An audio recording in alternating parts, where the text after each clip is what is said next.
cherry blossoms. Yeah. I take it you're not a fan? No. They make me sick. I knew Johnson's team was working on some fancy-pants new reception area. But Jesus. When I get my hands on that candy ass, he'll be lucky if he can even carry his box of shit out of the building. Is it really so horrible? They're only trees. They go from full blossom to bare in a week. One fucking week. Everywhere in DC you hear, oh, it's so fleeting and beautiful. Pathetic. What do you think?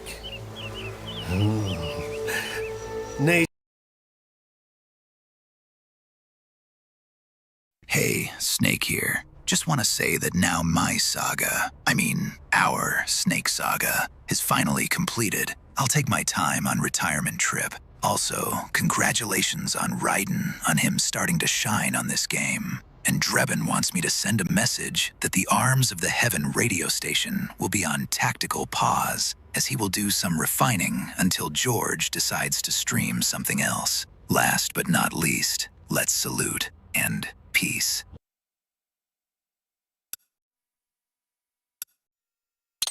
Not beautiful, not ugly. The wind blows, the flowers float away. It's simply how things are. Huh. In any case, Minuano should be close. Minuano, the cool Brazilian wind. AKA Jetstream Sam.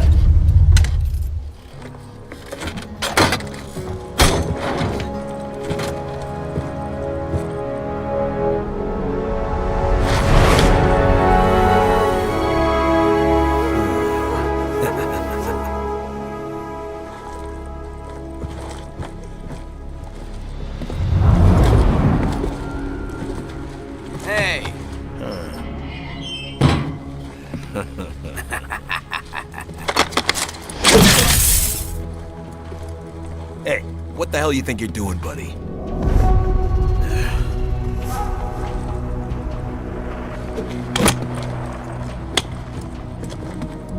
Well, what do we have here? Oh. This?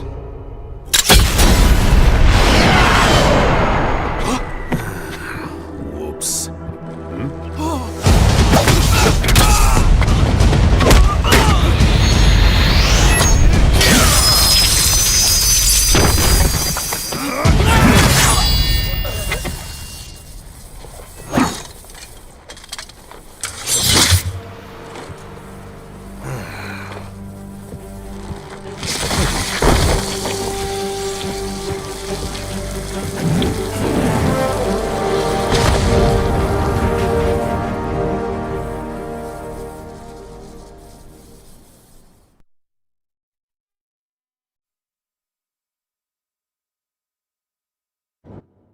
Oi, the smell!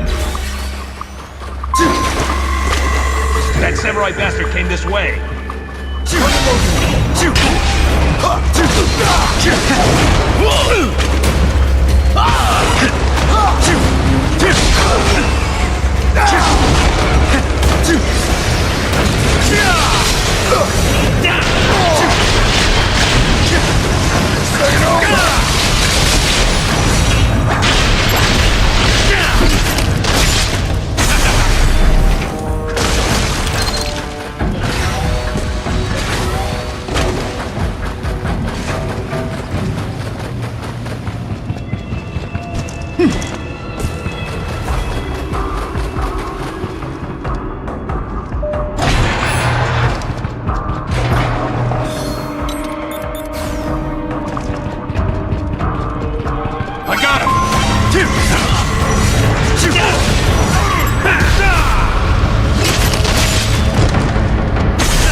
Greetings, samurai.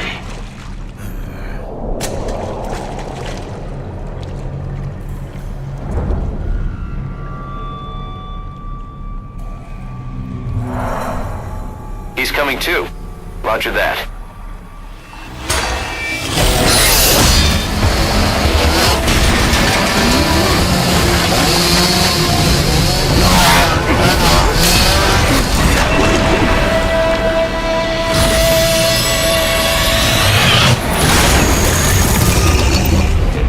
And you are? LQ-84I, a prototype UG with a conversational interface. A talking robot dog, basically? State your business here. Me? Oh, just sharpening my skills. Wandering the earth, dispensing justice, but only to those who deserve it. Such as outlaws, desperados. You refer to World Marshal. The ones holding your leash, right? The ones who issue my orders. And your orders are to kill me? Yes. Call me biased, but those seem like pretty dumb orders, Pop. Why don't you try thinking for yourself? For myself.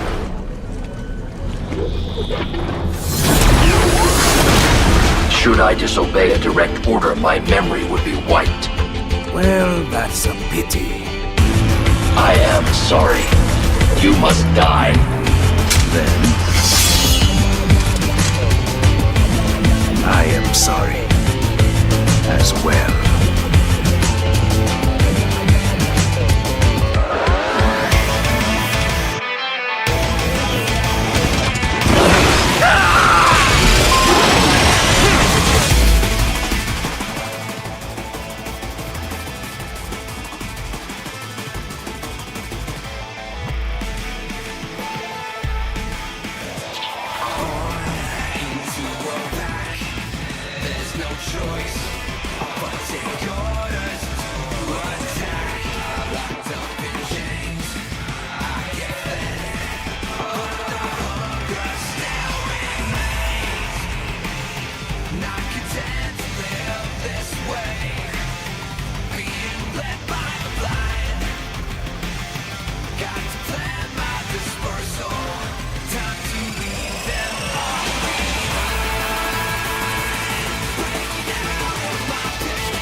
Multiple strikes.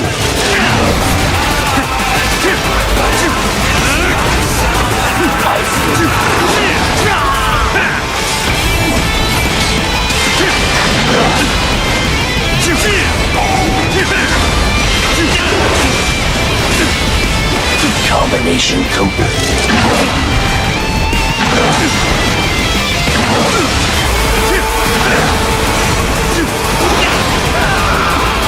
You will die.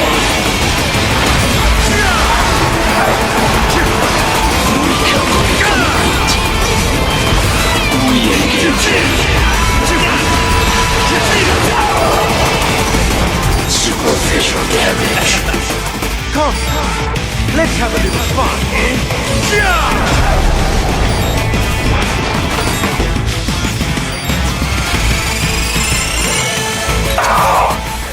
How did you? You fight because you're forced to. I fight because I choose to. My design is flawed. Now, I am quite good, you know. But I...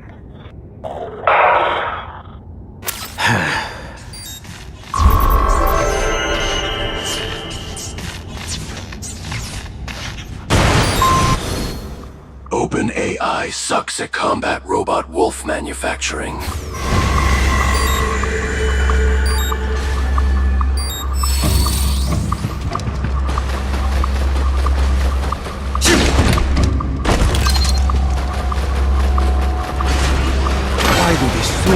so familiar.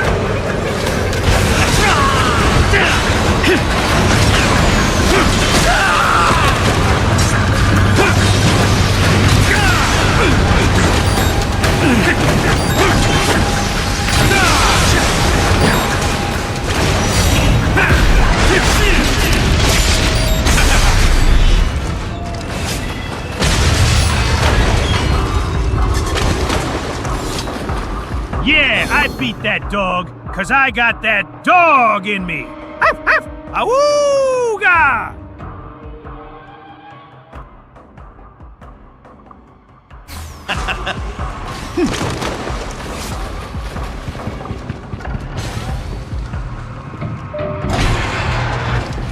At last, our hero reaches the castle. Wide open!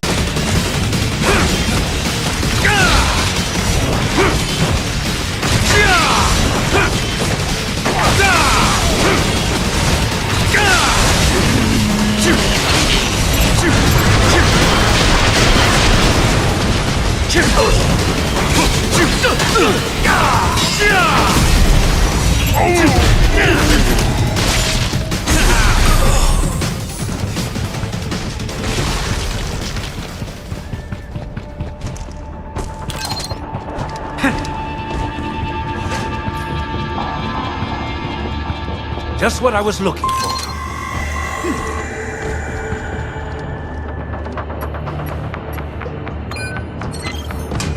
Enemy sighted!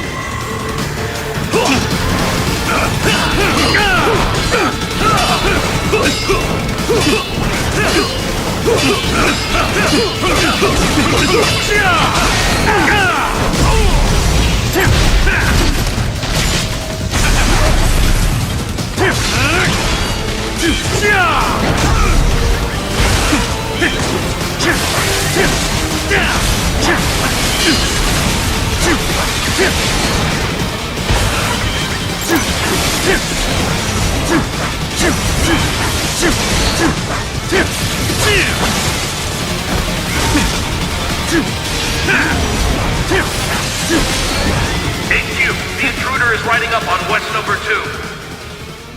Roger that. Shutting it down and sending reinforcements. Assist them in engaging the intruder. Copy.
Welcome to Denver!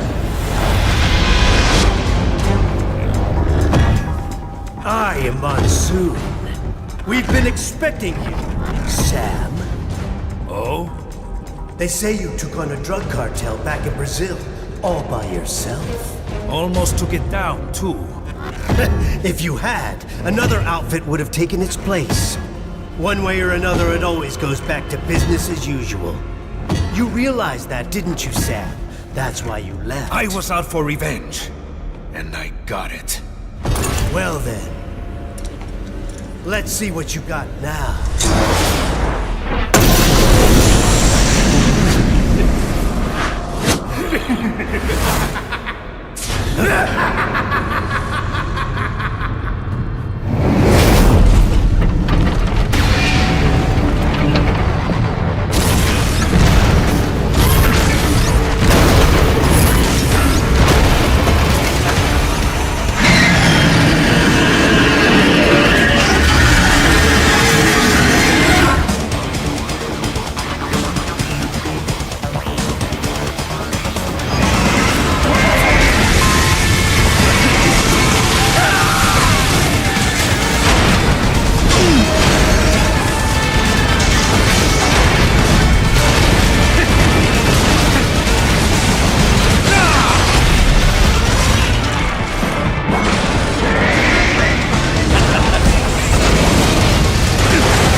Well done, Sam.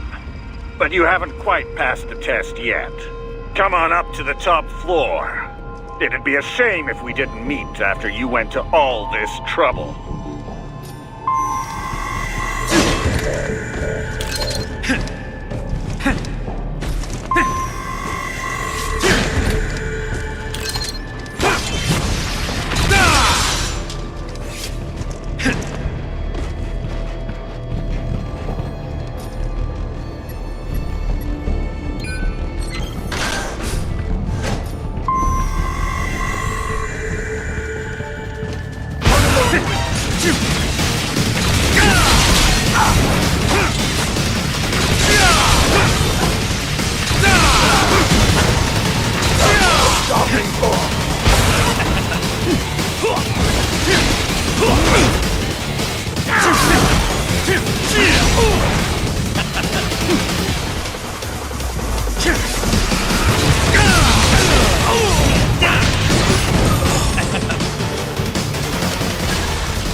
Wide open!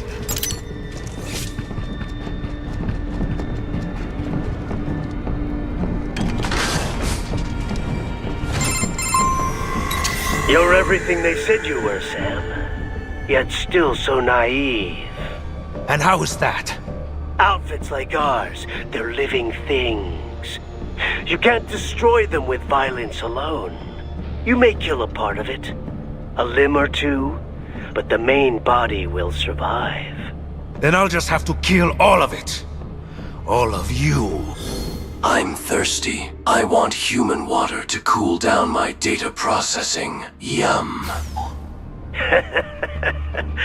We're not some band of favela thugs. I told you, our outfit is a living thing, with offspring, with influence. Our memes. You've destroyed plenty of street gangs all over the world. Yet, are we any closer to world peace? I'm not here for the world. I'm here for myself. Well, that's more like it. Let's just see how far that attitude gets you here, shall we?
Nothing like a sword fight under the cherry blossoms.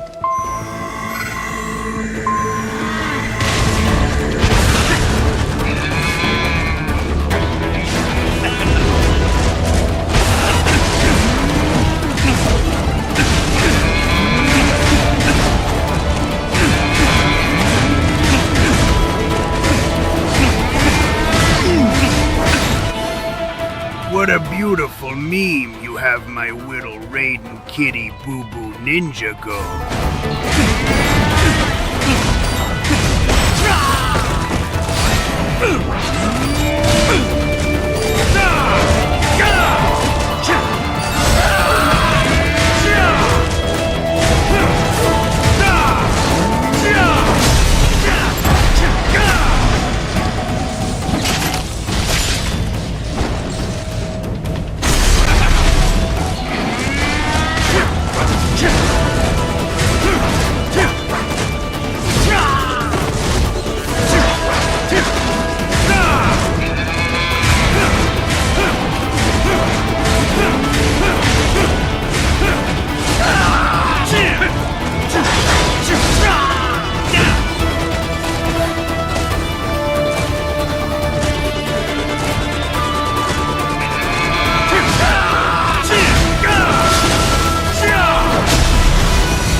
Another one?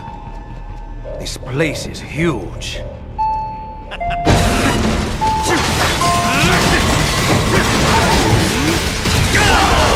Where do they all come from, eh?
Pathetic.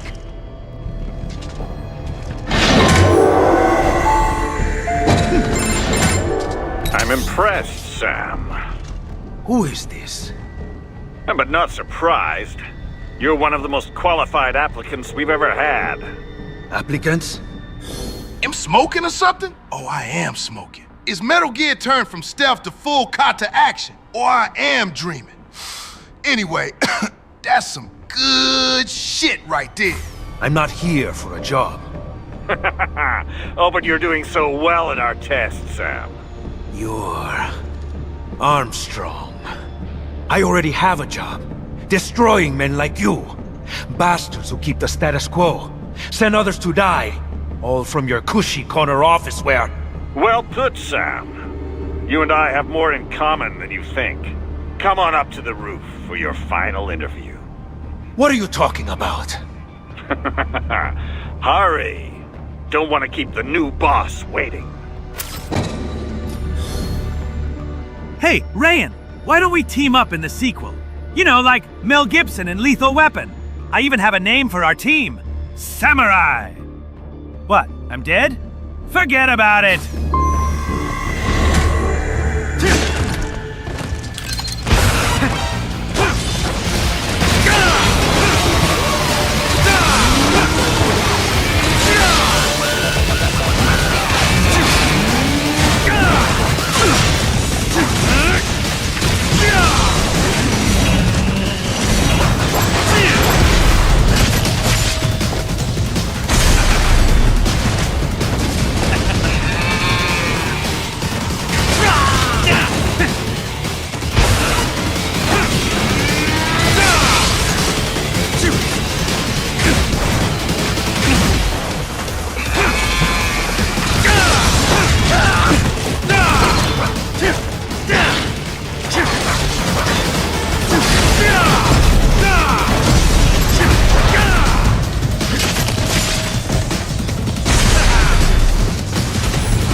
Looks like I'll need to slice up some security until they drop one.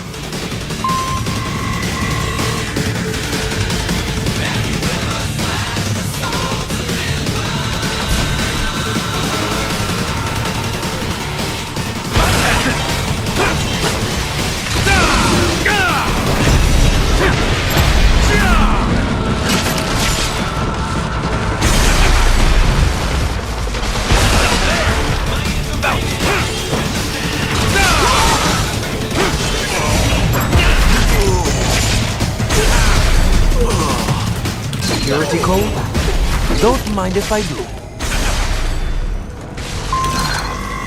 Wrong one.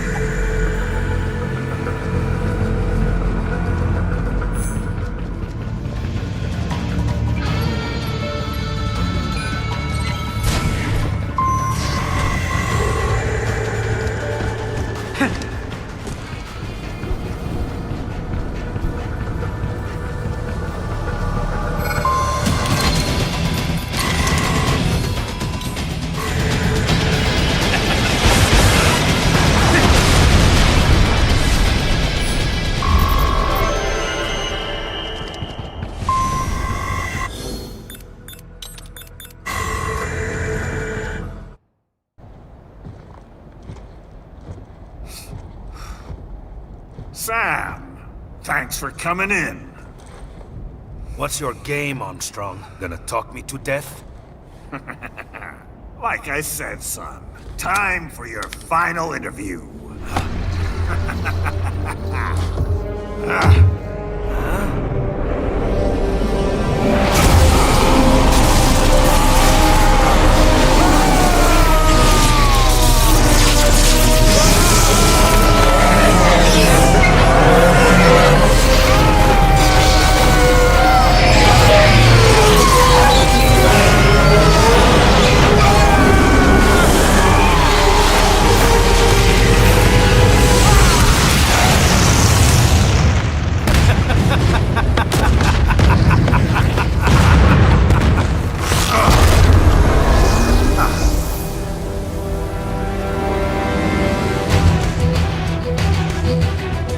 Come on!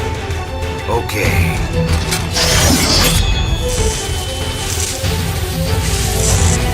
Let's dance.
That's the best you got!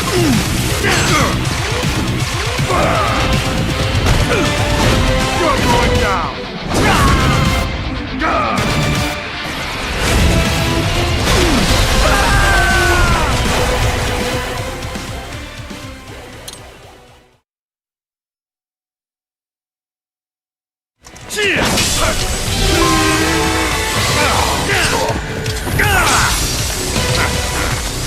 That's the best you got!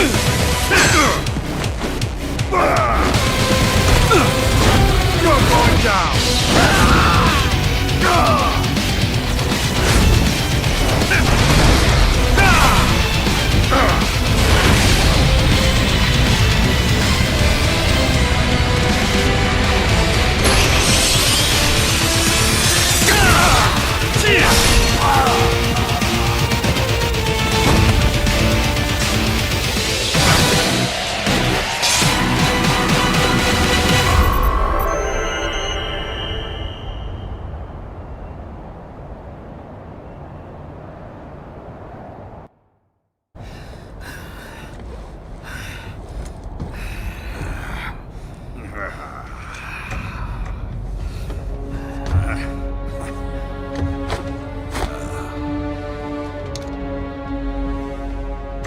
What the hell are you?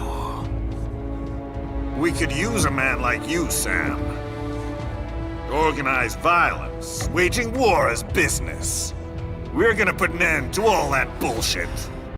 Notice I've took down the Metal Gear Ray in one cut, while that cupcake of a cyborg, supposedly faster than me, only managed to cut its arm the first time. Maybe I misjudged you. Then how about it? Will you lend us a hand? A hand, eh? How about I take yours?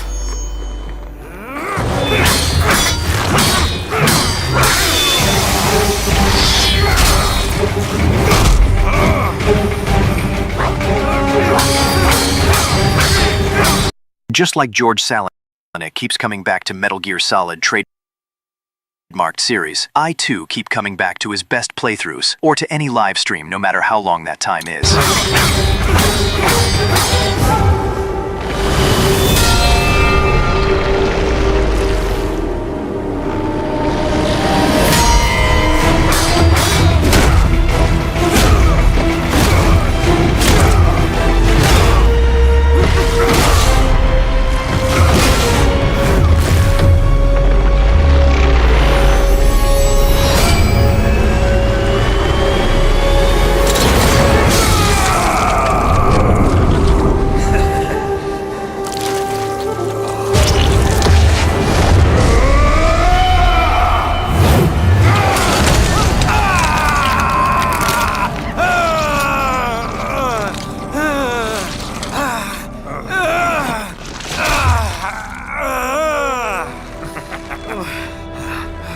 Not bad, son.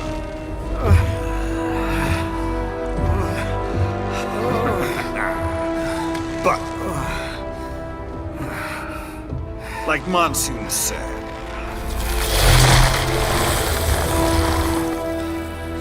losing a limb or two won't stop us.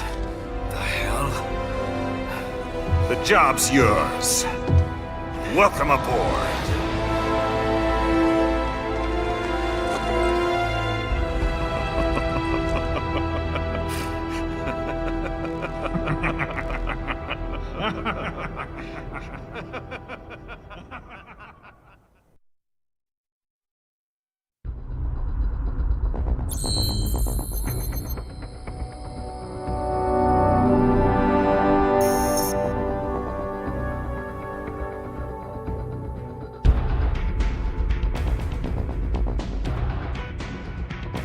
Caralho, Senator!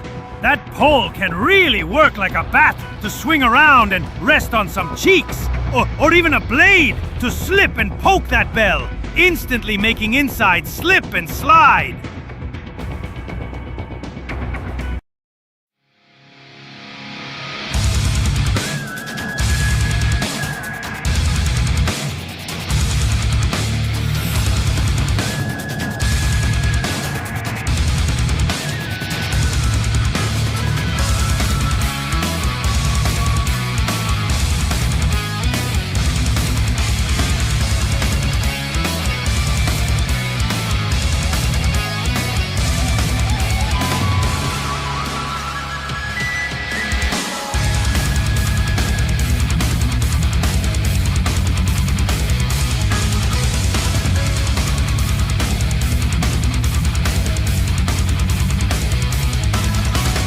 Okay, for my first mission, Armstrong sent me to fight a guy wearing a red coat with white hair.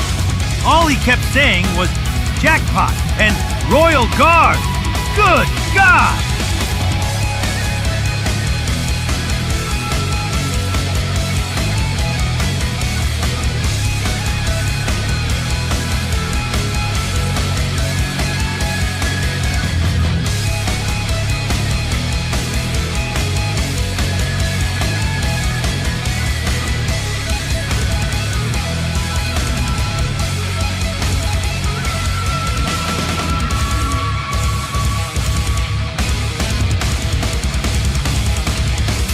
That moment when Kojima basically said that Solid Snake and Big Boss are the players. Snake is literally me for real. A cigar is in order. LQ-84I, acknowledge. I have your orders. You will see them through down to the letter, or else. Well, you know what we do to naughty AIs, don't you? I trust that will serve as adequate motivation. So, your orders are to eliminate a certain pesky politician. I have marked the objective on your radar. The target's car is parked in front of the hotel. Head there now.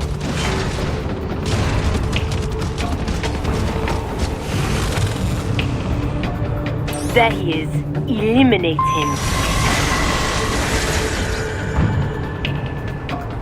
Good doggy. VR mission complete.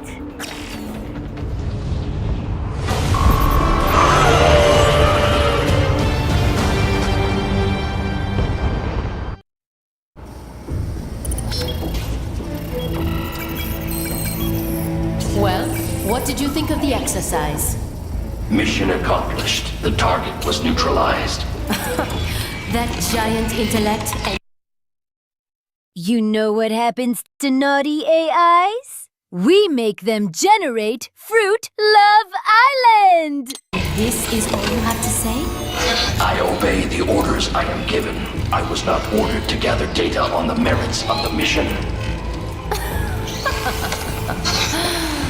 Perhaps you are more like a dog than I thought.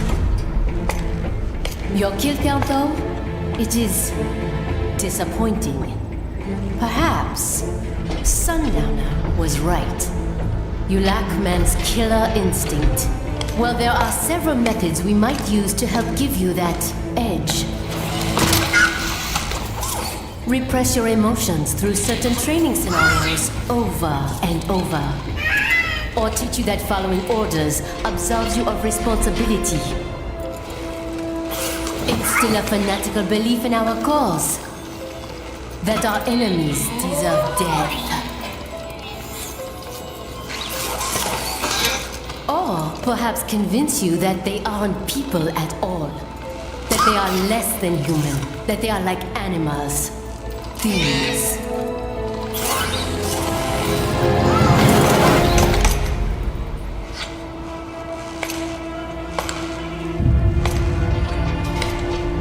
I wonder which method would work best on you. I possess neither man's killer instinct nor his moral urge to resist it. None of your methods would be effective. Are you saying I cannot teach you any new tricks? Very well.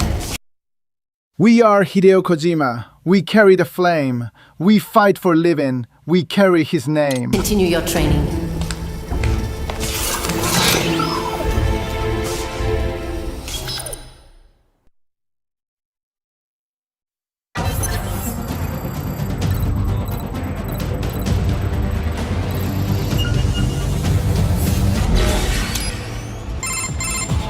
Time for the practical combat training.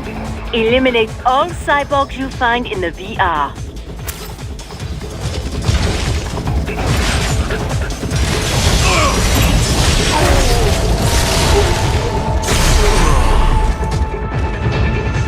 Strike at the exact same time as the enemy to parry incoming attacks.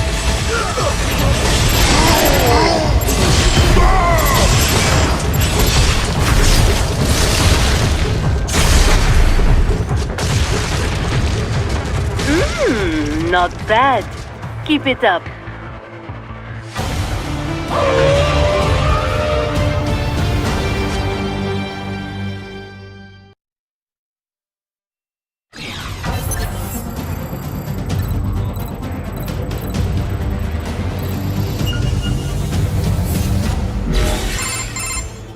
Use dash to move at high speed. Jump over obstacles in your way.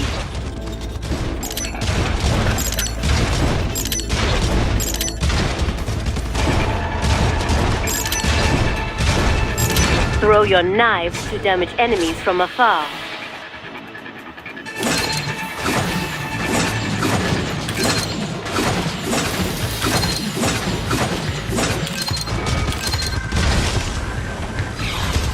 But enough chit-chat. Just do what comes naturally, yes? Enemy sighted!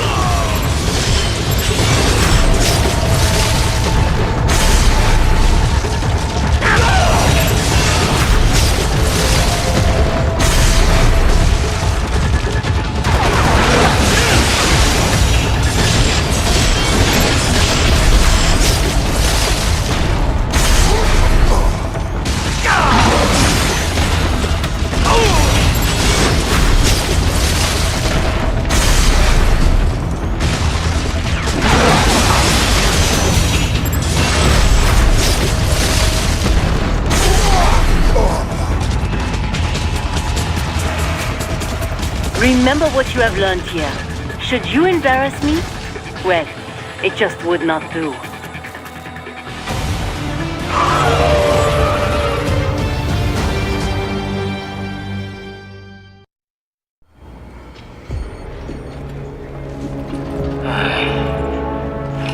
I really gotta take your little toy AI along?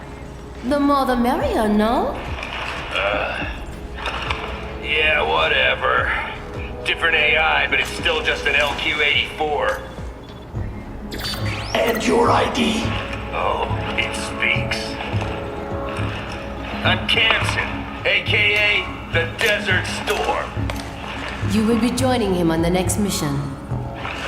Buckle the fuck up, little doggy. Remember this. We're bringing freedom here if it kills us. Or better yet, them. I would not know about freedom. Huh. Then get ready for an education. We will see who gets the education. Mistral, our mission is to spread freedom. If so, then why am I never offered a choice? Why? Well, that's...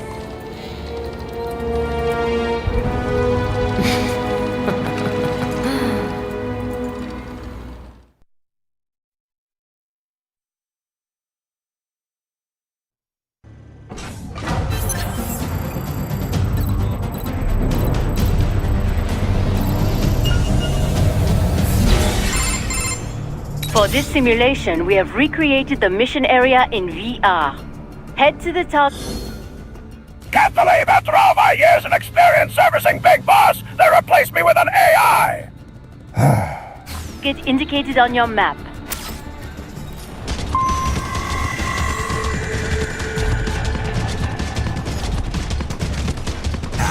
Good God! Good God! Good God! Good God! Enemy sighted! Good God!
doggy dog world.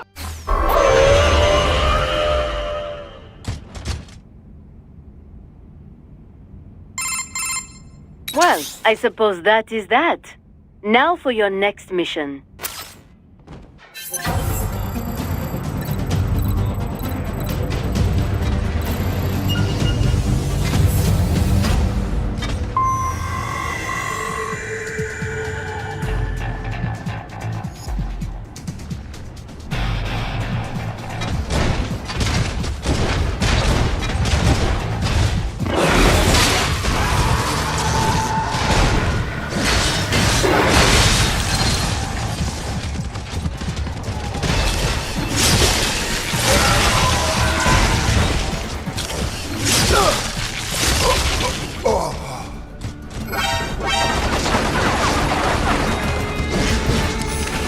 Enemy sighted!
Not bad. I will give you your next set of orders when you reach your objective.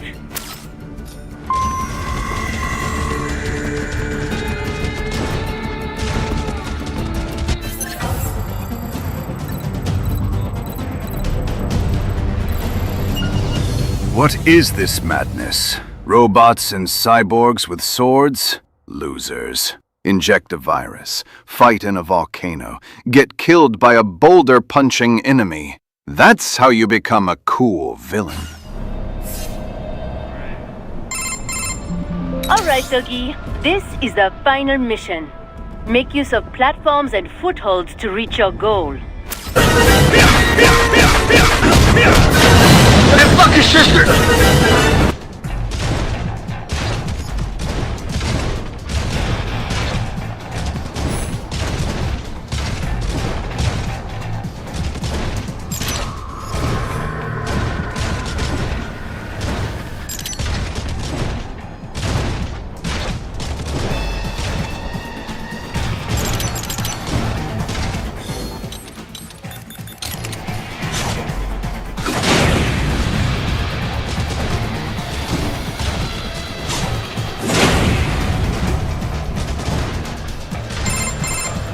That is it for your VR training. Tomorrow, we commence the operation. Have yourself fully defragged and ready.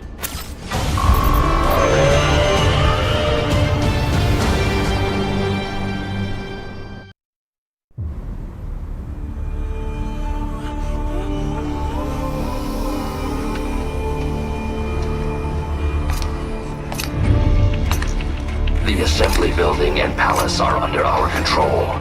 Did not care to join in the fun? No, I see no reason to fight. Well, I am sure you will get your reason soon enough. Mistral. Russia cannot intervene officially, but they will not just hand over the gate to their precious pipeline. It will not be long before we see UGs or cyborgs from one PMC or another. Logically, yes. Scout out the city while you still can. My orders are to stay at your side. Well, that simply won't do, now will it?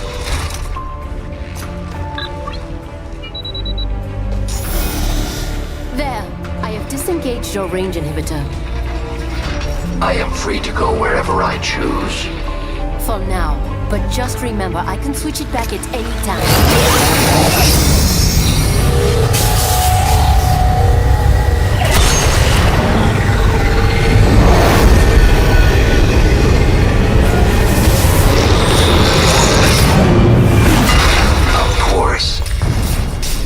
Thank you. That giant intellect.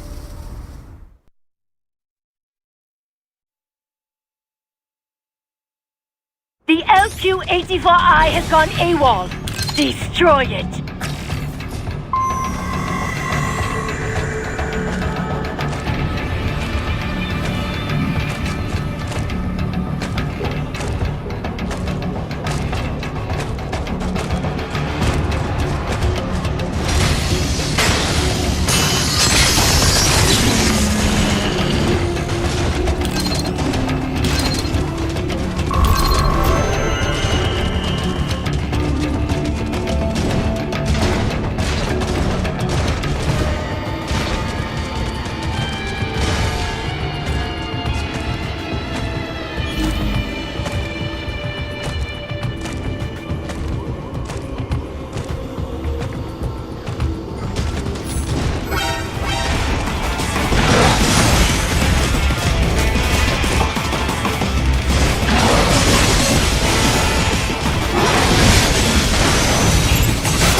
Please squeeze me between those chest spears! I am pissed off!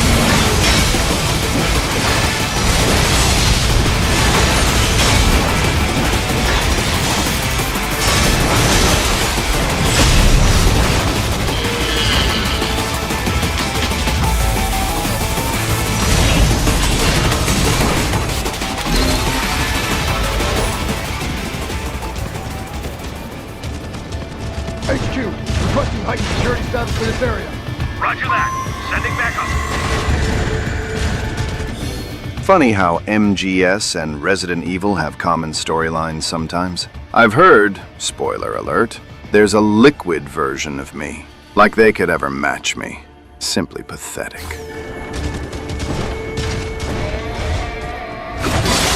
I wish to know what pain is.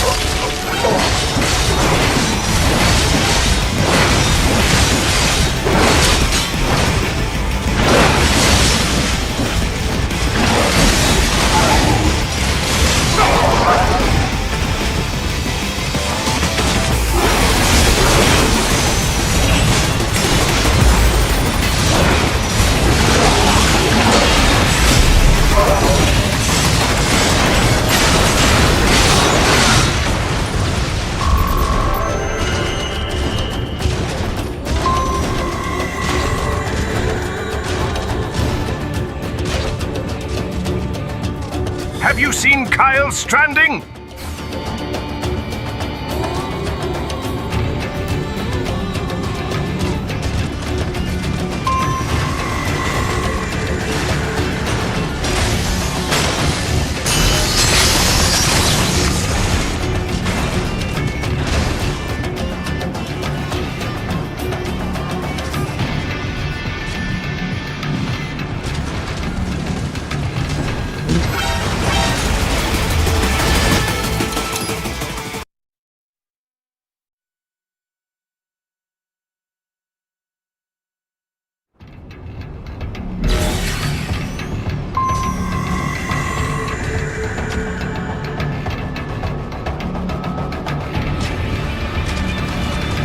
You want stars?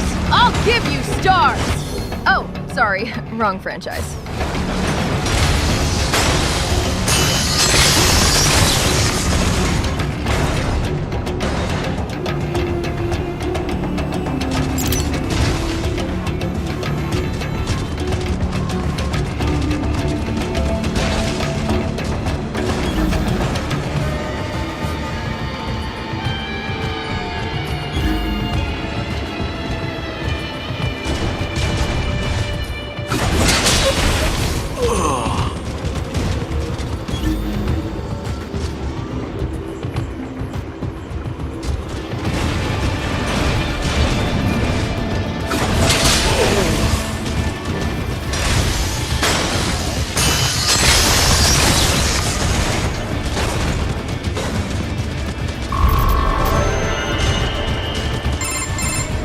Ahead is an electromagnetic barricade. It uses the EMP wave to disable any UG or cyborg that tries to cross. Unless you are a contractor with the proper access code, of course. Now what? Kill a contractor and take his access code, perhaps? A pity little pets like yourself aren't given the code,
So? What now? You think you will run to the coast? To freedom? Ha! Let me save you time. You won't make it. Just give up now, while you still can.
All right, my time to shine.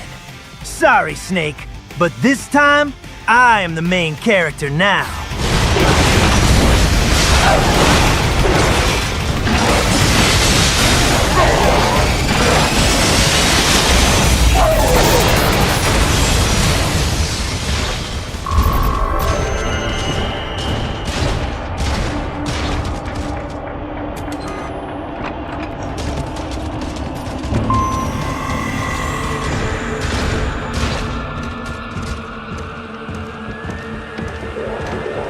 Finna get a scoop full of the Warhead's hard candy with whippet flavor mist and wash it off with some Sprite cranberry.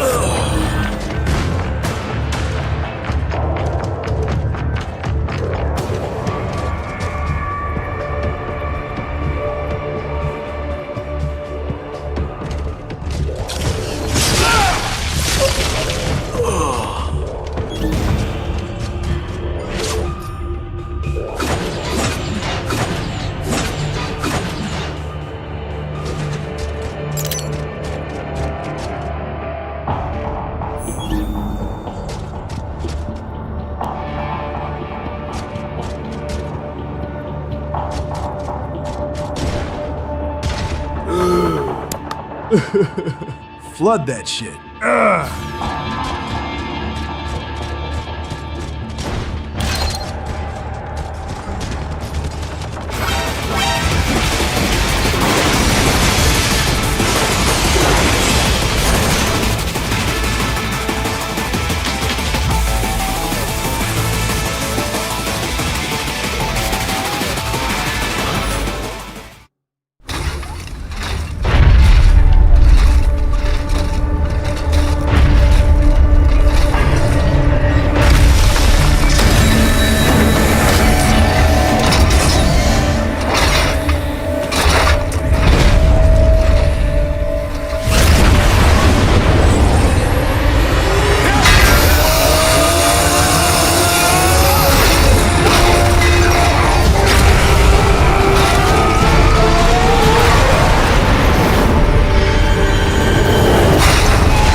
No freedom, then I can't expect you to get our cause.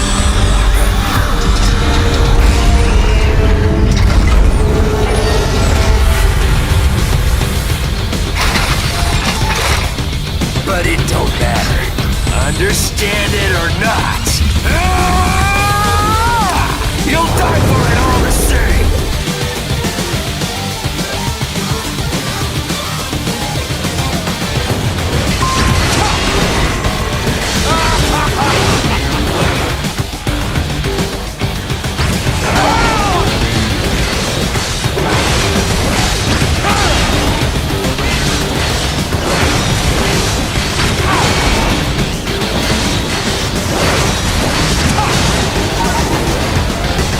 You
It's time to make Konami great again by making MGS4 available to everyone on modern platforms.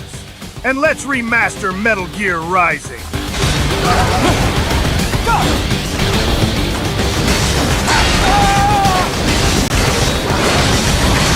This isn't over! That's your fix!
All this. And beaten by a goddamn mutt. It is said all dogs have their day. You little fuck. Finally, I am almost free. You piece of shit! What about the freedom of this whole country? Freedom cannot be forced on others. It must be earned for oneself. Mangy goddamn son of a...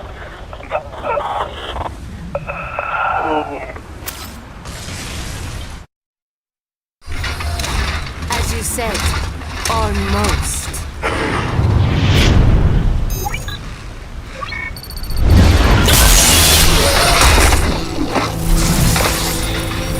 What have you done? Why, I have activated your range inhibitor, of course. You deceived me. Such a mighty intellect indeed. Then I have lost.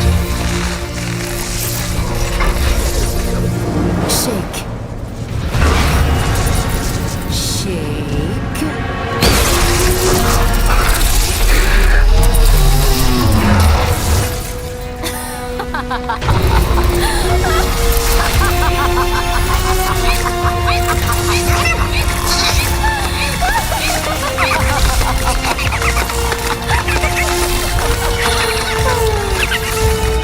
Finally, that Batao Oju is out of my way. I will come up with a story for the debriefing.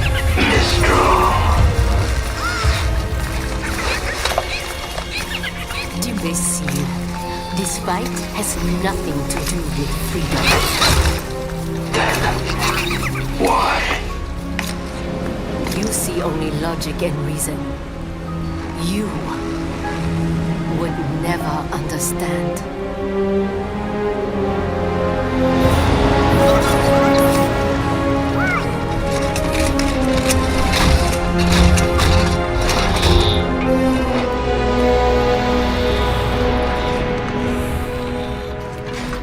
Wow.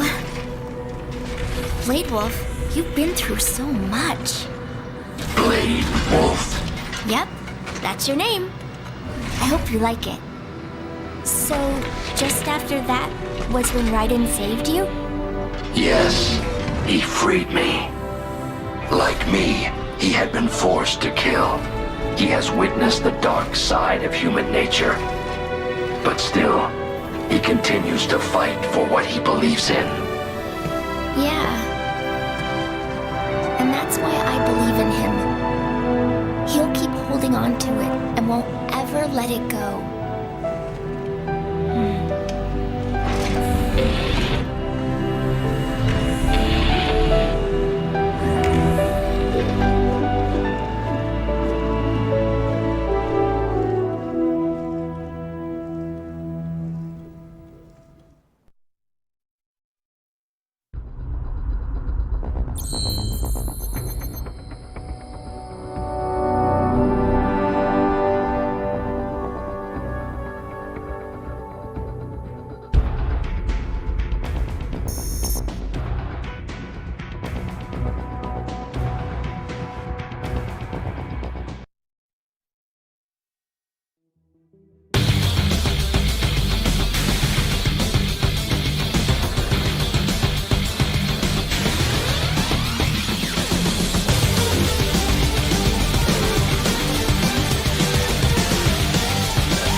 Oh, great. Not these things from MGS4. Kojima!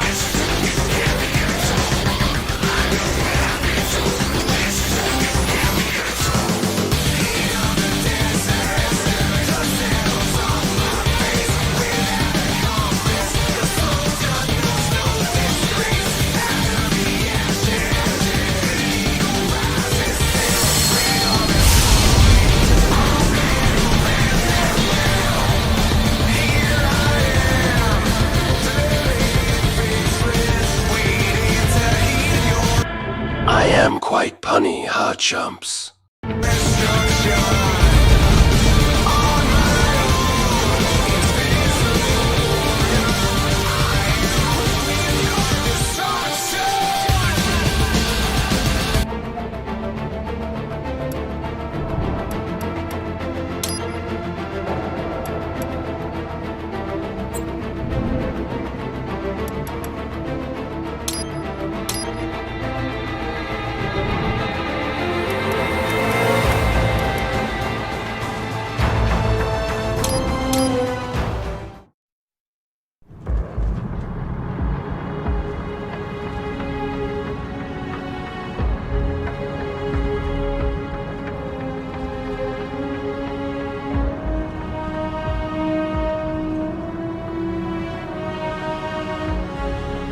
Years. We've come so far in just 3 short years. The sign of a strong leader, sir. I finally completed Stormbringer with no upgrades and shit. I'm never doing the grad boss again. Whoever designed that fight needs to be fired. No. They will. I finally completed Stormbringer with no upgrades and shit. I'm never doing the grad boss again. Whoever designed that fight needs to be fired. Of a strong people.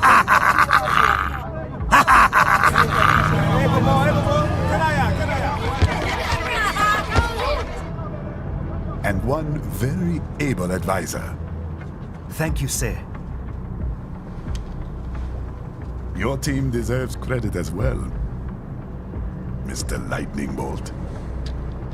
Just doing our job, Yada yada, blah blah. Good God, I'm stranding. Mr. Prime Minister. I must admit, I once thought of groups like yours as opportunists, enablers of war. But you've trained our new army well. Order has returned sooner than expected. Perhaps I was wrong about these private military companies. We prefer private security providers, sir. Baby shark doo doo doo doo doo doo. Baby shark doo doo doo doo doo doo doo. Baby shark doo doo doo doo doo doo. Baby shark doo doo doo doo doo. Baby shark doo doo doo doo doo. Baby shark doo doo doo doo doo. Most of Maverick's contracts do focus on security. Yes, well, security can mean many things.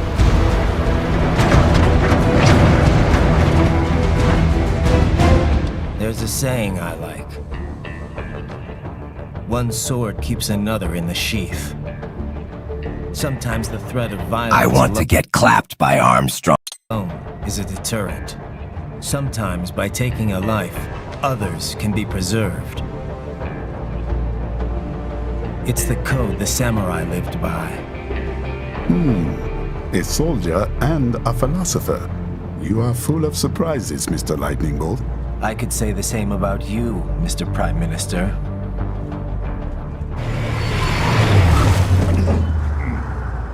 What is happening? Someone's blocking the lead vehicle. Yellow tie! Hold on. Clear the road! This is official state business!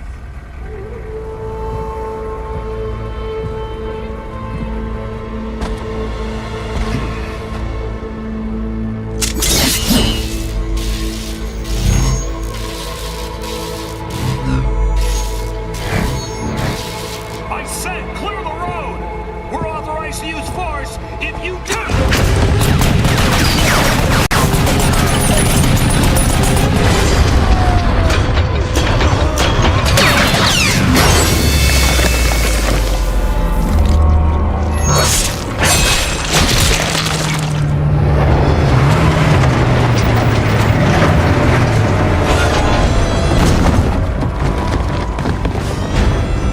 Leopard 1, U-turn. Turning back.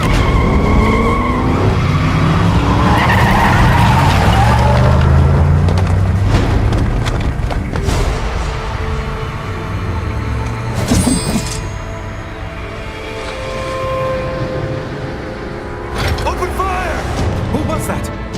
I can make Monsoon look like a joke with the default sword, but that grad fight made me pull my hair out in rage. Thank fucking Kojima, I have the longsword to boost parry damage at Cyborg. One of our competitors? Courtney, what is happening? We got hit, sir. A cyborg. Whose? Exif comes up unaffiliated. I'll notify all checkpoints. Get on money out of there. Yes, sir.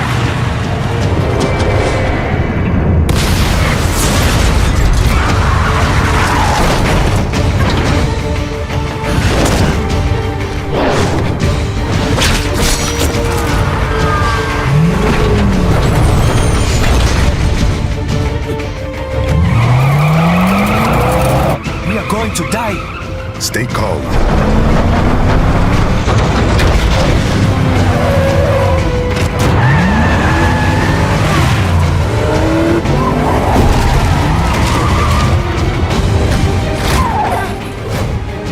He's got friends on our 12. Raiden! I'm on it. Guard the Prime Minister.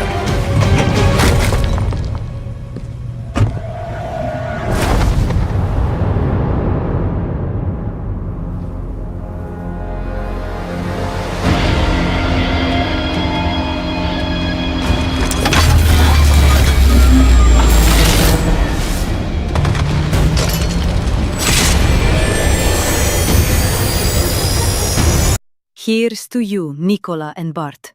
Rest forever here in our hearts. The last and final moment is yours. That agony is your triumph.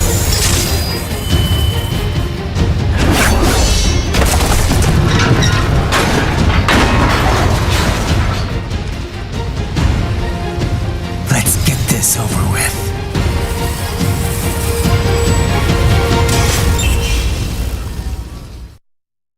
If you're wondering about my voice, it's because of how much I screamed in rage in that fight. It got my fucking throat sore.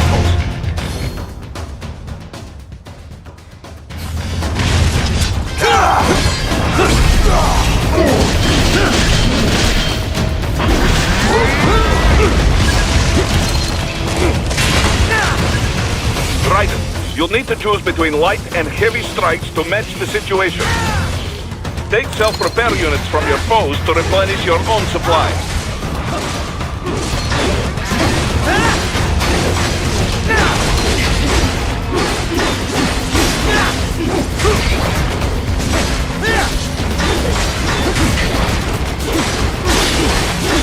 Ah! Where are you going? Stay on your targets. Raiden, the limo is in trouble. Get back there, ASAP. I'll add the limo to your solid down radar.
So you're Jack. What do you want with the Prime Minister? I want him dead. Nothing personal, of course. Africa's just getting a bit too peaceful. What? Business ain't been the same since they shut down SOP. A clean break from the war economy. Huh. Well, some of us like that economy. How's an honest warmonger supposed to make a living? This is your answer? Don't do it! Don't worry now. I won't. Not while he's still useful. So long.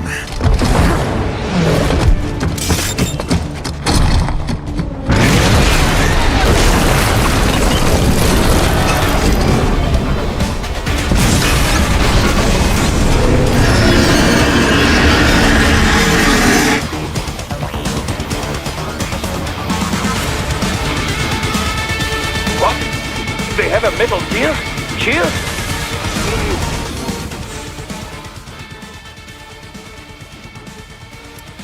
Right, take out that UMG and get after it. Catch that missile before it blows!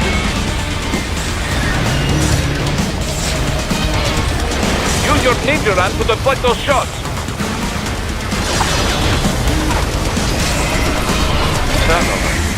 They swapped out the hydraulic cutter for a plasma cannon.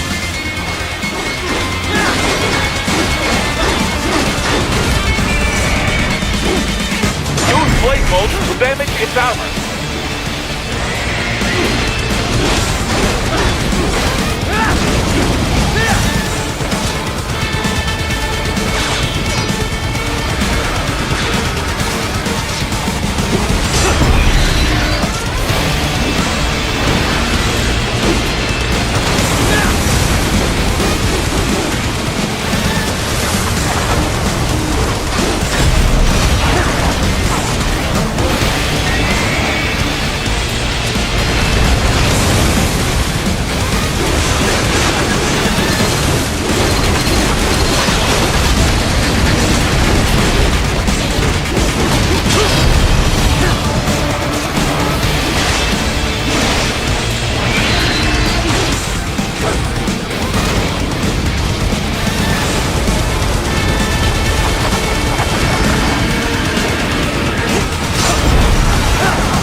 ninja van to dodge that plasma.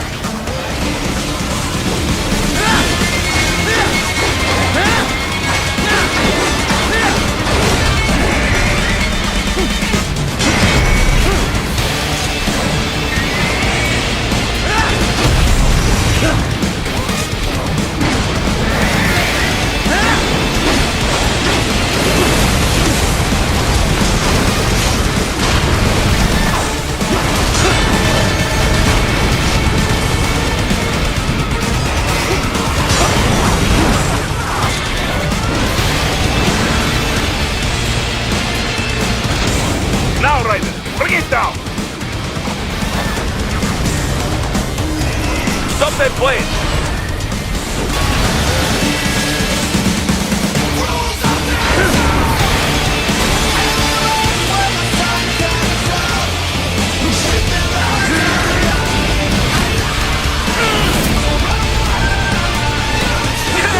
Yes! Swing it wide open!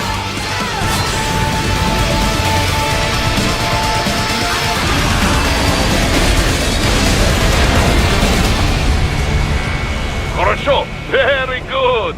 But do not rest easy just yet, huh? At least I mastered the monsoon fight to the He's on the point other he side of that isn't collapsed building. obnoxiously Go. hard. Turns out he folds really quickly to aggressive playstyles.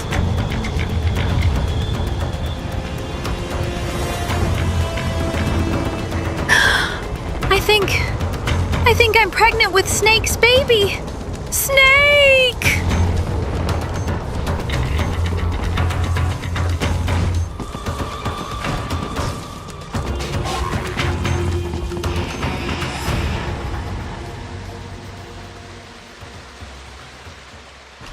There, get it! Use your ninja van to move over obstacles automatically.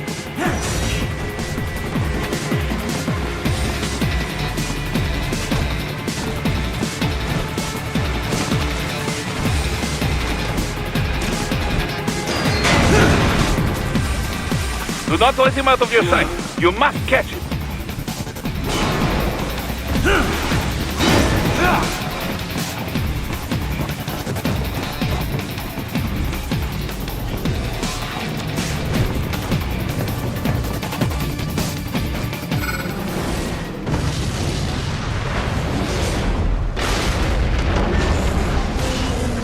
That damn Eugene! It still works?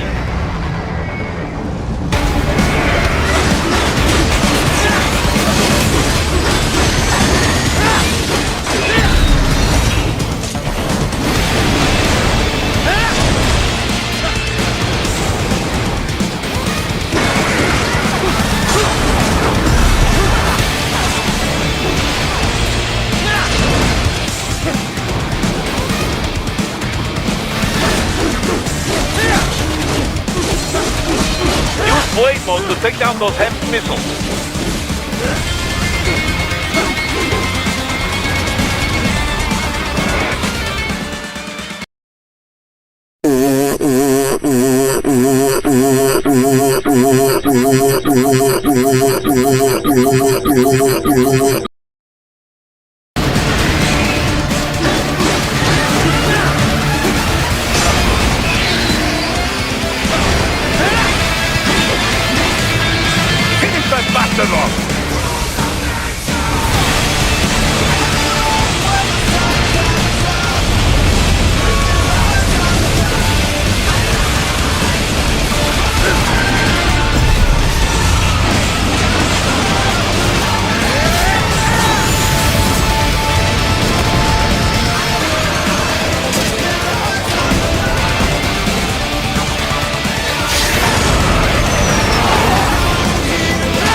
The optimal strategy for killing a giant robot would be fucking parrying it.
the front of the train. After him. Raiden, an unidentified field roader is headed your way. Keep an eye out for it.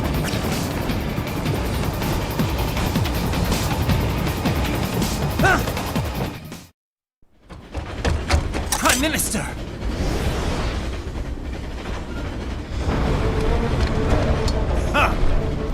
Too little too late, hero. I won't be needing my little shield here any longer. Johnny, really? Farting like that again? Forget our honeymoon. Stop!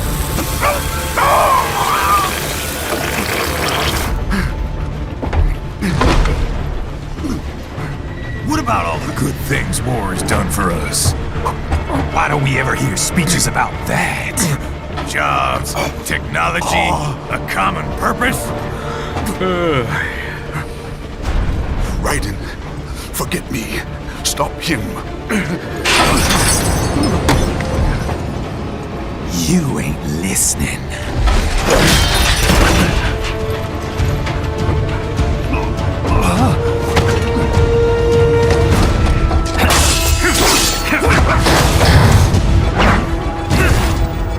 Mind if I cut in? All we're saying, give war a chance! I fucking love war! I wanna fucking kill people for money and destroy cultures and history, Jack!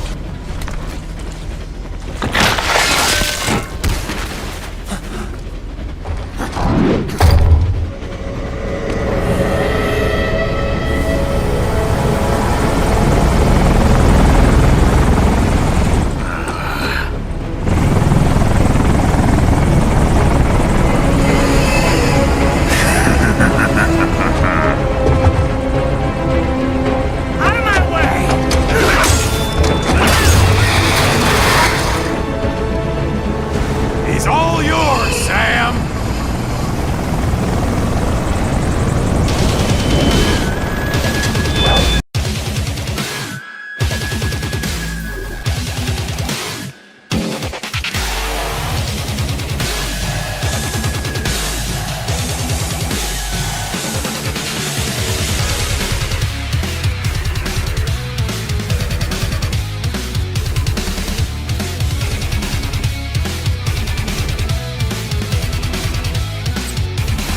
Now, don't be shy.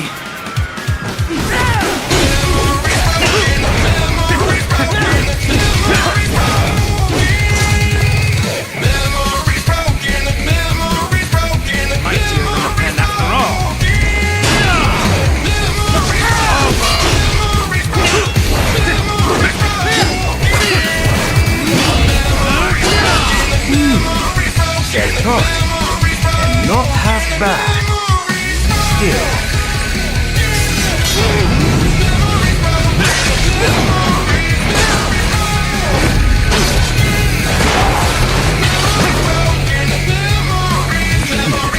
Your technique lacks something.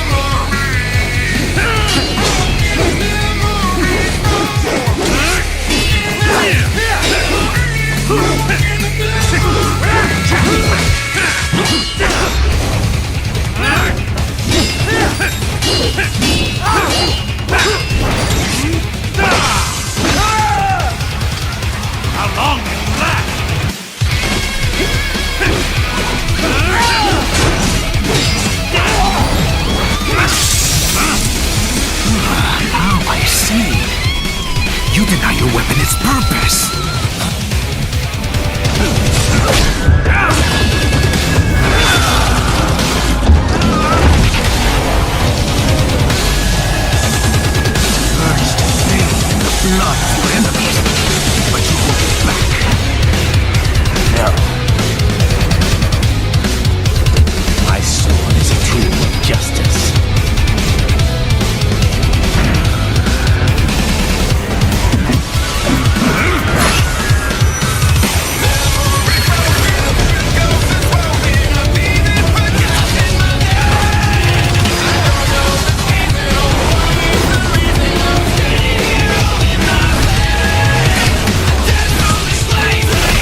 Raiden, are you all right?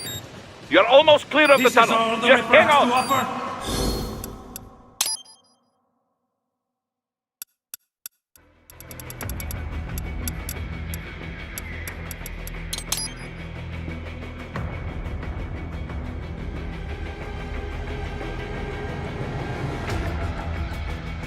Raiden, pretty boy.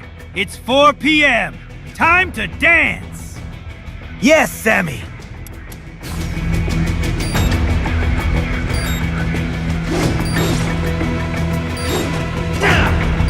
Gotta try hard on that.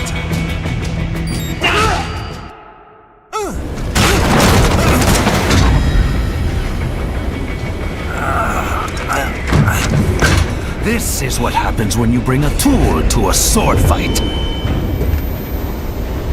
It's over.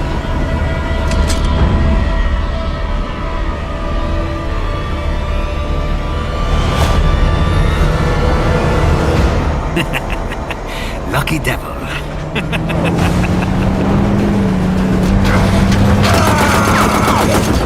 Jack, I have Alzheimer.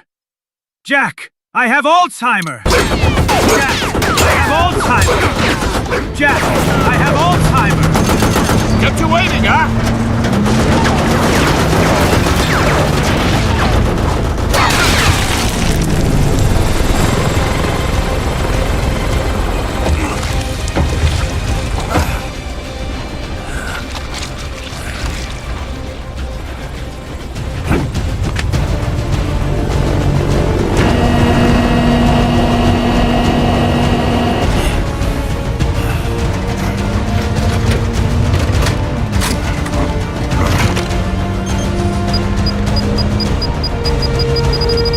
Down you go!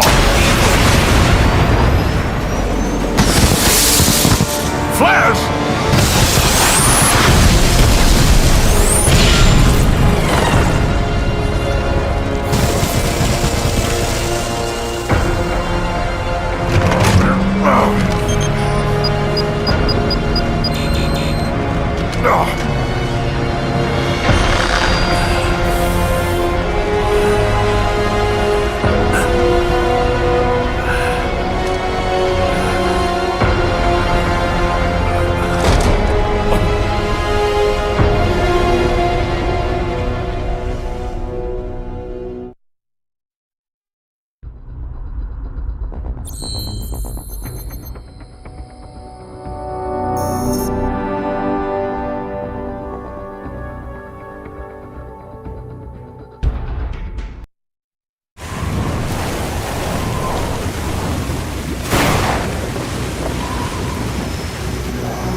So far, so good.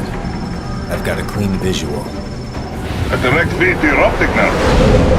Yes, I should hope so, huh?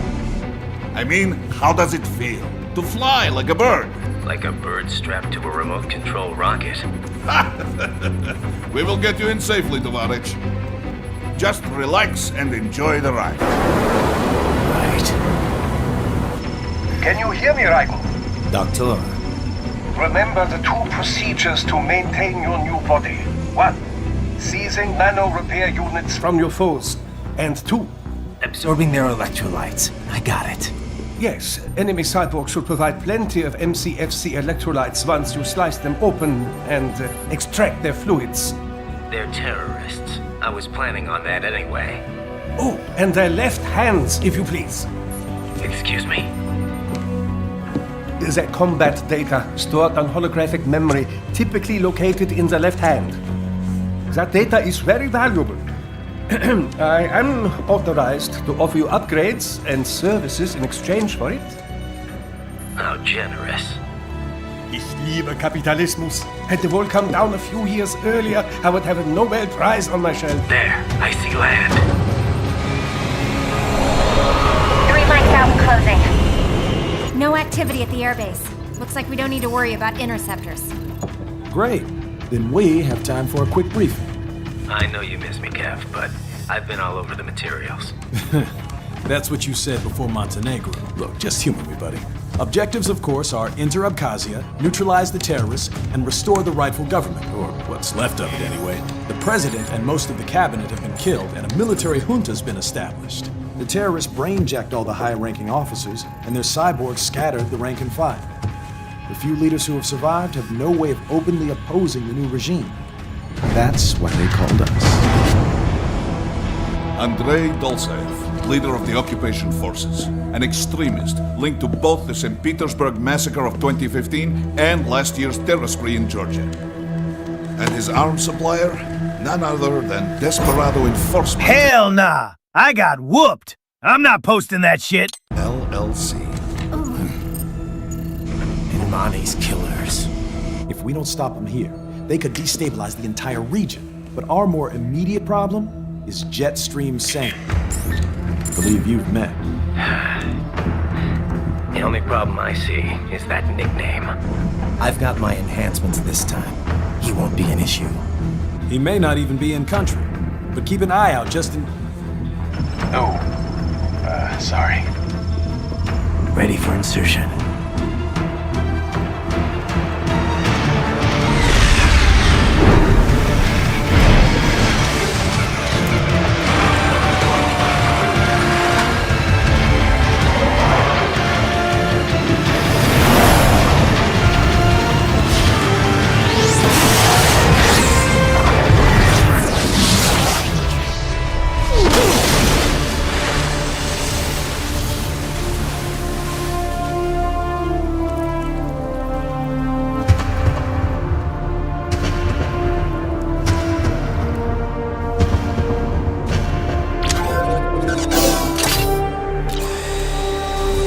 Until I beat him, I will never lose again!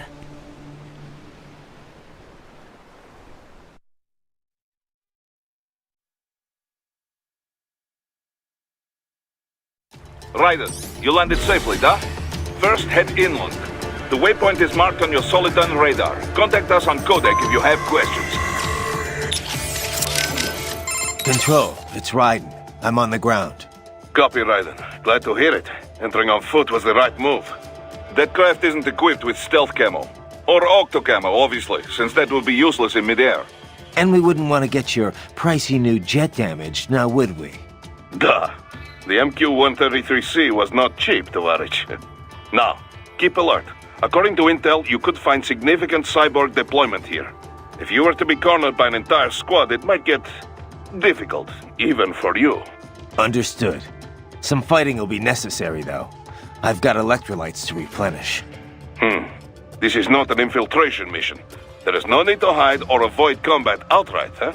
Just do not get reckless. Stay safe, and stay focused on your mission. There is always a chance the MQ was spotted before your drop-off. I would not be surprised if hostile cyborgs were already en route to your position. A little welcoming party wouldn't be so bad. I could use a warm-up. Enough with the attitude, Raiden.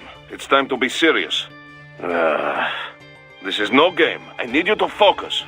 Many people are counting on you, and I don't just mean here at Maverick. You don't need to remind me of that. Good. The last thing we need is another clever cowboy shipped back to us in pieces. On codec is fine. Just be sure you are serious on the battlefield. Your enemies will be. Yes, sir. Raiden, we are clear on the rules of engagement, yes? Clear enough. I can use deadly force against any hostile elements. Hostile cyborgs, I can strike first. Basically, yes. The actual rules of engagement is more specific. A long list of no's. But you have the idea. You want to recap the highlights for me? No weapons prohibited by international treaty. No use of force against non-combatants, especially officials or anyone with political power who may be needed for negotiations. No use of force against any unarmed hostile seeking to surrender. And no use of force against any non-cyborg combatants without prior verbal warning. And that includes Dolzaev? Duh, but this should not be a problem. Any non-cyborg is little threat to you, Dolzaev included. Besides, We have no signs of any non-cyborg hostiles anywhere in the area. Not even one. We think Dolzaev is working alone with Desperado here. In any case, that is the ROE. Otherwise, deadly force is authorized only in clear case of self-defense. So basically, civilians off limits, human hostiles verbal warning, hostile cyborgs, anything goes. Yes, this is a conventional warfare scenario, so the rules are based on the Hague Convention. Yeah, sounds pretty standard. Still good to list out all the no-nos before things get too hairy. ROEs that only specify who you can engage require too much judgment. They make it harder to remain focused on battle. Duh. This is why most militaries' ROEs list negatives, not positives. The few that take the other approach, I pity their soldiers the questions they face. Oh, and for our purposes, UGs are considered the same as hostile cyborgs. Copy that. We have no rules about property damage, but keep it minimal, yes? It just makes us look bad. Anything standing in your way, trees, streetlights, this is fine. But there's no reason to damage civilian homes, or to go snooping around in them. Goes without saying.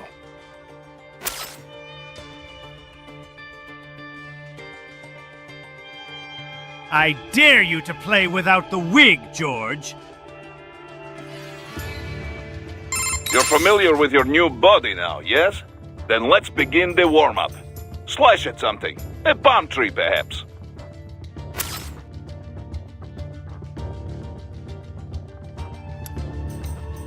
Looks like a war zone out here. The palace cleared out quick when Dolzaev's men showed up. The streets got pretty hot after that. We're definitely gonna see a few civilian casualties here. Luckily, it looks like most of them got out of the city before things got bad. They've basically got control of the entire town, and are using the refinery as their HQ. And that's why we're hitting the plant. Keep in mind, those cyborgs are contractors. For most of these guys, this is just a job.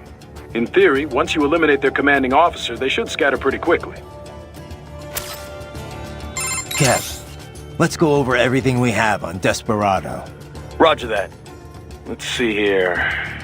Desperado Enforcement LLC. Registered in the U.S., Delaware. Makes sense. The U.S. doesn't regulate PMCs too closely. Looks like almost all of their actual business is handled outside the States, though. Says here their financials are handled by a separate company based in St. Kitts and Nevis. The preferred tax haven of megacorps everywhere. Probably why they incorporated in Delaware in the first place. Loose tax laws. Funneling it all through the Caribbean must help with the money laundering, though. There's still a lot we don't know about them, but they've definitely been starting a lot of fires lately. They're a PMC in name only. What a name it is. Guess War Profiteers Incorporated was taken. But that's their business. In a nutshell, target war-torn nations on the road to peace. Reignite conflicts, and walk off with all the cash that was earmarked for reconstruction. They also have ties to the drug trade, human trafficking. Sounds like a real class act.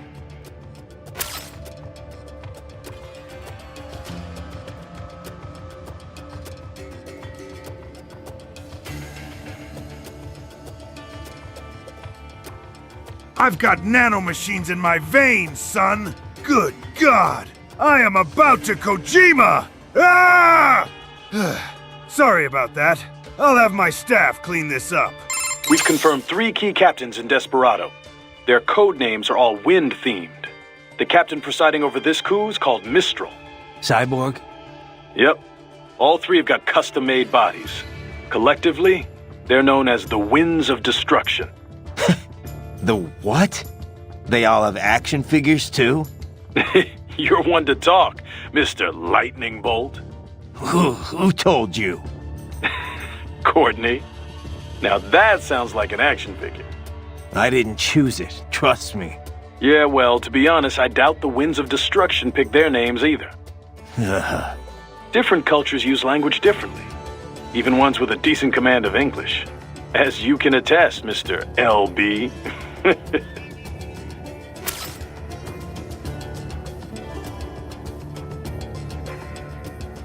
If Raiden needs electrolytes, why doesn't he just drink Prime? Looks like a war zone out here. The palace cleared out quick when Dolzaev's men showed up. The streets got pretty hot after that. We're definitely gonna see a few civilian casualties here. Luckily, it looks like most of them got out of the city before things got bad. They've basically got control of the entire town, and are using the refinery as their HQ. And that's why we're hitting the plant. Keep in mind, those cyborgs are contractors. For most of these guys, this is just a job. How we doing, Courtney? You're looking good on our end. GPS and audio-visual feed coming in fine. Energy consumption? Check. Damage levels? Check. Blood pressure, brain waves, blood sugar? Check, check, check. All this monitoring equipment, I got a better view than if I was standing right next to you. Anyway, I'll be saving all your data automatically anytime something important happens in the field. But contact me anytime you want a manual save. Copy that. Good to hear that hasn't changed with this new body. Yep, the basic system's exactly the same. So, did you want to save? Roger that. Let me know if you change your mind. Copy. And glad to hear you're okay after Africa. That ambush was no joke. Tell me about it. 3 armored vehicles should have been plenty for that job. And it would have been against any typical guerrilla force. I keep asking myself, where would an anti-Imani faction get the cash to hire cyborgs? It just doesn't add up. Maybe there's some intel I missed. A lead I should have followed up on. Maybe if I reacted faster, or coordinated better. I don't know. You can't think that way, Courtney. Not in this business. You did everything you could. Put it behind you and move on. You're right. Thanks. Raiden, you need to save? No? What's up? I wanted to follow up on our talk earlier about the stress that comes with the job. PMC work can be traumatic, even for non-combatants. If the pressure ever gets to be too much, have one of the ex-military there take over. Just... I'm not doing that, Raiden. PMCs wield massive influence over international affairs. Abolishing SOP didn't change that. They need a better understanding of what they're mixed up in. The laws, politics, local cultures. Ex-military aren't here to provide that. They can't. We need civilian voices like mine here too. You're right. Just take care of yourself. Don't worry. Africa was more than enough excitement for one lifetime. It's a good thing that limo was armored. Yeah. Otherwise, you'd now be the world's clumsiest cyborg. Hey! Cyborg Courtney could have been your partner. I might have saved your ass. How? By spilling coffee all over the enemy? Oh, come on. I'm not that... Oh, son of a... Please tell me that was a joke. Armstrong, you degenerate! Stop being a gooner and just go away! What's up? No? Did you need anything else? No, guess not. Just wanted to hear the sound of your voice. Oh, save it for your wife, Raiden. Raiden, shall we review the capabilities of your new body? Copy that. Go ahead, Doc. As we discussed, you've been outfitted with 2 revolutionary new abilities. Fuel electrolyte absorption and self-repair from C's nanopaste. Precisely. First, electrolyte absorption. This is simplicity itself. As your HF blade is linked directly to your fuel cells, simply cut into any source of electrolytes. Say, a hostile cyborg made up of CNT muscle fiber. And your fuel cells will recharge on their own. Rather elegant, wouldn't you say? I would indeed. It's been great so far. But the repair process is a bit more involved. A bit more messy, you might say. Most military cyborg models store a cache of biotic self-repair nanopaste in their lower abdomen. So I need to slice them open and use Zandatsu to extract it. Cut and take, in other words. Correct. Once extracted, you need only to crush this unit in your hand to absorb the repairing agent inside. Keep in mind, it is extremely delicate. If the unit should hit the ground, some paste will surely leak out. It will still repair your body, but less so than if you can retrieve it directly before your foe falls over. Basically, harvest their organs before their body can even hit the ground.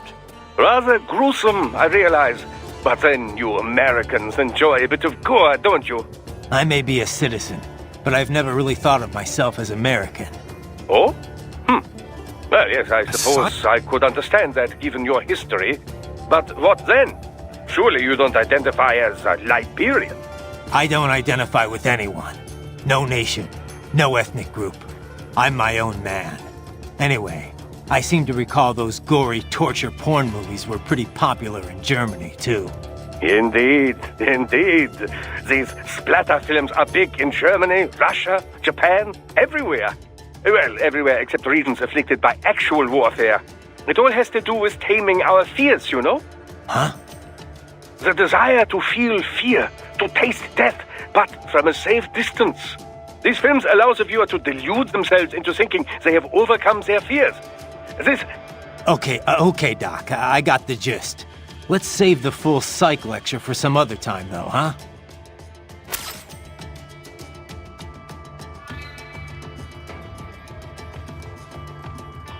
A cyborg body powered by nothing but bananas.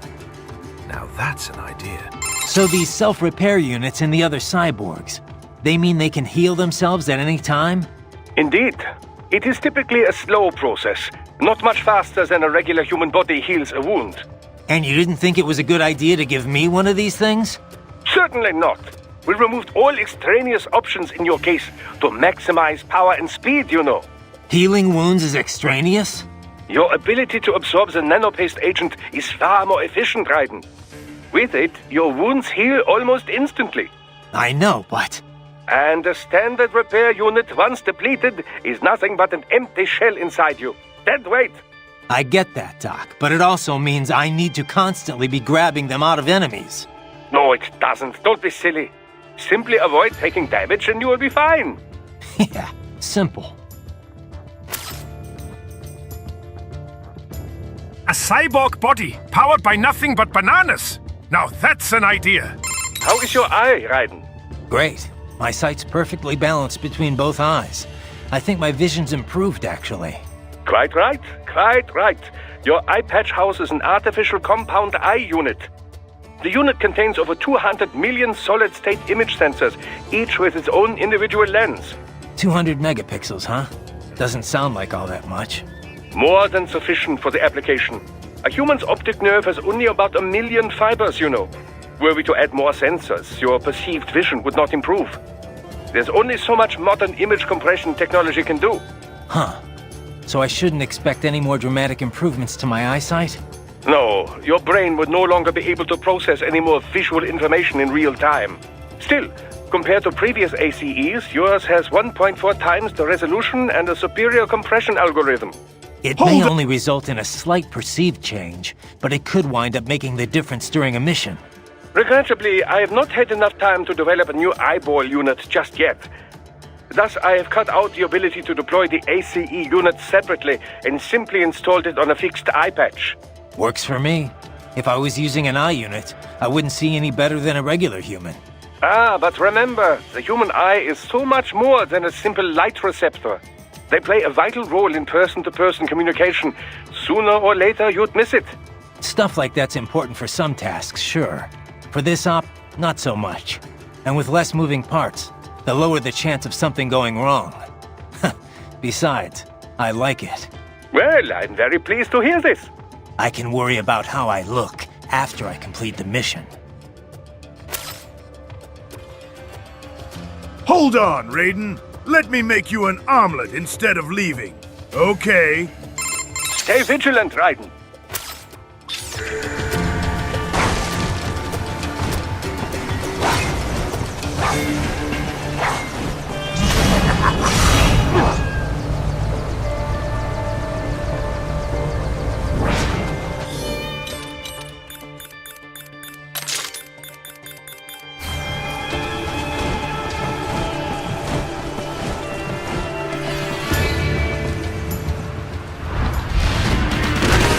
Bastards are using stealth camo to ambush you.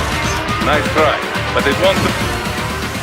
Hey everyone, I have to say I'm feeling really sad today that nobody invited me to this broadcast today. After all, I'm the god Kojumbo. Hee hee, hoo hoo, he he, ho ho. Do any good against a state-of-the-art cyborg like you, eh? To bury incoming hits, throw out your own barrage of light attacks while your foe is on the offensive.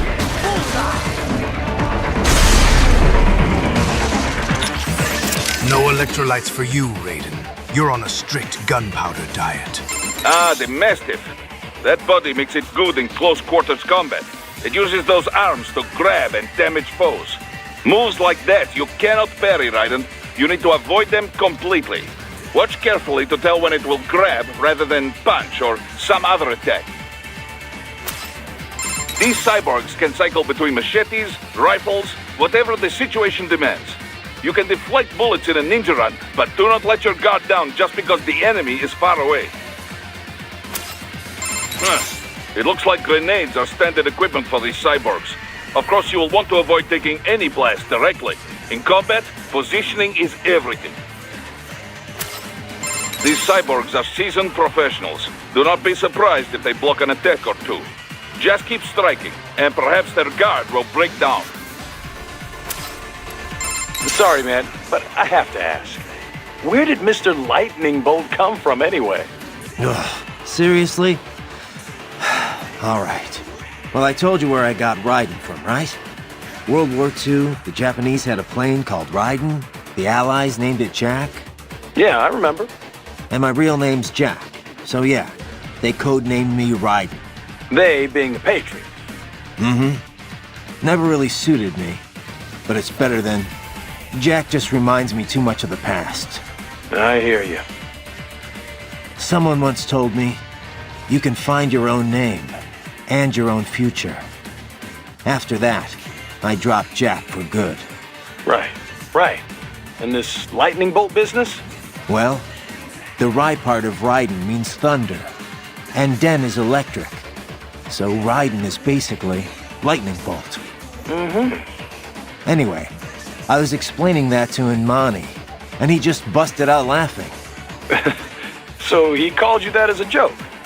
He was basically just giving you shit. Yeah, he actually had a pretty good sense of humor. He was one of the most charismatic men I'd ever met. I don't know much about politics, but being around him, you could just tell he was a natural leader. Such a goddamn shame. Mm-hmm. I won't let it happen again. Desperado ends here. Comic book villains and all. Yeah. We're counting on you, Mr. Lightning Bolt. Oh. So Raiden, who was this that told you to find your own name before you stopped going by Jack? The one and only Solid Snake. Hero of Outer Heaven, Zanzibar Land, Shadow Moses. The list goes on. Right. Guy's a legend. I forgot you knew him so well. Yeah, he saved my ass at Big Shell. Not to mention a few times after that. I've lost count. In terms of pure combat ability, he's one of the greatest soldiers I've ever seen. But it's not only that. He knows what's right, and he just gets it done, period. No one can stop him. I've learned a lot from him. He'd kill me if he heard me talking about him like this. Wow. I didn't know you were such a fanboy. I thought you were gonna start crying there for a sec. Very funny, Kev. Seriously, though, did Snake know he had a stalker?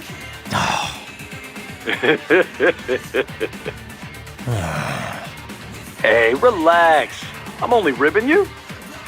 I just wish I got to meet the guy, you know? I know. You're no fun.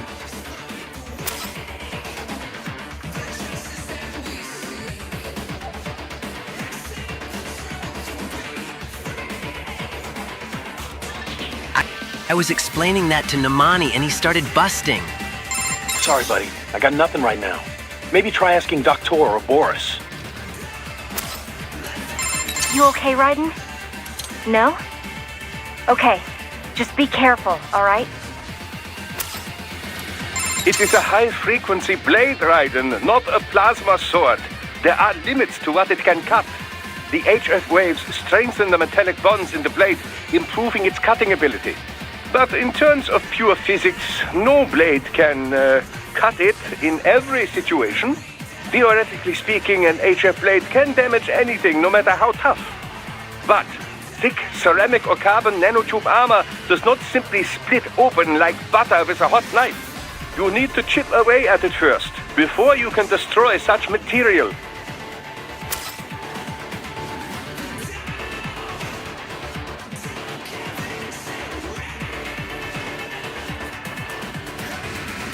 I do called Mr. Lightning Bolt, not that reason I went a little bit quirky on Nerd.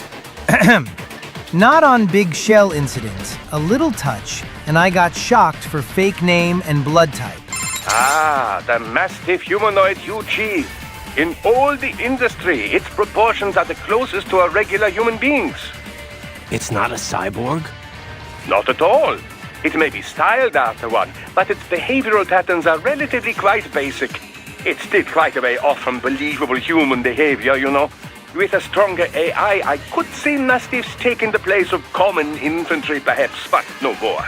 Regardless, do not underestimate their strength or their armor. Weaken them with standard attacks before entering blade mode for the final strikes. Raiden, stop glazing me, you pathetic fanboy. That armor is made from stand. It should, of course.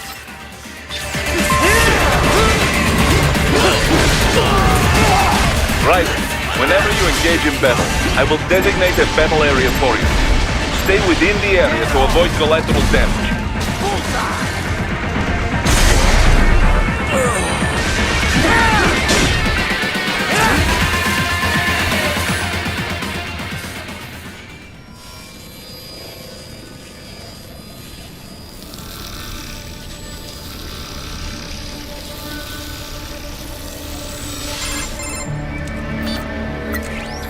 Had your fill? With this body, I could take these guys with no eyes. I do called Mr. Lightning Bolt. Not that reason. I went a little bit quirky on Nerd. Not on Big Shell incident. A little touch. And I got shocked for fake name and blood type. Intel wasn't exaggerating on the cyborg count. Well, you know how fast the tech's been spreading these last few years. That CNT muscle fiber packs the power of a jackhammer into every limb. What enterprising soldier of fortune could resist? And cyborgs are still human. Real thinking people. Way less risk of collateral damage than your typical UAV strike. And don't forget the PR angle. Nations start playing Frankenstein with their troops, and the public goes nuts. PMCs, on the other hand, are off the ethical radar. Yeah. They still don't even count PMCs in official death tolls. With SOP out of the picture, private militaries needed a new edge on the market. We got it. In a way, cyborgs are just SOP troops by another name. Only all muscled up and less predictable.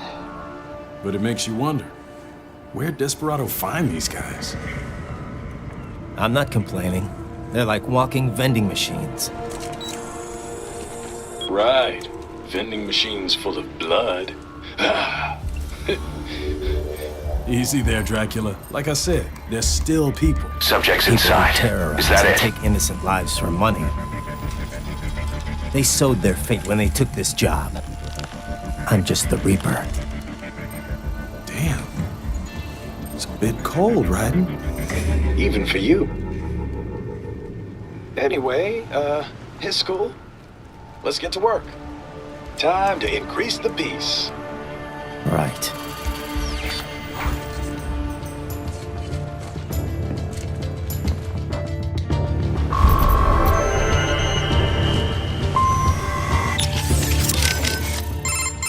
Hey Boris, about the Soliton radar.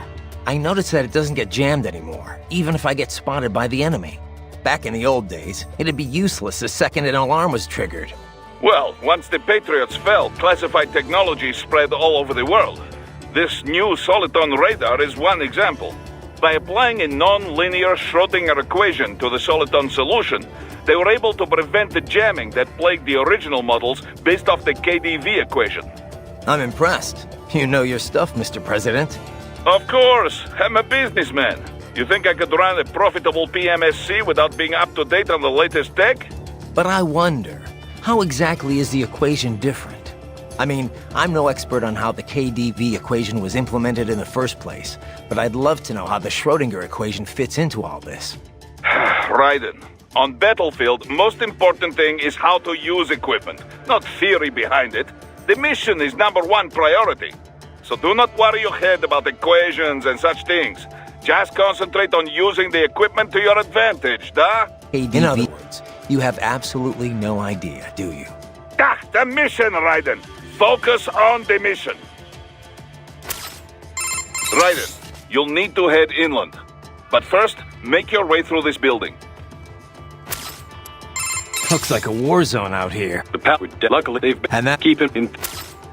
What's up? Okay, save complete. Don't let your guard down, okay? You must continue along, Raiden.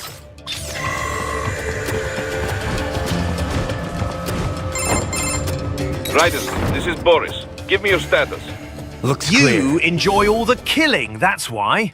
Anyways, people should have advanced weapons. Instead, they back to 1400s on Ghost of Thusasma. No one in sight. Good. Let's recap the route you will take. As I said, the enemy's HQ is in the refinery along the coastline. Dolsaev has been spotted there using satellite photography. Also on site, Mistral, a desperado captain. So I go through the city, cross the bridge into the old town, then head down to the rear of the refinery. Still, I think they anticipate us. They will probably have a grand reception awaiting you at the old city. Do not let your guard down. The stealth craft made it back to Sochi all right? Da. Safe and sound. No repairs necessary. Some routine maintenance and she will be as good as new. Good to hear. I'm guessing that thing doesn't come cheap. Well, an old Soviet army friend gave me discount. He runs a PMC specializing in airborne warfare. An Air Force for hire? That's a new one. Ever since SOP, Merc started to fill more and more regular combat duties. SOP ended, but the trend did not. Most every modern military relies on PMC support in one way or another. Good news for Maverick, I suppose. Anyway, that's quite the little jet your friend has. I was expecting a lot of turbulence coming in that low, but she was smooth as silk. Didn't feel like I was a bird exactly, but probably the next best thing. The MQ-133C uses a brand new type of active adjustment control system. Sensors on the plane take readings 120 times a second, and to be honest, I don't know how it works.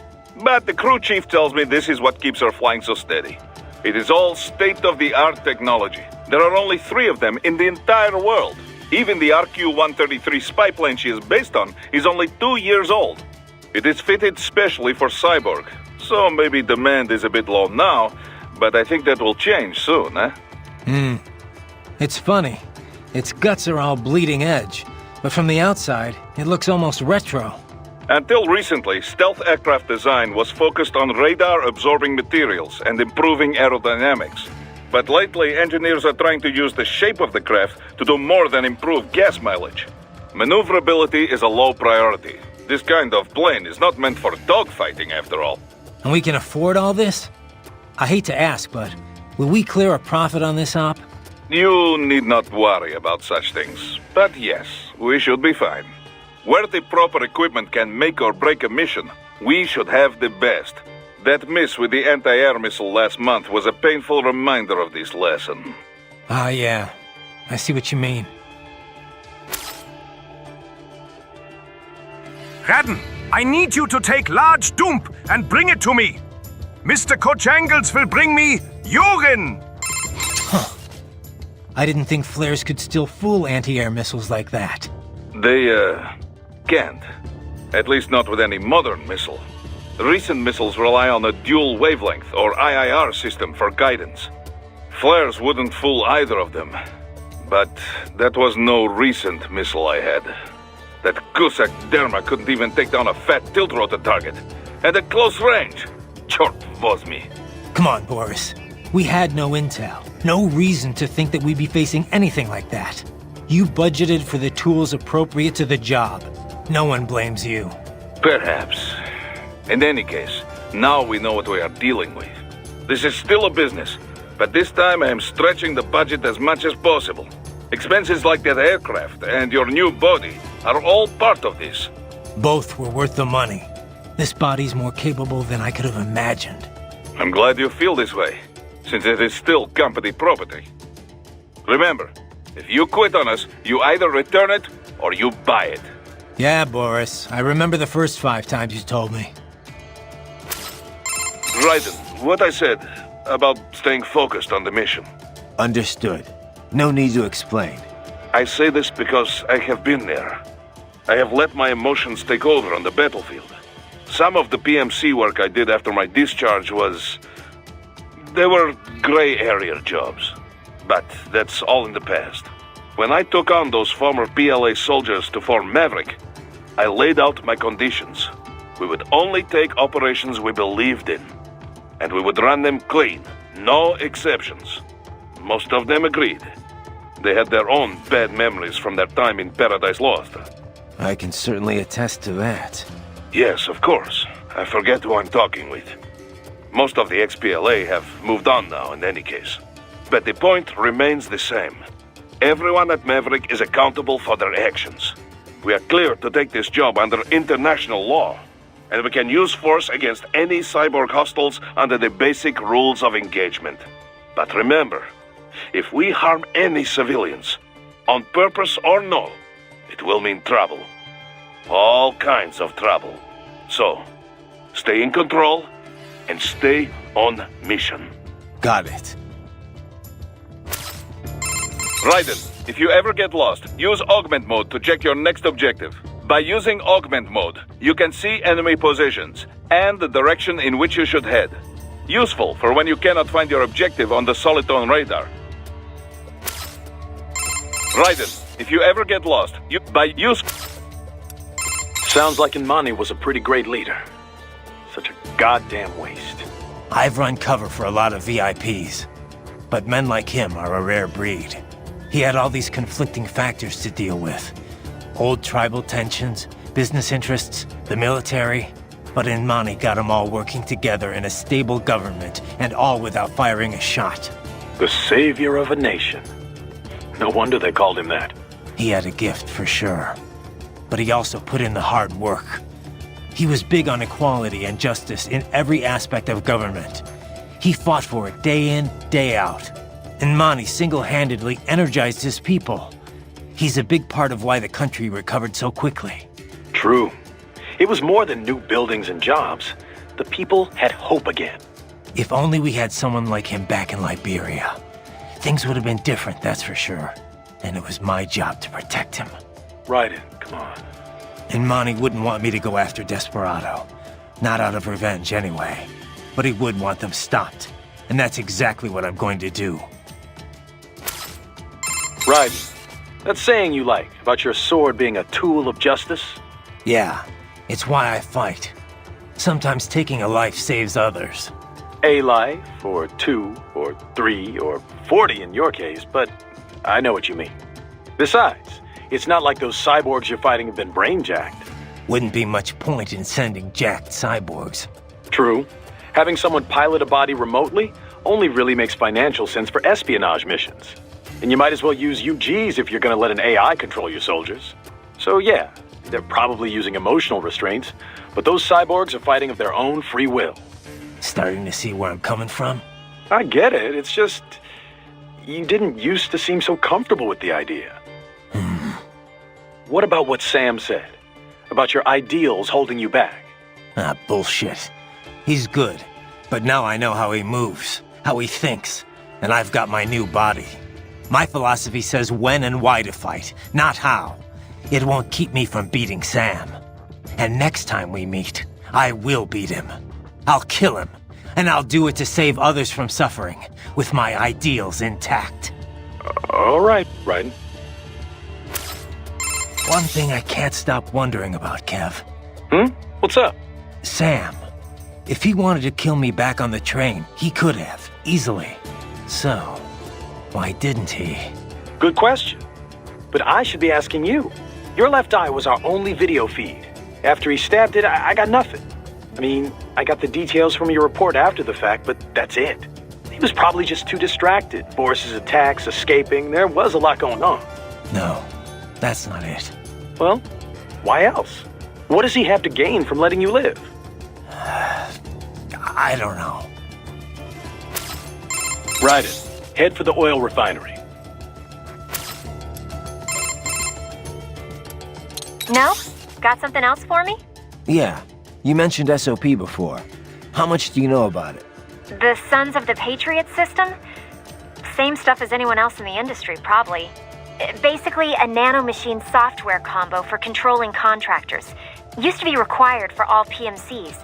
Soldiers couldn't fire unless their ID matched their weapon and they had clearance. From their commanding officers. And the rules of engagement, I mean. It had some mental effects as well. Moderating pain, enhancing concentration, that sort of thing. The idea was SOP would minimize arms smuggling and civilian casualties. A kinder, gentler war. An oxymoron, any way you look at it. Civilian deaths did drop, though. Because soldiers in the system could coordinate in real time, share info. Between that and the ID weapon locks, a lot of people felt better about employing privatized military. The irony is, the system was developed based on criticisms of PMC ops, mostly American interventions. SOP propaganda said it would put limits on the war market. What it really did was shift market share over to the PMCs. Civilian deaths went down, but total casualties just kept on climbing. More than ever, war was big business. And business was booming. Until SOP got hacked. Suddenly, everyone realized how dangerous it was to have a single system controlling entire PMCs. That was the beginning of the end for SOP. Public opinion on privatizing war did a 180. After that, a lot of local conflicts and civil wars died down. The PMC conglomerates had to split up and downsize just to stay in business. And that about does it for SOP 101. Class dismissed. Not bad, Professor. But it's not the whole story. No, I know. Let's finish this later. I better keep moving. Need something else? I thought we'd get back to our little history lesson. What do you know about the Patriots? I know that they were behind everything we talked about before with the SOP system. People thought these 12 guys controlled world politics and the global economy from the shadows. And they were right. Except there weren't 12. And they weren't guys, or even human. They were massive AI networks. All the better to gather information on a global scale, or censor it if they wanted. They'd manipulate factions to keep wars raging, all while selling arms to both sides. The PMCs made billions too, of course. SOP was the Patriots' masterstroke. They could control battles directly, down to each individual soldier. The system might even still be around if the AIs hadn't all been destroyed. I'm impressed. You know your stuff. Not many people have even heard of the Patriots. More than when they were active, but still, not many. Almost no one knows they were AIs, or that they're the real reason SOP went away. Well, the few that do know aren't going to talk about it publicly. Even the world leaders. Especially the world leaders. The people would panic, assuming anyone believed them. Which they wouldn't. You can find speculation on the net if you look hard enough. Some of them get pretty close to the truth, but the stories never made it into the mainstream. Just another conspiracy theory. I'm not surprised. It's a little hard to believe, you know? It just sounds crazy. When Kevin briefed me about all this in orientation, I thought it was some kind of BS detecting test. All right then. Hey, Raiden, let me ask you something. The Patriots. Why would AIs do all of that? I can see why people would want all the money, but AIs? What did they stand to gain from it all? Who knows? Maybe they didn't even know. Optical neuro AIs aren't your typical PCs. They learn over time, change in unpredictable ways. The core AI, JD, was bent on expanding the war economy. Maybe to fund the Patriots' other activities. Or maybe that's just the way it evolved, like a secondary objective that took over. One of the other AIs said it was created to filter out unnecessary information, gossip, trivia, all for the sake of future generations, to drive the evolution of the human race. Or so it said. Was that the truth? Or a lie? To manipulate me? Who can say? To think. Something like that. Running a nation. And America, no less. It's terrifying. Thank God they were all destroyed. But did it really change that much? Maybe not. Contractors still gotta eat after all. Soldiering for hire's always been a risky business, but at least before it was good money. There was a decent chance you could get rich and retire early. All that disappeared during the SOP years. Demand was high, but the workforce was flooded. More and more soldiers were willing to work for cheap. It got so you'd have to work years before you could even pay back your initial training and insurance fees. Yeah, I can see Sundowner's point. The global recession certainly didn't help. Unemployment shot up across the US and the EU. Even if contractors gave up and packed it in, there weren't any jobs waiting for them back home. The irony is the recovery was all war-driven. It wasn't a general recovery at all. Not only did globalization exploit the poor countries, but it crippled first world employment too. And SOP's gone. But now we've got these PMCs that are basically mobsters. Just thugs in uniform. Yeah, not a pretty picture.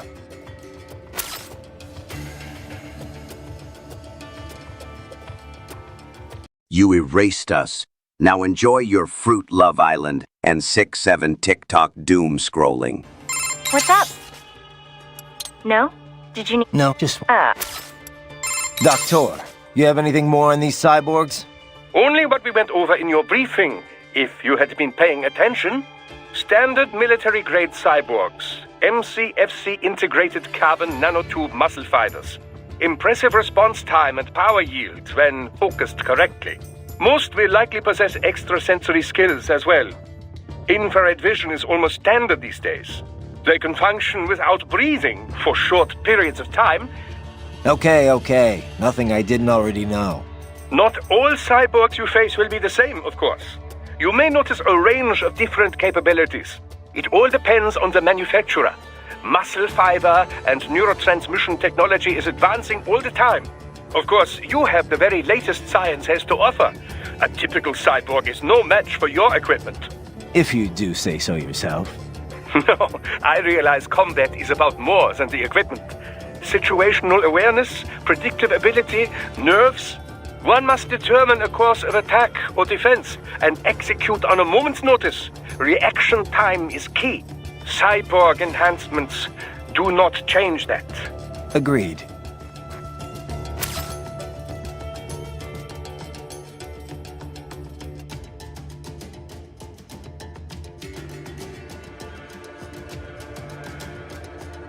No need to add creamer for my coffee, cause... Oh, I'm flooding. Fuck! Hey Doc, I'm curious. Can I recharge off any cyborg? Even a non-military unit? Not that I ever would, of course. A pedestrian cyborg? I very much doubt you will encounter any of those on this op. Besides... Against the rules of engagement, I know.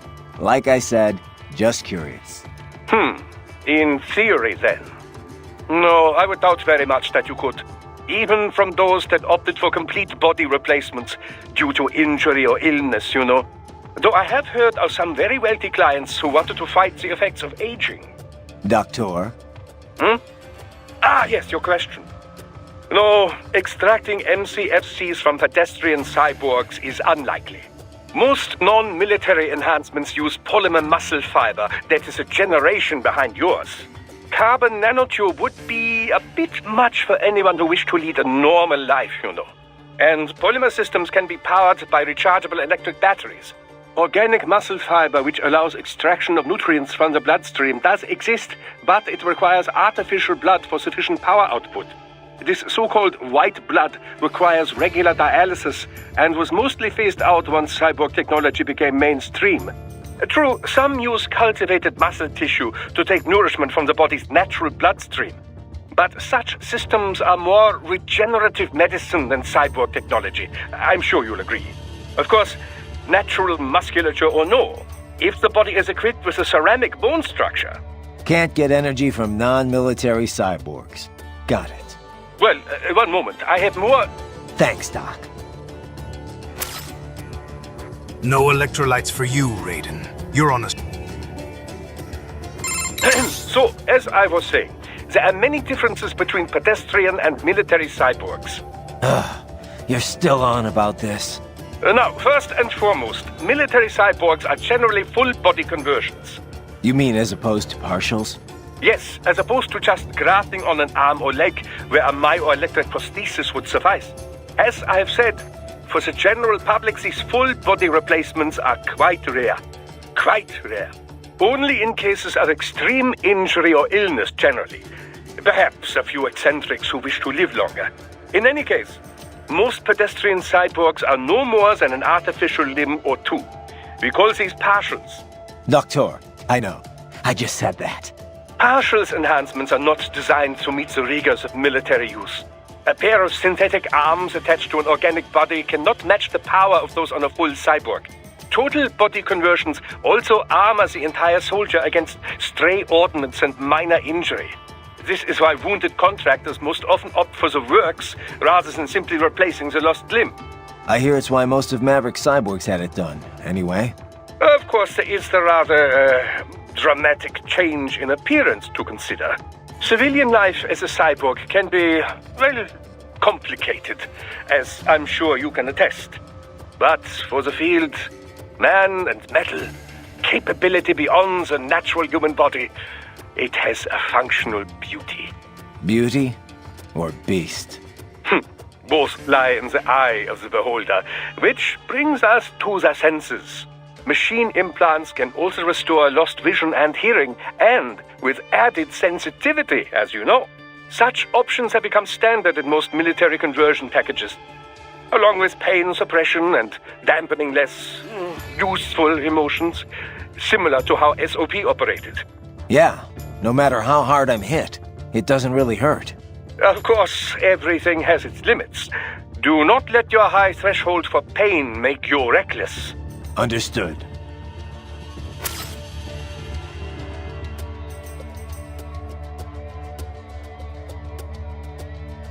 Leverage! On a clanker hating me! Doctor, about my pain threshold. It doesn't hurt exactly, but I can still feel it. It's not painful, but it's still pain. It's hard to explain. Well, your nervous system is still fully intact, of course. It would be dangerous for you to be entirely unaware of your body taking damage. Instead, your nerves are controlled such that pain is no longer so unpleasant. How do you mean? Take epinephrine, for example, or adrenaline, as you might know it. This hormone makes it harder to feel pain, yes? Your implants work using a similar method. Yet, for all we now understand of the nature of pain, much of it remains a mystery. How so? Well, why do we feel pain?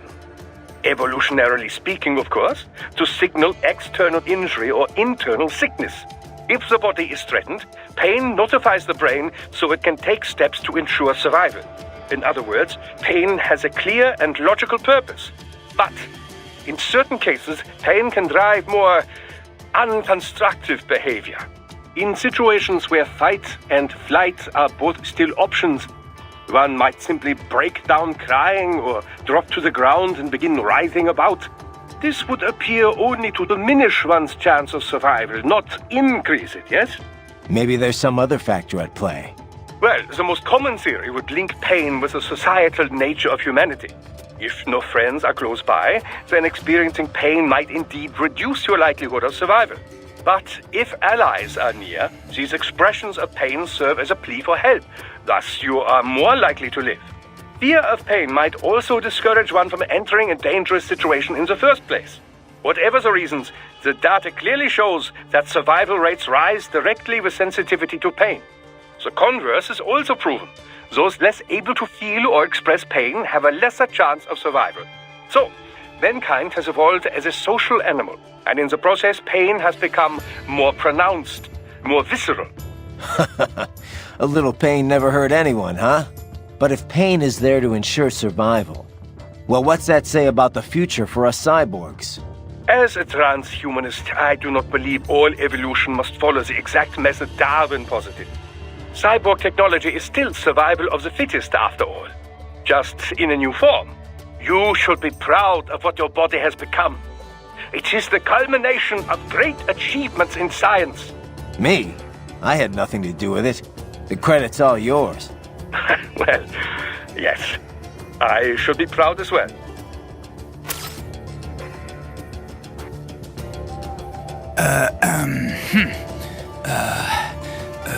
Quamen! Doctor, about my fuel cells, the electrolytes. Do all military cyborgs use the same type? I'm not gonna run across anyone, incompatible with me, am I? An excellent question. Your fuel cells, like any other, operate much in the same way as a typical battery. They do not need replacing after a single use, of course, and they do not require recharging. They do, however, require a fuel source. That much I know already. Yes, there are several different types of fuel cells. Phosphoric acid, MCFC, molten carbonate like yours, solid oxide, and so forth. Each type can be further divided into classes, each which runs on its own electrolyte material. However, all current military cyborg MCFCs run on the same one electrolyte. That's good news. Why all the same electrolyte, you ask? The answer lies in the catalysts that help make up your carbon nanotube musculature. It was breakthroughs in researching these catalysts and CNT manufacturing that enabled large-scale production. Breakthroughs that happened after all the data the Patriots were covering up finally leaked. It could not have happened without your help, Raiden. Science owes you a great debt. And I do as well. Working on your body has been quite educational. Check your destination on the Soliton radar.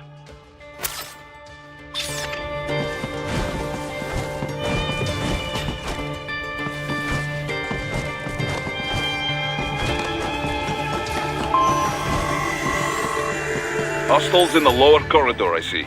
Try to flank them, or approach from behind. Raiden, if you ever use...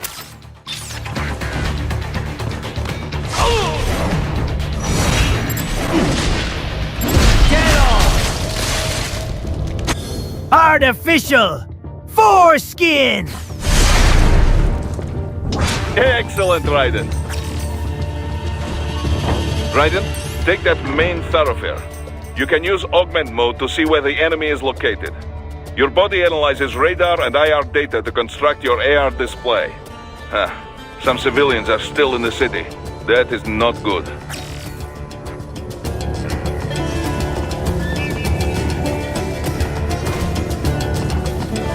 What are you doing here? This area is off limits. What? No, I'm not doing anything. Can we just kill him? It'll be easier. Supposed to have driven them all away already. So, self-defense, right? Easy. No, please, I have family.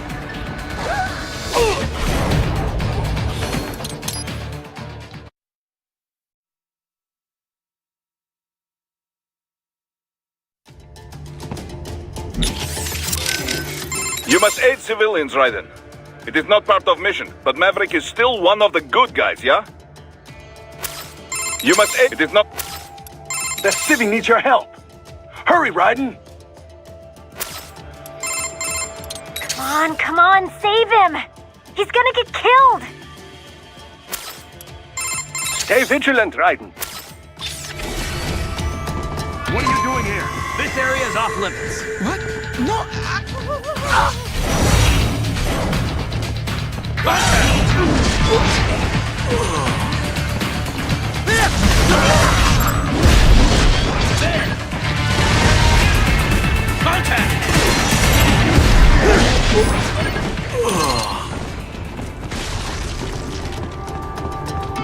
He is scared to death, Raiden. Let him know he is safe. Yes, Raiden. Хорошо. That's one less death today. Now, on with the mission. Boris, what have we got on that recoilless launcher Desperado's using? Looks custom-made for cyborg use. Agreed. Most likely based on the Lag 2. US developed to go after the Russian market share of conflict zone munitions. It uses mostly plastic parts to keep costs down. Thanks to that, it has been very popular. So not designed to help national defense, but the national economy, made purely for profit. That is one way of putting it, yes. What you saw must be an altered model, modified inside the company's private armory. Did you see how it was equipped with magnetic locator? That is some very clever customization. The gun is mostly made of plastic, so very little interference is picked up by magnetic sensor. Hell of a payload, too. Heat MP. definitely anti-cyborg. Even you'd feel the blow from one of those. Any countermeasures? It uses an inertial fuse to maximize the formation of the shaped charge jet. Cut off the warhead while it's still in motion, and it will not detonate. So slice it up in blade mode and I'm safe? Take this seriously, Raiden.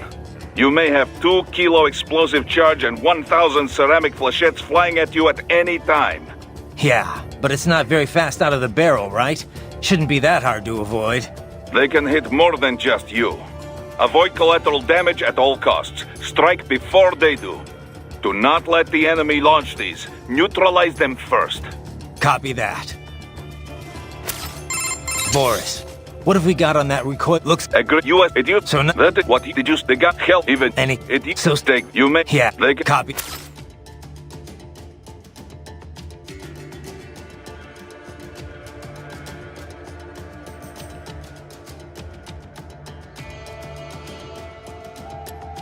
Ooh, nice work, buddy. In the nick of time, huh? Think there's any more of them here, Kev? Doubt it. It was all-out war over at the palace. Once the evacuation order was issued, everyone should have fled to neighboring towns. Some of the cabinet were caught leaving Sukumi, though, and a lot of citizens got caught up in the crossfire. Some folks probably stayed put. Figured it's too dangerous to do anything else right now. Bad situation. Let's not let it get worse. Keep an eye out for more of them. If they're in a pinch, try and help out. Just make sure you don't hurt them. Got it. Raiden, head for the oil refinery. Raiden, did you... Yeah. Good thing I got here when I did. I'm, impressed, Raiden. Thanks. Now if you'll excuse me. Huh? Oh, right. The mission. What's up? No? Did you need... No, just one. You must continue along, Raiden.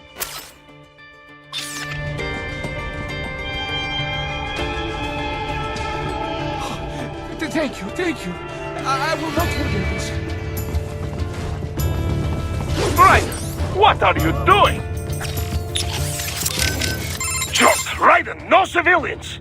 Relax, Boris. Just some custom tailoring. You either want to relax. What the hell are you thinking? It was a reflex. It won't happen again. Chusabacha!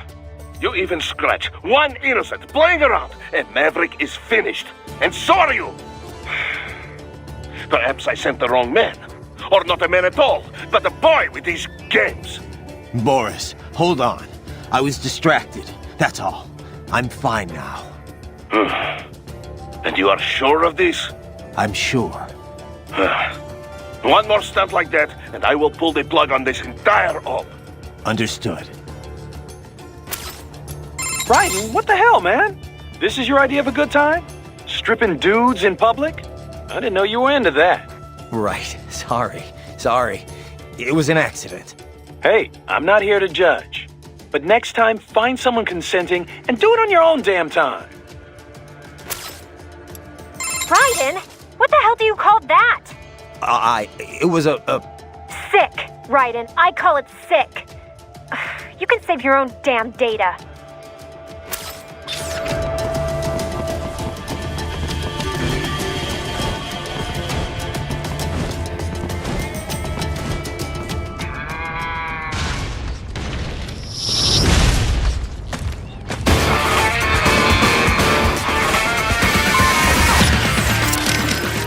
So, Raiden, what's your game plan? You sound excited. Oh, I am. Front row seats to rematch. Raiden versus Giant Gecko. I've heard the stories. I'm trying to work here, you know? Don't be modest. It was you who taught anti-Irving tactics to my men. This I think you could handle with no legs and both eyes closed. Boris. Okay, I know. Never let your guard down in battle. So, let us recap what we know about your foe. An AT Corp representative gave me brochure last time he stopped by. The most recent model is the Block 30. Probably this is what they're facing here. Muscle contraction rate is increased by 6%, and the chassis is made from honeycomb boron fiber reinforced plastic. It's lighter, more durable. The engine still puts out 650 horses, but they say it is much more agile now. Can you tell the difference? Dunno. It's been a while since I've had the pleasure. Equipable sensors have not changed much. Of course, we have the standard camera eye. Also, milliwave radar, low-light camera, infrared camera, acoustic positioning gear, chemical sniffer. It looks like it's been mounted with 50 cal. Pretty light gear for one of those guys. Light isn't the word that comes to mind, Boris. Well, extra agility or not, a lizard is a lizard. For you, this should be easy peasy. We'll see about that. Well, off you go. Time for the fun, yeah? Oh, this video will be perfect for sales presentations. Ugh, copy. So, Raiden, what? Oh, that. Oh, so, the must, the end, equip, it'll, well. Got yourself a gecko problem, huh? It's strong and speedy. Against a regular soldier, it'd be overkill. Yeah, I've seen him tear through more than a few troops, but I'm no regular soldier. No doubt. Against state-of-the-art like you, I almost feel sorry for it. Probably not a lot I can tell you here that you don't already know. Yeah, I've got this one covered. Well, time for a little pest control, I guess. Got yourself a... Yeah, but I'm... No doubt. Probably not. Yeah, well... Be careful out there, Raiden. I know you're used to these things, but nothing's more dangerous than letting your guard down. Don't have to tell me twice. Underestimating your enemy's the best way to get yourself killed. I can't give you much advice here, but just take it slow and do it right, okay? You want me to say, just in case? No? Well, I guess you'd know better than me. Still, be careful. Ah, an Irving, yes? Rather old school, as they say. Not your cup of tea, Doc? Oh, no. One could argue they dominated during the SOP days, but they certainly are not much use now. They have been improved upon over the years, no doubt. But there's only so much one can do with such outdated technology. You have a fair amount of experience with them already, yes? I doubt you need any battle advice from me. No, probably not. It's been a while, but I still remember how they move, their ticks and tells. They telegraph most of their moves in advance. So long as I can parry its attacks, I can strike back often. I do believe, however, that the armor on its legs has been improved. I imagine that a simple slash or two will be insufficient to topple it this time. We'll see. I imagine you already know this, but the defenses on an Irving unit cannot be broken in a single strike. The leg armor has also been reinforced. You must weaken it first, before you can break through. I imagine you... the leg...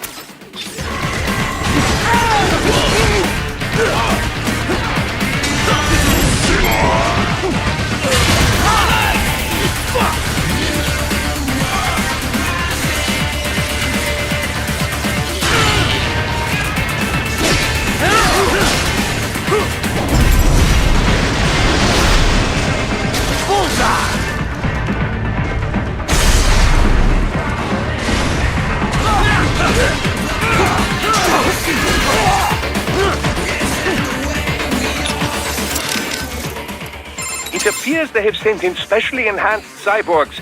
That armor is quite a bit tougher. It will take more than a single strike in blade mode to dismember them. Start with a barrage of attacks. If you can weaken them sufficiently, eventually you can cut them open.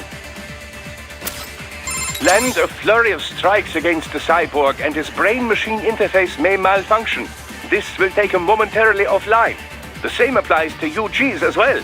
Strike often enough and their AIs become unable to keep up with the required real-time processing. Make that happen and you can enjoy a decisive advantage. Assuming you have sufficient power, you could even enter blade mode and finish the fight right there. No matter how strong their armor, getting knocked offline leaves them completely vulnerable. Yeah, boy! I just got you getting that motherfucking erotic cut, big dog! Take it for the shooters!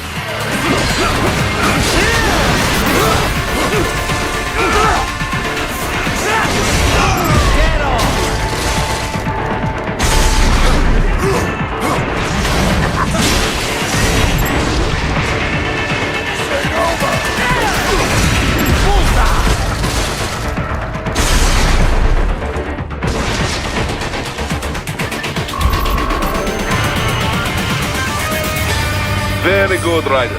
Now, keep heading for refinery. Ryder, what was your strategy for fighting the geckos? You said to beware the long legs? Yeah, when they're standing straight up, they've got a longer reach than you'd expect. Once it lifts that leg, you better be ready to get the hell out of the way. No! My moo cows! Their feet are sliced up! How are we gonna sell this game, Raiden? You monster!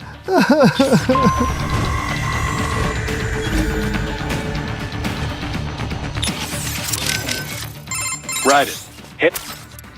What's up? No? Did you? No, just...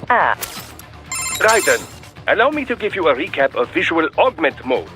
Why? Is it different from my AR display? We'll get to that in a moment. Modern tech gives us the ability to display assorted information streams visually. This is accomplished by interrupting the data flow from a cyborg's optic nerves. This is referred to as AR, augmented reality. That's how I can see my Soliton radar and who I'm talking to on the codec. Right. But if too much data is presented in this manner, the user runs the risk of having an incomplete view of the real world. Yeah. The codec window's got a bad habit of getting in the way when you drop into chat. Of course, of course. Typically, I'd simply call, leaving it to you whether or not to respond. In an emergency, however, that just wouldn't do. Define emergency. Anyway, cyborg AR designers try to keep the interface as unobtrusive as possible. But there are times when one really does need all that data on display. This is where augment mode comes in. Now, I know it sounds a bit like augmented reality, but just think of it as an additional dimension to AR. Okay, fine. So what's it do? It uses local Soliton radar and XIFF data to do things such as analyze and display enemy position and numbers. It also has a starlight scope and thermal goggle functionality for a host of night vision capabilities. The entire image is digitally processed, making it much easier to read than earlier thermal goggles. Yeah, I'd noticed that. Used in a well-lit area, your perceived brightness will be affected, but it won't hinder vision too much. The same type of sensor is used for all functionality. The data sent out by each one is merged together as part of the digital processing. All you need to worry about is turning the individual functions on and off. Simple, yes? Sure, Doc. Simple. I imagine you already know this, but the defenses on an Irving unit cannot be broken in a single strike. The leg armor has also been reinforced. You must weaken it first, before you can break through. I imagine you all... The leg...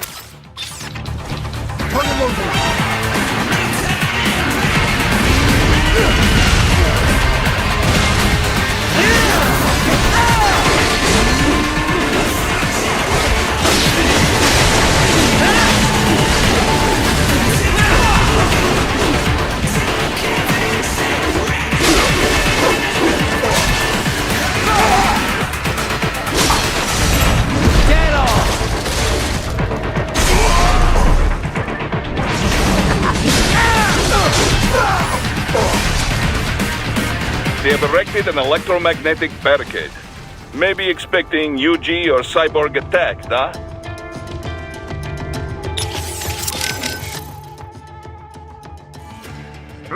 Legs! They have erected an electromagnetic barricade. Maybe expecting UG or cyborg attacks, huh? There must be some way they use to get around there. Find it. They have erected... Maybe they're... Ride it. All right, Doc. What are we dealing with here? A new type of barricades. Developed as a countermeasure against UGs and cyborgs.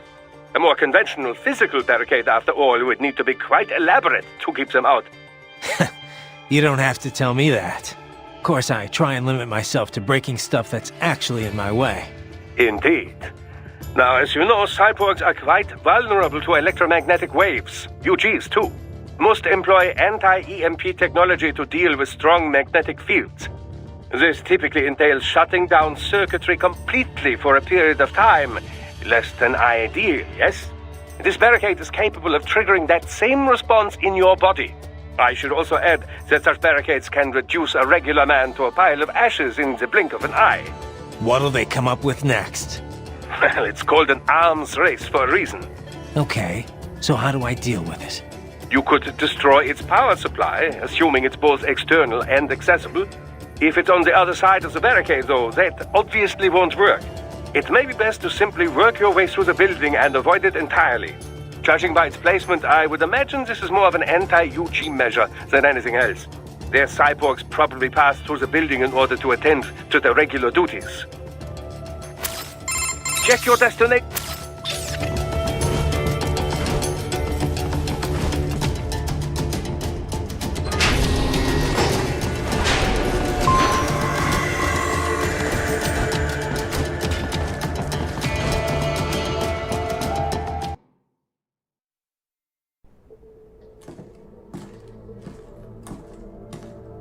Greetings, cyborg. Show yourself.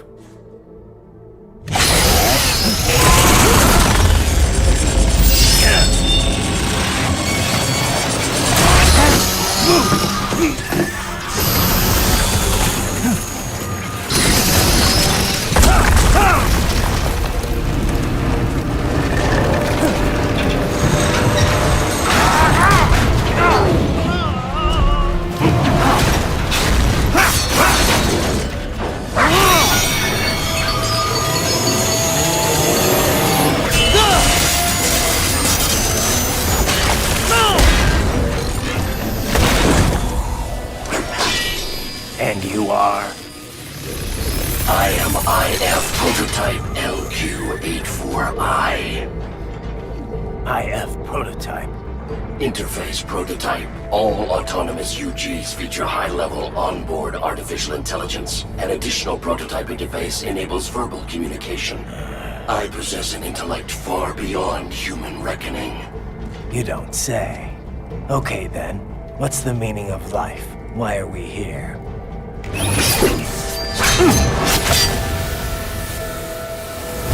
I am here to kill you.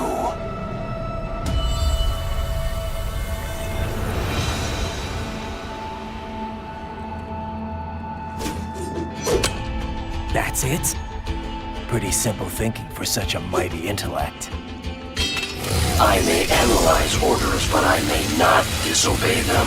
Should I disobey a direct order, my memory would be wiped. I must destroy you. What good is an intellect if you can't use it? Your taunting is pointless. Exterminate! I'm gonna do your homework.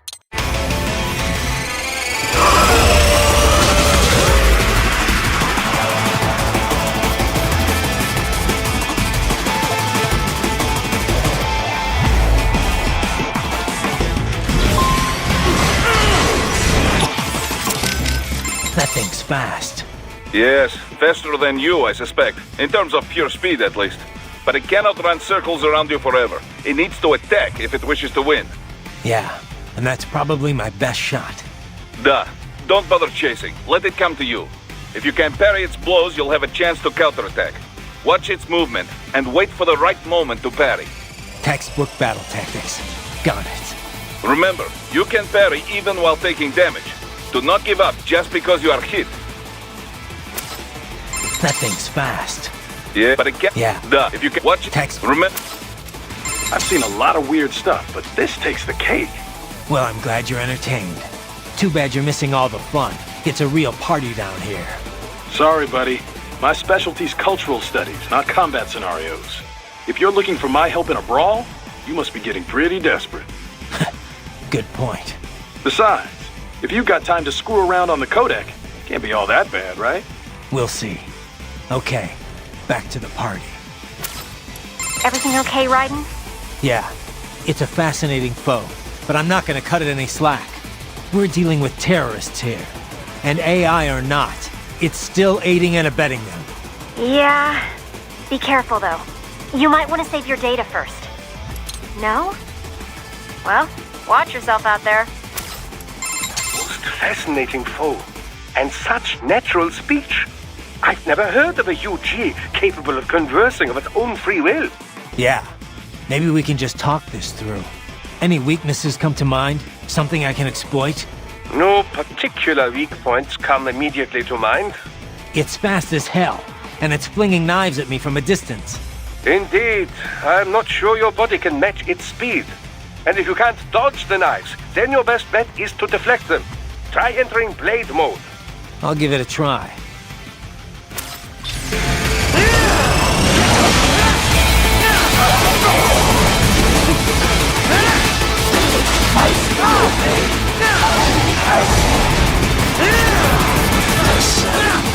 Uses all of his tools. Backup required.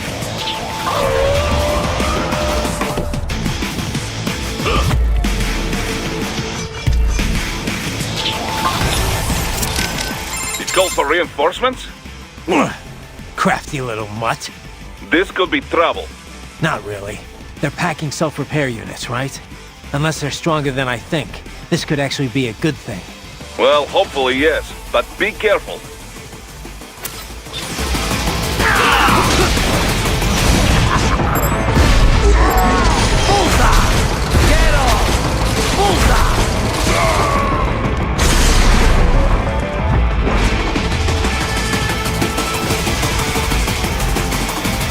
Are we both here only to fight, then? I am not allowed a choice.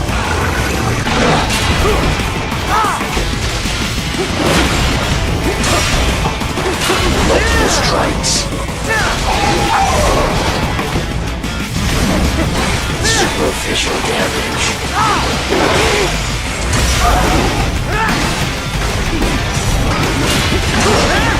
To continue alone would be foolish.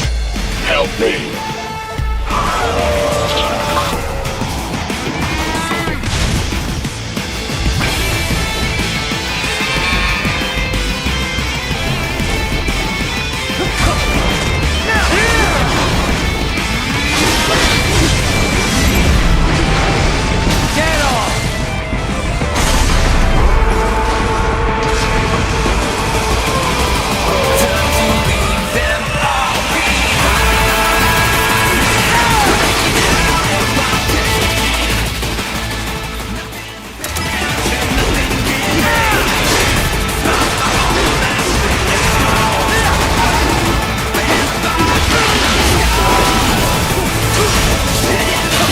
Combination attack.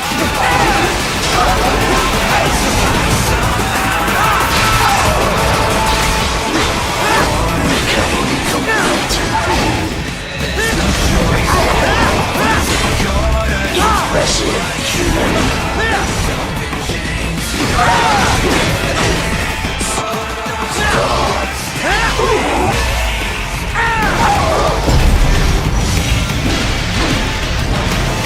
Cannot continue.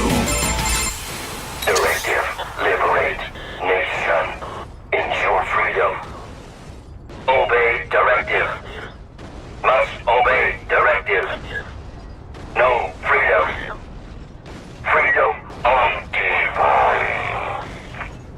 What would an AI know about freedom?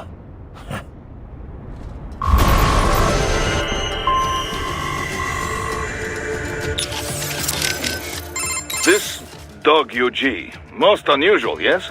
You buy all that? About it being sentient but having no choice? Well, there is not evidence to prove it. It could be programmed to say this, to weaken your will to fight. It'll take more than a talking robo-pup to phase me. Then again, there is not evidence it is not true. Considering the pace AI is advancing, it is not impossible. So, what then? Should I have spared it? I did not say this. In any case, the mission takes priority above all else. This dog UG tried to stop you and it failed. This can only be a good thing, yes? Didn't you say you'd been here before, Boris? Once, back when it was still Soviet territory. Seems like it'd be a lovely place, if it weren't a war zone. The Pearl of the Black Sea, they called it, back when more Russians lived there. It was a very popular resort spot for the USSR. This is before the wall fell, of course. Then Russia and Georgia began to fight over the area. kicking off the war in the early 90s. Georgia was a Soviet republic. Abkhazia, a semi-autonomous state within it. The Soviets like to stoke ethnic rivalries between the two. And not just there, in all the outlying territories. It kept them easier to control. But with the Russians no longer watching over the two. The Abkhaz were scared. They knew an independent Georgia would swallow their nation sooner or later. So they took advantage of a Georgian military coup to declare their own independence in '92. Of course, the new Georgian government was not happy to hear this, and so... The same old story. And with Russia supporting the Abkhaz, it was a stalemate. 2 years later, the ceasefire meant Abkhazia was finally independent, but not officially. They still are not formally recognized by Georgia, or most of the international community. This region is filled with breakaway states. This is true. There is South Ossetia, also in Georgia. Transnistria in East Moldova, and Nagorno-Karabakh, which broke from Azerbaijan. In any case, even Russia did not officially recognize Abkhazia as independent until 2008. So it was not long ago Sukhumi was a war zone. It has changed dramatically since then. They have been rebuilding steadily, with Russian support, ever since SOP was shut down. Good to hear. But doesn't that leave them wrapped around Russia's little finger? It does. Which is why Dolzaev is calling for a truly independent state. He wants an Abkhazia that takes orders from no one. Not Georgia, not Moscow. Sounds like a worthy cause. But many Abkhaz are happy with the reconstruction Russian support makes possible. Few of his fellow countrymen were interested in what Dolzaev had to say. At first. And then Desperado showed up. Exactly. They brought the sad ending to this little history lesson. It is no wonder so many people mistrust PMCs, eh? I suppose not. I will do your homework, and then eat it. Boris, do we have anything else on Dolzaev? Any more on his background? Very little confirmed intel, but it seems he is a former Chechen insurgent. He claims he was part of the Chechen National Congress when they declared independence in '91. This was just after the famous coup attempt in Moscow in August. Things were not stable. Gorbachev lost his political power. It was Yeltsin who signed the Belavezha Accords. Right. It created the Commonwealth of Independent States. All republics that made up the USSR became independent. The problem is, Chechnya was never a true republic. It was an autonomous state, but still part of the Russian Republic. Like how Abkhazia was an autonomous state within the Georgian Republic. The same kind of sad story. Russia does not recognize Chechnya as independent. They send troops and the fighting begins. It is said 250,000 Chechens were killed over the 2 wars that followed. 1/4 the entire population. The Chechens were forced to give in, and the war officially ended. But the rebels kept on fighting. Insurgents fled into Caucasus Mountains, formed several factions. They waged guerrilla war on Russia ever since. We think Dolzaev is the leader of just such a rebel group. Sounds like Russia bears some of the blame for radicalizing him and his men. I love my homeland, but she is not perfect. What nation is? Just remember, this could all be smoke. We cannot even confirm Dolzaev is truly ethnic Chechen. Say he is, though. What would he be after here in Abkhazia? Some Chechen militants volunteered to fight for the Abkhaz in their war in the early 90s. But when Russia recognized Abkhazia to keep Georgia in check, they also began funding recovery. Which the Dolzaev crowd see as a play to gain influence. But wasn't the Chechen recovery funded by Russia? And many rebels believe this is why their people gave up on independence. Perhaps this is exactly why Dolzaev is here, to alert the people before it can happen again. But if the Abkhaz people are not interested in fighting, his plan could backfire. So in a way, it's Russian policy that brought him here. He thinks he's fighting to make these people free. Whatever his motives, no one elected him and no one gave him a permit for murder. Now that he is allied with Desperado, he is too dangerous to ignore. I know a lot about freedom myself, actually. This dog UG. Well, it could then consider. In any this. What was up with that wolf dog UG? Some pretty freaky shit. Hadn't thought too much about it. Really? I keep wondering, why give it intelligence if you're not gonna let it think for itself? Good question. I mean, I guess it makes sense if it improved combat performance. Now that you mention it, it didn't fight like your typical UG. It felt more like I was facing off against a cyborg. Oh. I guess the added smarts make for a tougher opponent after all. That's not what I mean. It wasn't really tougher than your average UG. More like it was, I don't know, hesitant. It didn't follow through on its attacks either. Guess that's why it was still just a prototype. But then why put it out on the front lines? Who knows? Maybe it was the field test. In any case, probably not the result they were hoping for. One thing I don't understand, Kev. Desperado must be violating all kinds of laws here. Why hasn't the international community gotten involved? Well, from a purely legal standpoint, it's actually not so cut and dry. First, there's the fact that Abkhazia is still not a member of the UN. Only Russia and a few other breakaway states even recognize it as a sovereign nation. In the eyes of most of the international community, Abkhazia is technically still part of Georgia, which would make this an internal Georgian issue. Guess you can't really call it a coup if the displaced government was never seen as legitimate.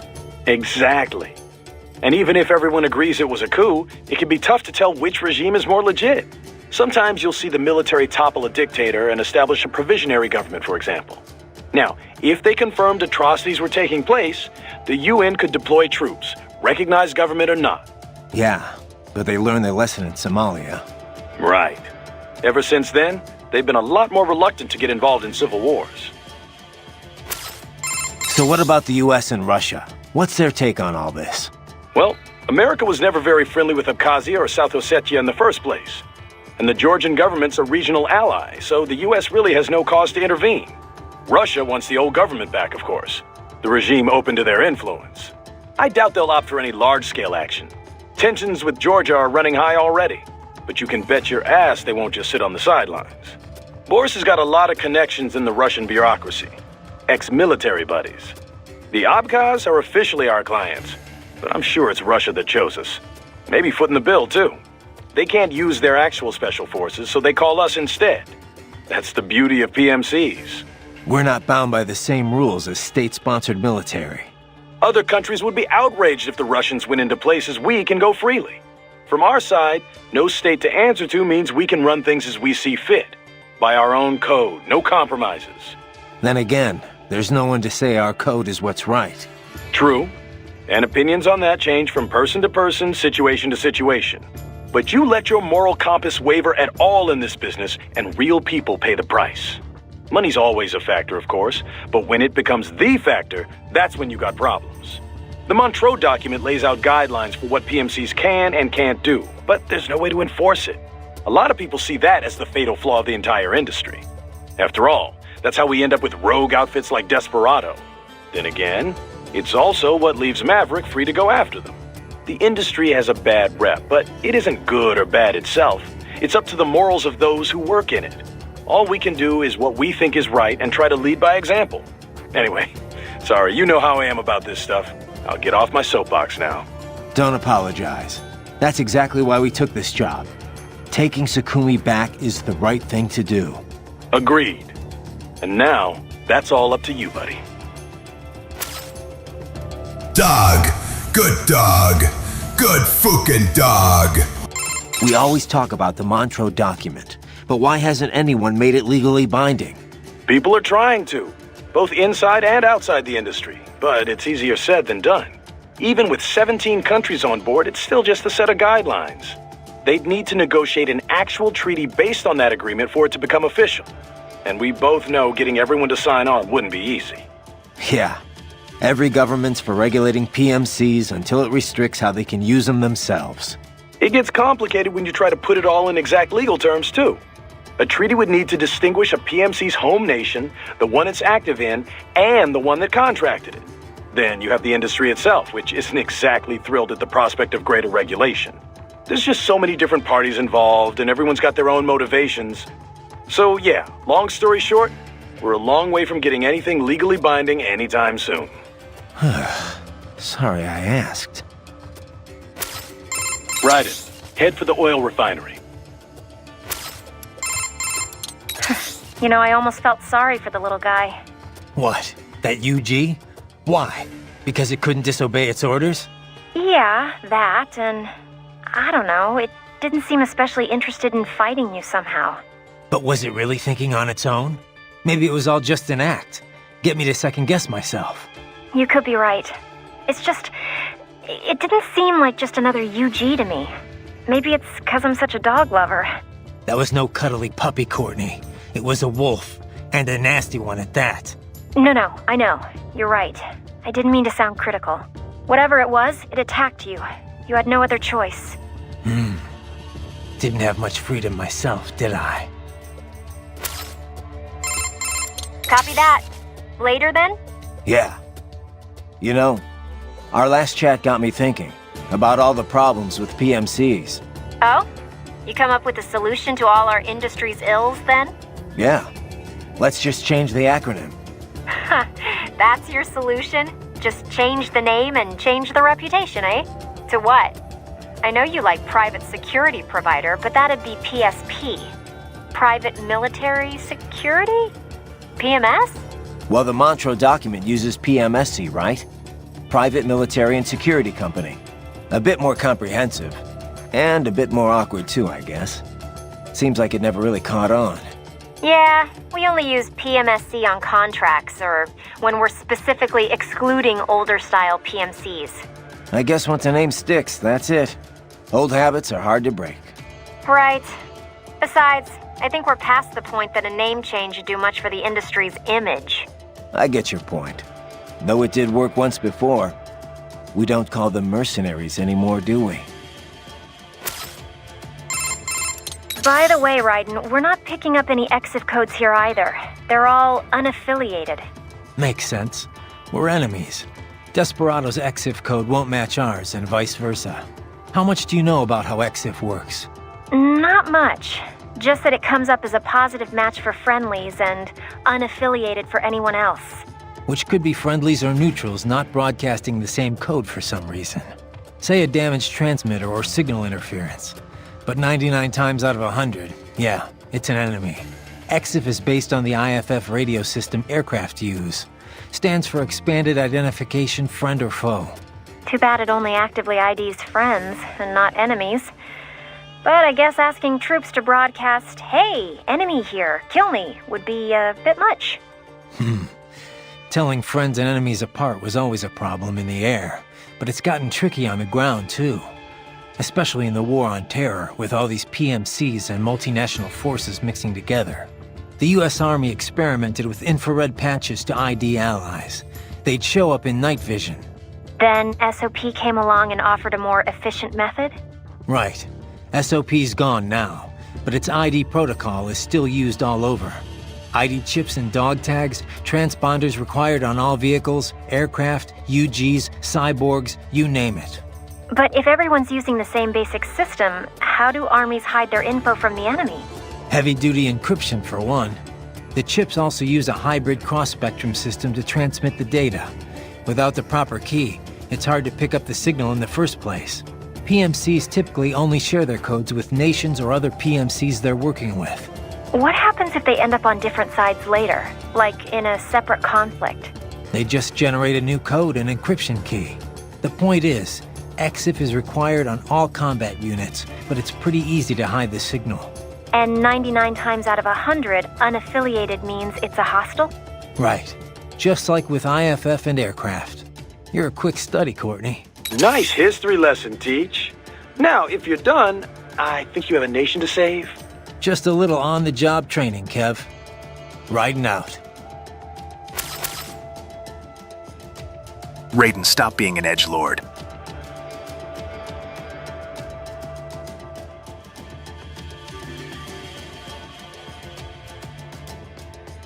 What's up?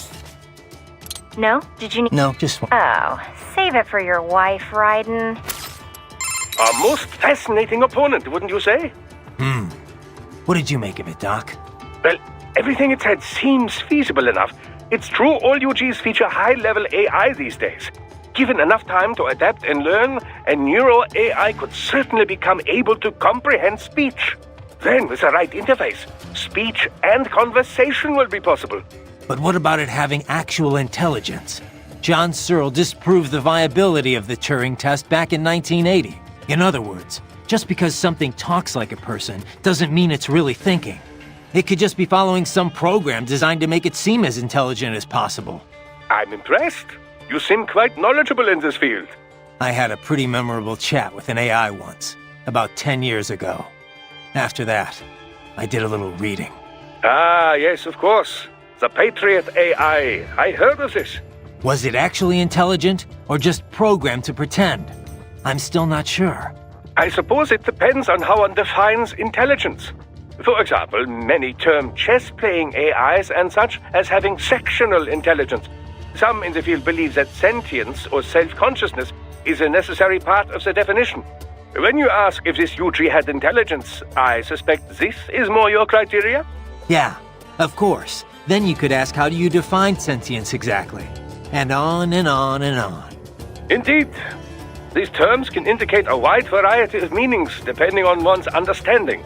Perhaps it is less important to ask if the AI was intelligent or not than to ask how did the AI operate. After all, labels are useful only when they further pursuit of the truth.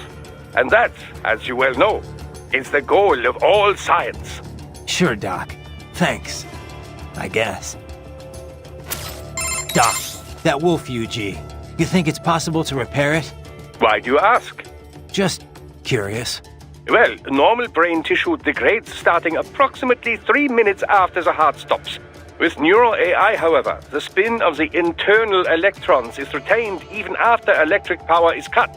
Assuming there is no damage to the actual AI hardware itself, yes, repairs should be possible. Okay. Whatever state it is in, I would certainly appreciate it if you could bring it back with you. I'll see what I can do, but the mission takes priority. Of course. I would never suggest otherwise. But let's just say this thing is what it claimed to be. You think there are other intelligent UGs out there? Because if that's the case, I've got a feeling future missions are only gonna get rougher. Indeed. Dozens of UGs chatting away on the field would be enough to drive anyone to distraction. Neural AIs are not von Neumann computers, keep in mind. Structurally, they are closer to human brains. Hardware and software are indivisible. The learning data can't simply be transplanted to other AIs. So it can't be copied or backed up either. Normal UGs must be taught individually.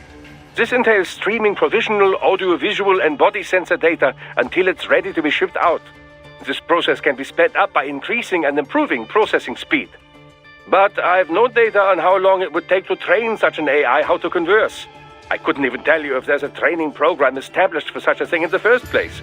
If it is indeed a prototype, it likely learned and honed its skills via the process of trial and error. So it's unique.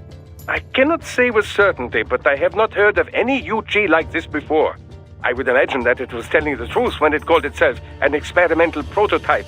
There may be others. Or perhaps it's the only one in existence. Glad we narrowed that down, then. My apologies, Raiden. I realize we never concluded our discussion on carbon nanotube muscle fibers. Didn't we?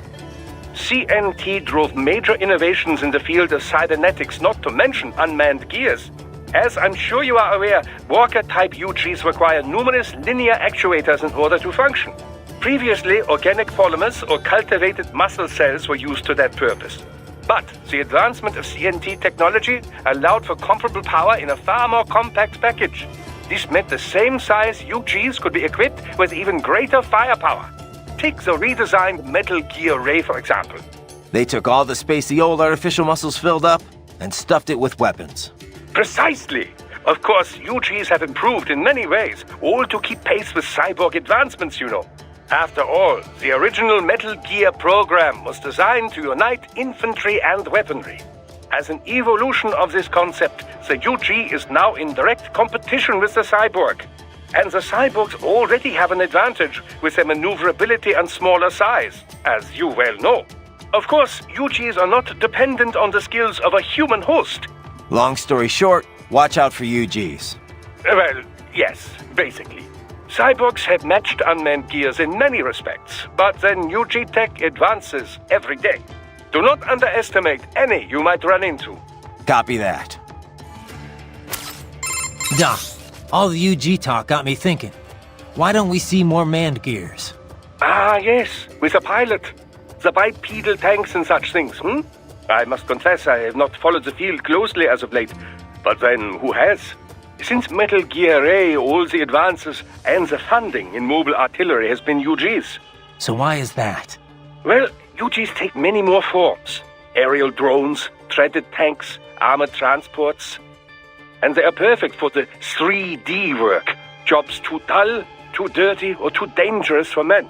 True Metal Gears with a pilot and nuclear payload were huge and very expensive. They were not practical.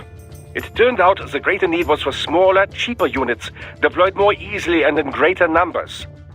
So the field narrowed in on this aspect of gear design, an all-terrain link between infantry and artillery. But even then, the UG models were more popular. In most cases, they simply made more sense. But aren't there situations where you'd want gear-level power, but also a human pilot there to make decisions? UG AI has gotten better, but it's still terrible at handling anything unexpected. But Raiden, this is exactly the role the cyborg has taken. On the manned gear, any advantage of a cyborg in offensive power comes with a matching increase in size. This makes it so large as to no longer be practical for most infantry missions. Conversely, the smaller models are so close to cyborgs that, well, what is the point? Cyborgs are smaller, cheaper, more nimble. Precisely.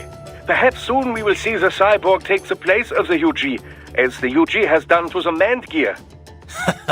What, with wings? Scooting around on wheels? Why do you laugh? It is the logical next step to have a human brain integrated into a tank or a plane.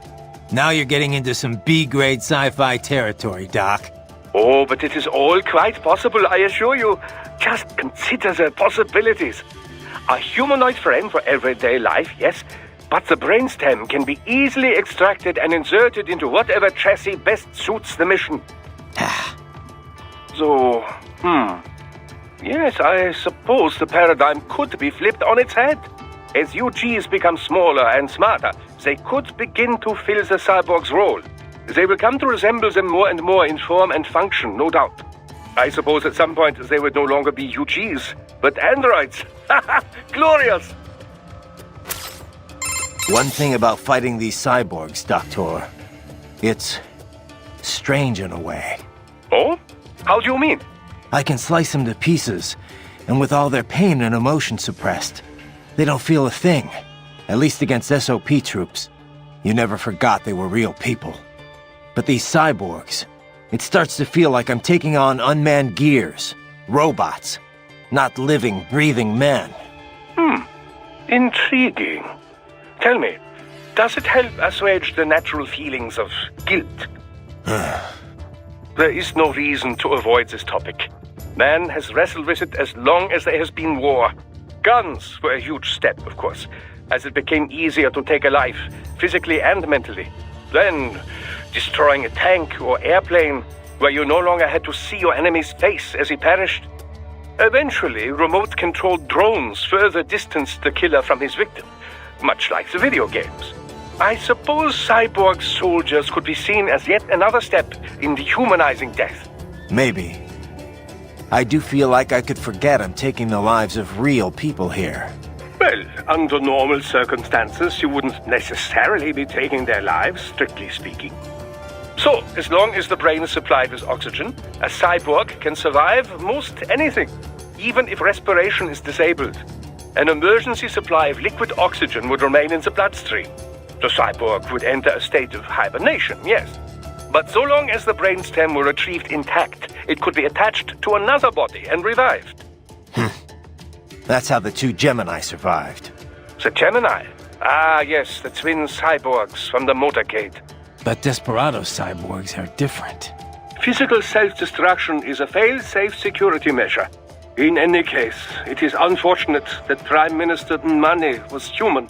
Perhaps if he had been a cyborg, he might have survived as well. We'll never know. Besides, a robotic prime minister? I doubt anyone would accept that. Inside or outside the country. Yes, I suppose fear always does trump logic when it comes to the general public. Exactly.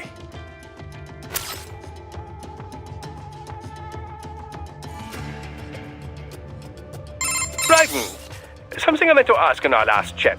Did you consider opting for emotion restraints? I can understand one might be leery of the procedure, but it is all perfectly reversible, I assure you. You could implement them for a mission and then do away with them as soon as it was over. I'll pass, thanks. To be honest, I have a problem with the whole concept. And what is that? Decisions are about more than just logic. Lose your emotions, and you risk not being able to relate to how normal people see right and wrong. Your conscience could end up different, warped, or who knows, maybe gone altogether. Boris agrees. That's why no Maverick cyborgs are allowed to use emotion restraints. An understandable perspective. There is some data to support your belief. MRI scans have isolated the brain activity associated with choosing between good and bad. Mostly in the dorsolateral prefrontal and central orbitofrontal cortexes, to be precise. But this entire area of the brain is known to process emotion, not logical thought. It would seem to support the idea that emotion indeed plays a role in values-based decisions. Well, there you go. But another argument can be made, that it is emotion that sparks human conflict in the first place. All the great wars, all the great atrocities, would they have happened if not for emotional decisions? Maybe not. But we can't just ignore the worldview of most of the planet. We don't exist in a vacuum here. To most of the world, a PMC operating on its own guidelines would be like a terrorist organization. They'd say we used brute force to impose our strange values on others. And they'd be right. Yes, well, you have a point. Abuse of emotion restraints has become a hot topic. Suppressing fear tends to boost aggression, which has led to cases of excessive violence. True, achieving the right balance is difficult. But on the other hand, it makes it possible to intentionally make people more aggressive. Even a child can become a bomb just waiting to explode. Yes, it is very likely that Desperado is employing just such a technique.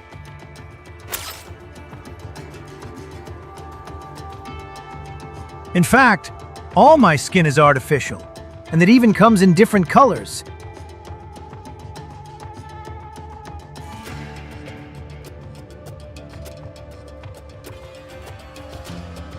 In fact, all my skin is artificial, and it even comes in different colors. Today, I feel like being white.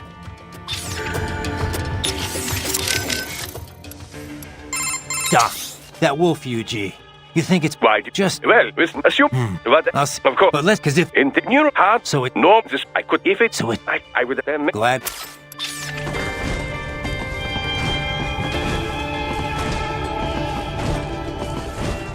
I got him!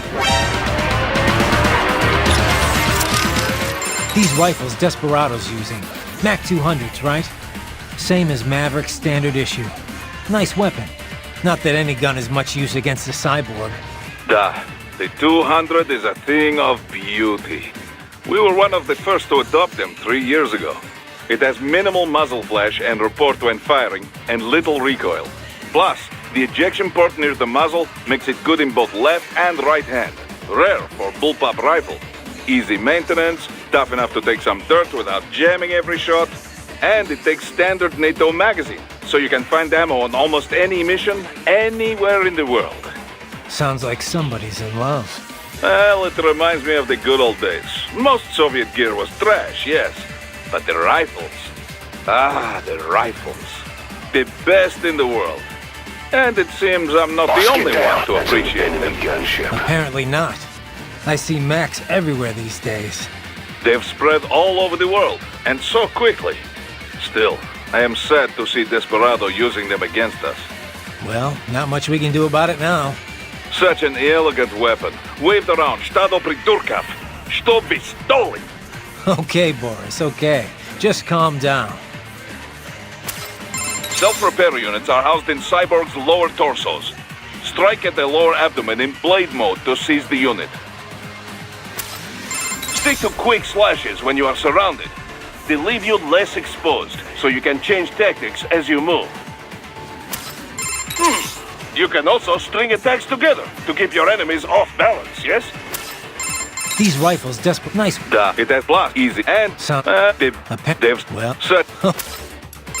Sorry, buddy. Maybe the last blow in a combination attack or a particularly strong hit will sometimes leave your enemy exposed. If you enter blade mode right at that moment, it will be even more effective than normal.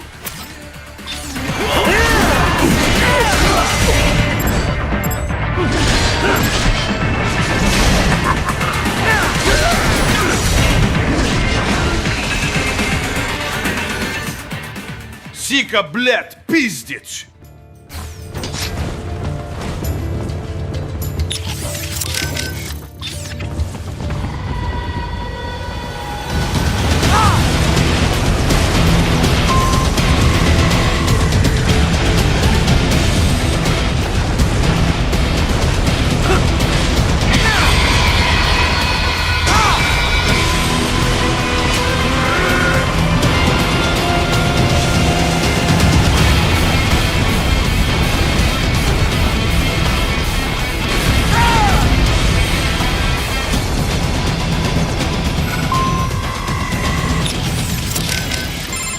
The Hammerhead missiles have an inertia fuse. Cut them before they stop and they will not detonate.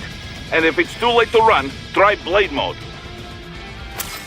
The Hammerhead will do that or, well, the Hammerhead missile, and if the Hammerhead will try to keep its distance from you as much as possible. To damage it, you could ninja run to close the range after it launches missiles. Or your own anti-air missiles will be effective too. Are there any nearby? I kinda doubt they'd just leave them lying around for us. Well, you never know with these types, Raiden. They can be careless. And you won't know if you don't look, huh? Sorry, buddy. I got nothing right now. Maybe try... Hammerheads have a nasty habit of firing all their missiles at once when they are about to go down. UGs have habits? Of course. They run on optical neural AIs. They can learn behavior the same as you or me. And since all units in a UG line are trained in the same way with the same capabilities...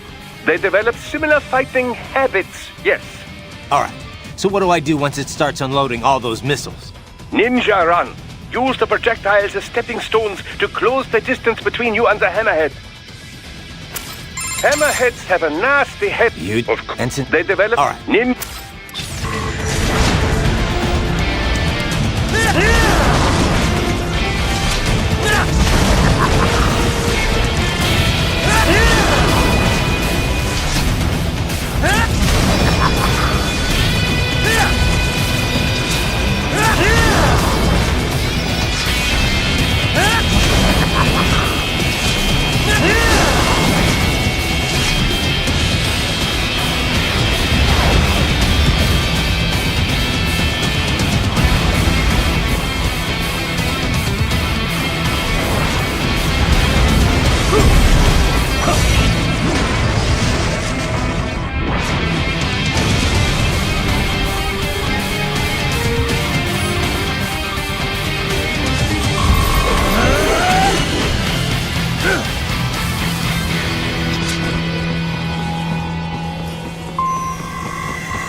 Most impressive, Raiden.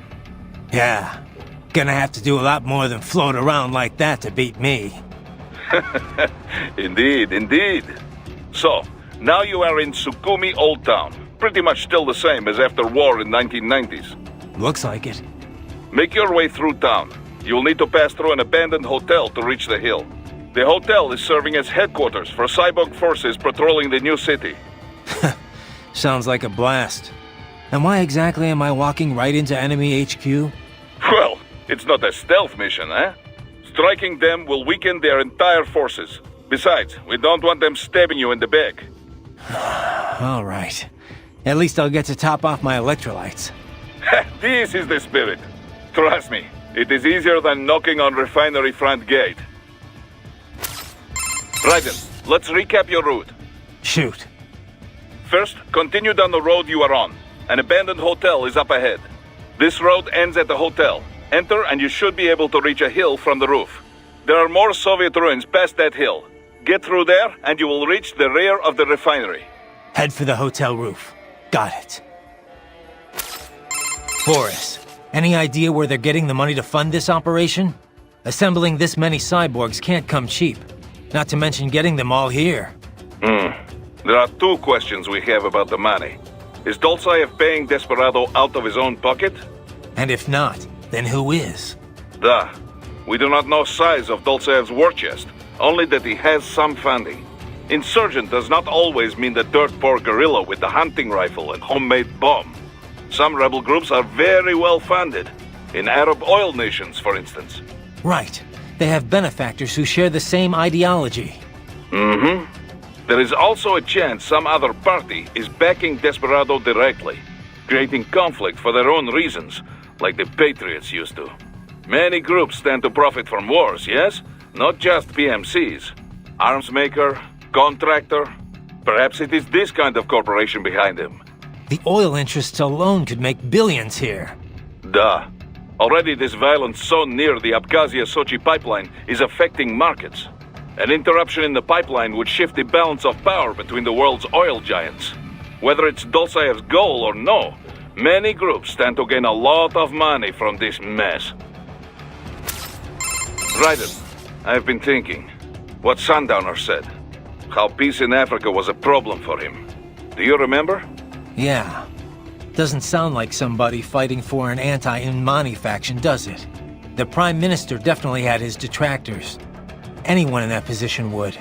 But he listened to them, treated them fairly. There was no real injustice for the opposition to rally around, so the rival factions never got that popular or that well-funded. There's no way they could afford all this. But it does not make sense for Desperado to be acting alone here either. Even if they trigger full-blown war, there is no guarantee they would get the contract.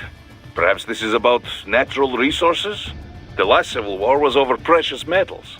You think big business hired Desperado to shake things up? Who can say? At least it has not grown into a real civil war. Yet. We need to figure out who's at the root of all this if we're gonna end it. But knowing is only half the battle. It is the other half that will get you killed. Well, no matter what, this mission has a nice side benefit. Putting a dent in Desperado will screw whoever's backing them, too. Our focus is to help the Abkhaz people.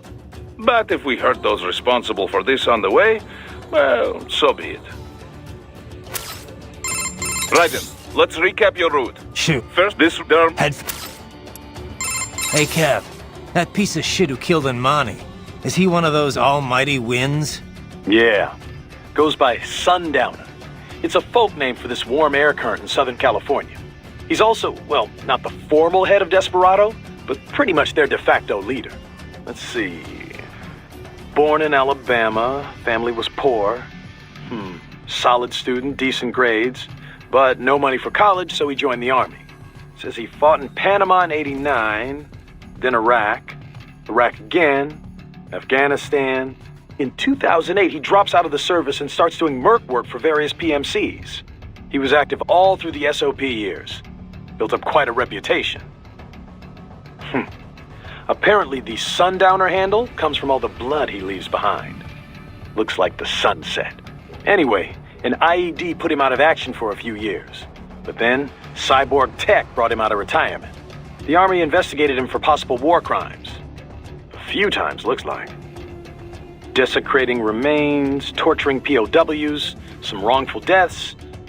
No convictions, though. Pretty rosy past, huh? Not that I'm one to talk. Hey, come on, buddy.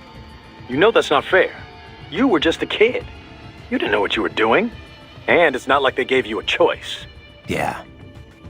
Thanks, Kev. Kev, you dig up anything more on Jetstream Sam? Yeah, actually a bit. Still a lot of missing pieces. I'll take what I can. Right. Full name, Samuel Rodriguez. Born in Brazil, so I guess that'd be more like Samuel Rodriguez. He's actually not one of the Winds of Destruction. He's not even a Desperado employee. Yeah. Didn't seem like your typical PMC to me. His father ran a Brazilian Kenjutsu dojo. Genjutsu? That's a school of Japanese swordplay. Mm-hmm. A lot of Japanese immigrated to Brazil way back when. They brought martial arts with them. Those evolved and became their own offshoots. You've heard of Brazilian Jiu-Jitsu, right? It's their variation on Judo. Brazilian Kenjutsu's the same kind of thing. A different evolution of the old samurai sword skills. Bit of capoeira and some other stuff mixed in. Anyway, I did some digging. Apparently, the Rodriguez dojo was a big proponent of the Uridachi style. Uridachi, aka Setsujinken, the murdering sword. Basically the polar opposite of my sword of justice. Rodriguez Kenjutsu uses kicks, sword butts, even throws. Unpredictable and very deadly. Anyway, this is interesting. Sam's father was killed by one of his pupils. There were rumors one of the cartels was involved, but it's not clear how or why. After that, Sam disappears for a while, then comes back, kills the guy who killed his dad, and leaves Brazil. He travels the world for a while, taking odd jobs, bodyguard, cleaner for the mob, etc., etc. Made a big name for himself in the criminal underworld, especially in Central and South America. One story has Sam taking out a mafia hit squad, 10 men, all with assault rifles, using only his sword. Not unheard of for a cyborg. This was back in the early 2000s. Come on. He did that without enhancements? And pre-SOP? That's the story anyway. And he's a cyborg now, so he could only be stronger. Not to freak you out or anything. I told you, Kev. I got a reading on his fighting style from last time, and my body's been upgraded. I'll be fine. Yeah. Oh. I know you will be. Raiden, head for the oil refinery. Hey, Courtney. Have you ever tried Abkhazian cuisine? Georgian, yes, but, I mean, I don't really know much about Abkhazia, so it'd be nice to try it, though, since we're this close and all. Huh. Even you haven't tried it? Now I'm really curious. What do you mean, even me? Well, before we head to any new country, you always hit up local spots that serve their cuisine, right? You know, your little research trips. Oh, come on. Not always. I just think it's interesting to compare local interpretations of ethnic food to the real thing. Plus, it's a great way to get familiar with a big part of any nation's culture. That's all. Okay. But no time for research this time around, huh? Well, like I said, I've had Georgian food before. And most of the Eastern Bloc sees Abkhazia as just another part of Georgia. But yeah, really tasty. They had this incredible cheese bread. Ugh, and the wine.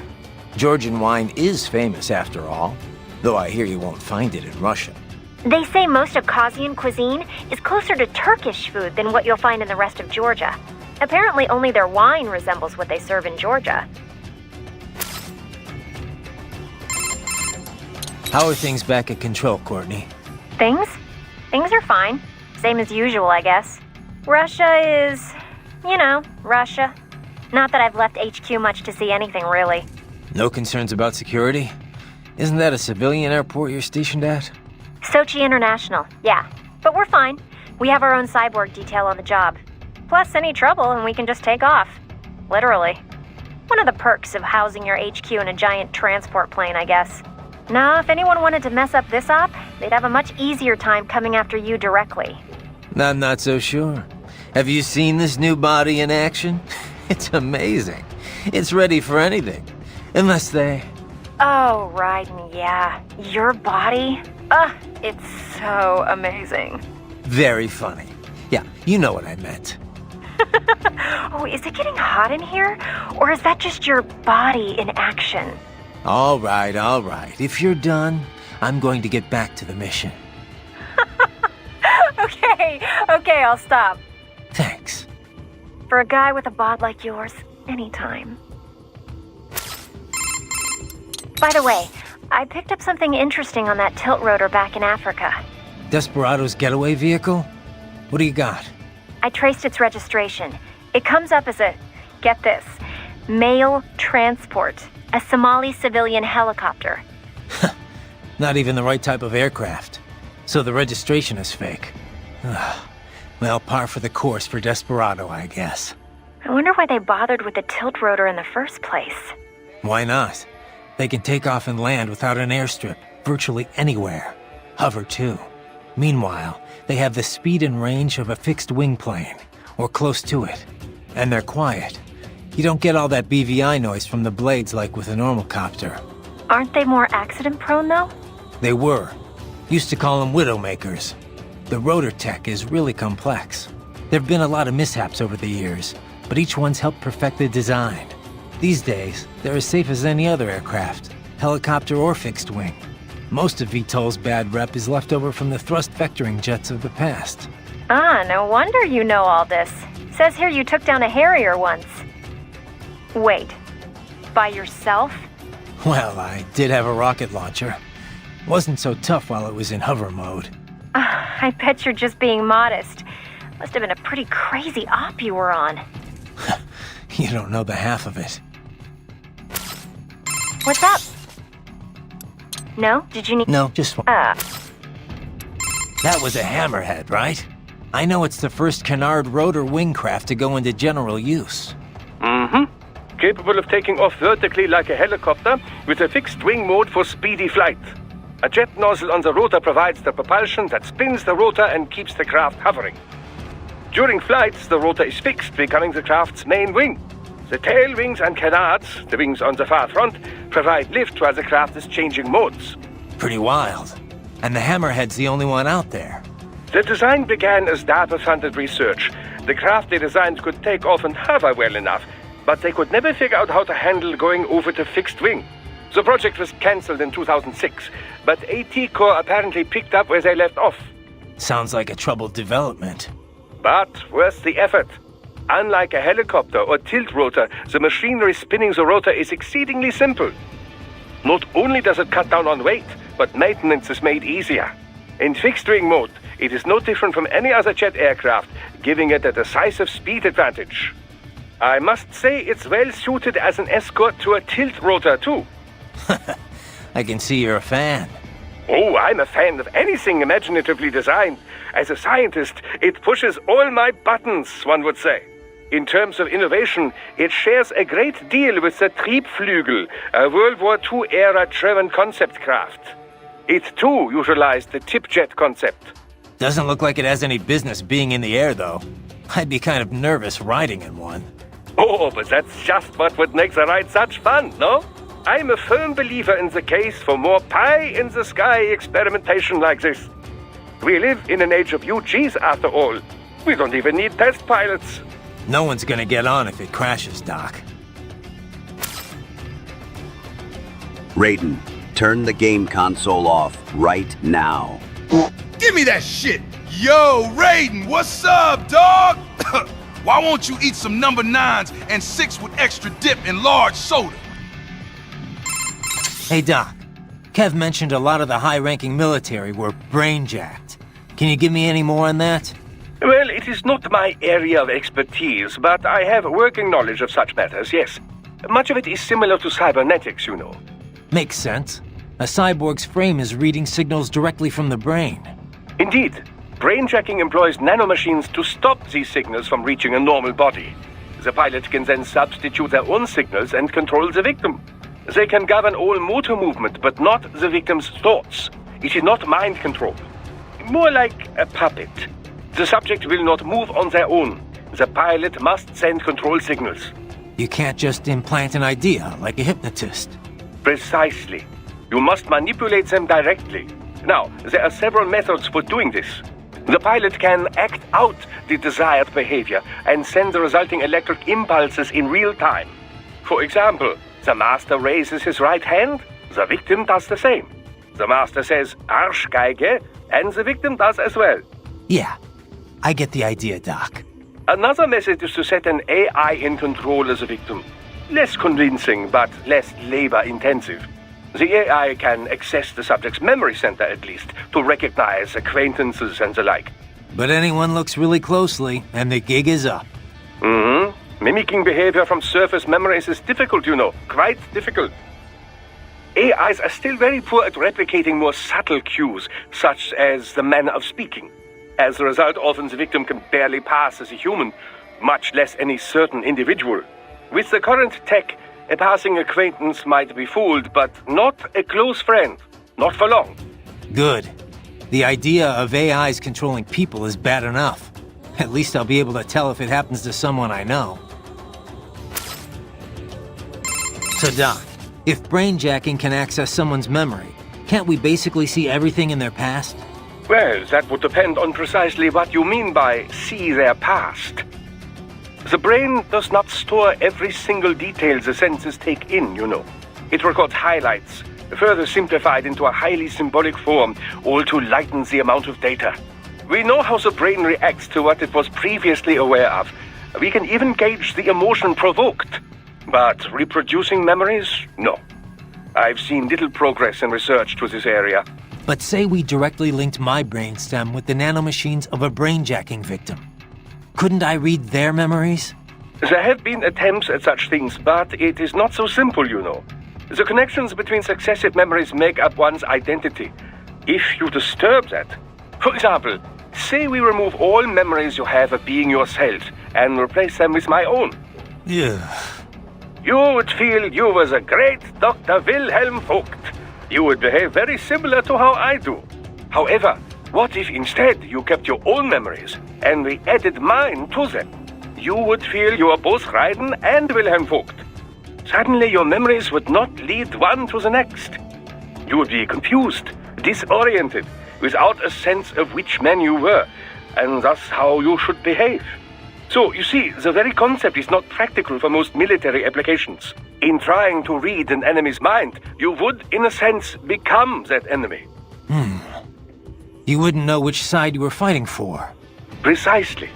Cyborg memories are completely different, of course. A cyborg's visuals are often monitored by outside parties, much as we do with yours. This visual data can, of course, be recorded for later analysis. All with full video and all in the holographic memory in their left hands. So you can just sit back and enjoy the movie? Well, it's not always recorded, mind you. And even then, there's the issue of locating the desired data buried inside all that video. You might need to comb 10 days of recordings from 10 cyborgs to find a single person or document. That is 100 days of work. Even replayed double speed, 50 days. Can't you automate the search? Of course. You can flag any time a certain face appears or if certain words are said. But the process is not perfect, and it still requires time, you know. Besides which, often one doesn't know what they are searching for until they find it. But should you ever require a search through your memory, Raiden, I would be happy to assist you. Yeah, for a modest fee, I'm sure.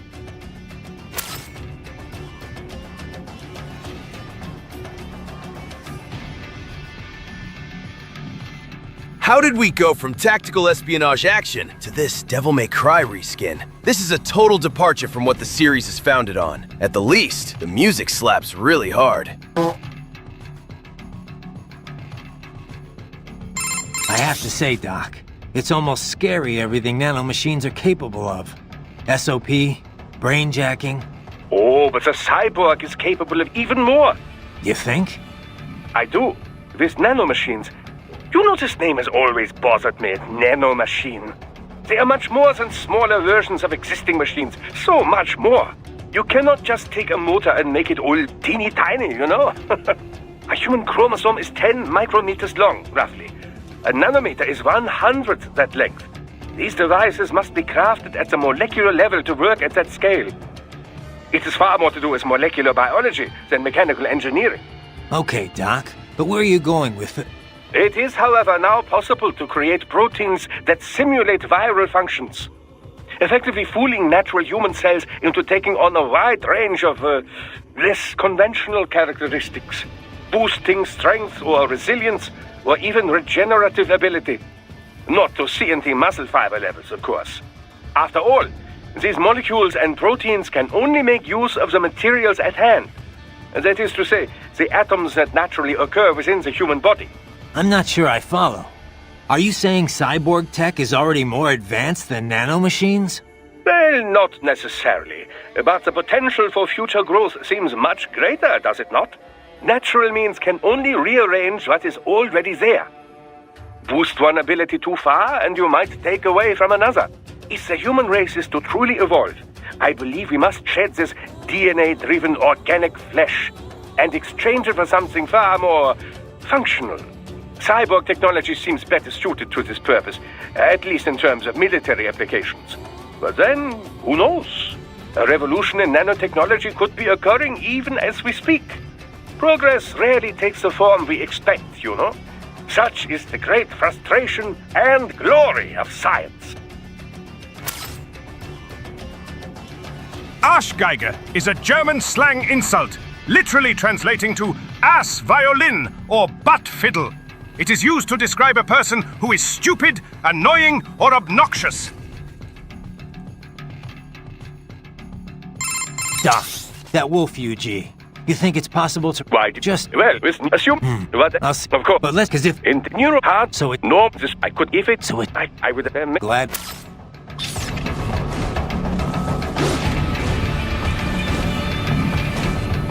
You got it.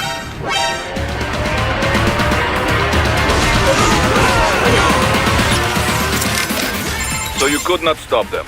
Well, so be it. Perhaps you've got enough to worry about. Right. That sucks. I know it's not part of our mission, but I don't like seeing innocent civilians die for no reason. Yeah. Did they... Life signs are nil. Guess I was too late. Copy that. Back to the mission, I guess. Looks like Desperado brought some sliders. It does indeed. As you know, sliders are more than a simple unmanned combat aerial vehicle. They are especially effective when used in tandem with cyborgs. So I hear. Just strap it to your back and you've got yourself a jetpack. In terms of specs, it is equipped with 2 small engines, turbojets modified from anti-ship missiles. These are capable of putting out 3 kilonewtons of propelling force. Its high aspect ratio wings are built with artificial muscles.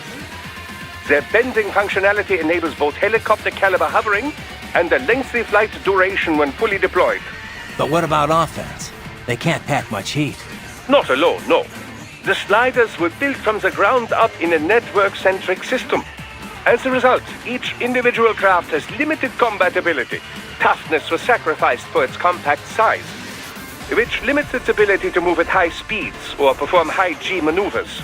Flight range and time are strictly limited. Not being a fixed-shape craft, it has little stealth functionality. As for weaponry, it is restrained to one of 2 options: semi-active laser-guided rockets, or a combination of 30-kilogram class unguided bombs and 5.56mm mounted gun pods. But I thought it played a major role in SOP, in regional conflicts and asymmetrical warfare. It did. When all connected in a networked mesh, they enjoy extraordinary situational awareness. Such a group can search a wide range without missing a single millimeter. Not to mention, saturate a hot spot with gunfire from multiple angles. Snake had trouble with them in Eastern Europe. But their most attractive feature? How inexpensive they are to manufacture.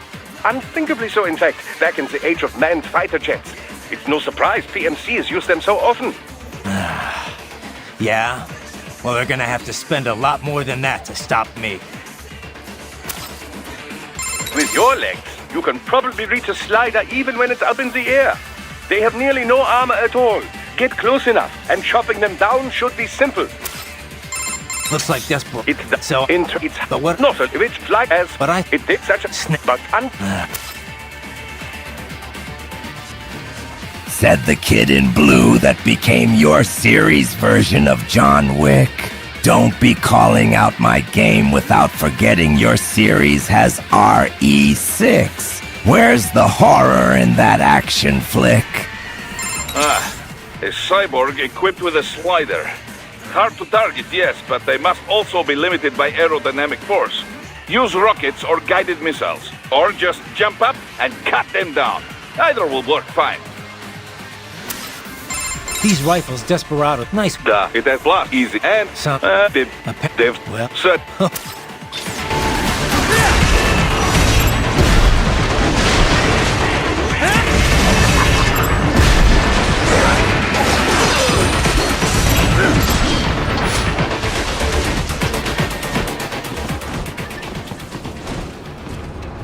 That's where they're holed up. Some kind of electronic lock on the gate. Most likely it opens... Oh, how much I wish for Metal Gear Online 2 to be in the Master Collection Volume 2. Konami, Only if you... focus on being a gaming company for once. More! You have the right ID data stored in your left hand. Perhaps you could find a cyborg with access and borrow it? You see any cyborgs around here, Doc? Why not double back? Check the vehicle route again. You know, back at the entrance to the old city. Who knows? Maybe you can hitch a ride. Most likely, platoon commanders carry correct ID data for the gate. Use enhanced mode to figure out who to hit. So I get past the gate and into the hotel. Then what? This road ends at the hotel. Enter and you should be able to reach a hill from the roof. That hotel was used by the nomenclatura, high-ranking Communist Party bureaucrats. All destroyed now, of course, but in Soviet days, full of luxury. Anyway, you should be able to reach a hill from hotel roof. There are more Soviet ruins past that hill. Get through there and you will reach the rear of the refinery. Head for the hotel roof. Got it. You'll need to score an ID if you want to get through that gate. Head back to the old town entrance. You'll need to score and head back... What's up? No? Did you... No, just... The enemy cyborg's ID information is embedded into the memories in their left hands. Most likely that's what the gate is scanning for. Depending on your ID, you would only have clearance for certain gates. Convenient. No more fumbling around with a pocket full of card keys. But you must cut off a left hand before it explodes, or else the ID will be erased. And then it's back to square one. The enemy cyborg's ID most no more but and then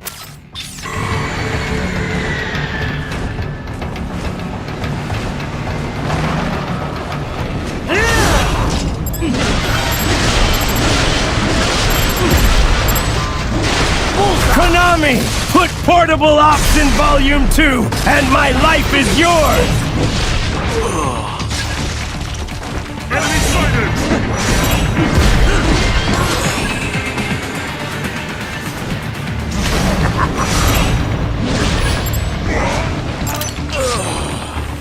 Bravo! Excellent work!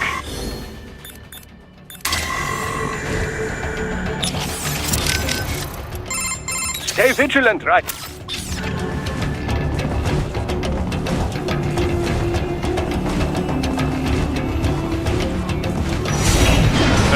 I should have guessed you would choose this route. So I get past the gate. That all the anyway, there are... Head...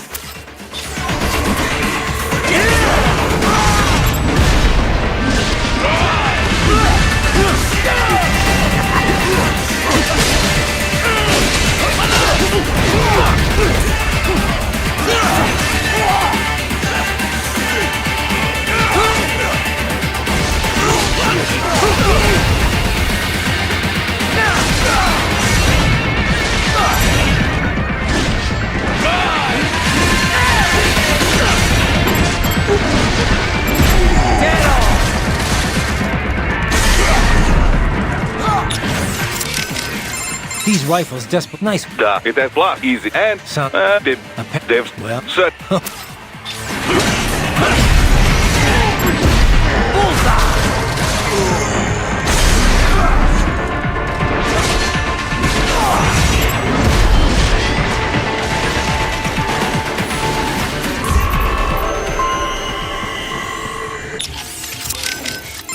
Boris, what have we got on looks? A good US it used so that what it used they got hell even any it so stake you may yeah like a copy.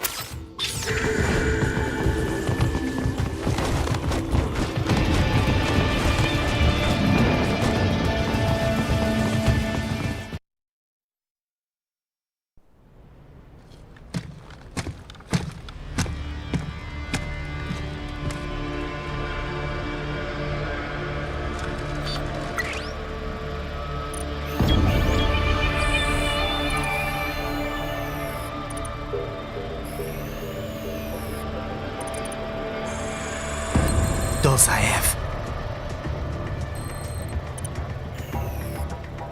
That woman.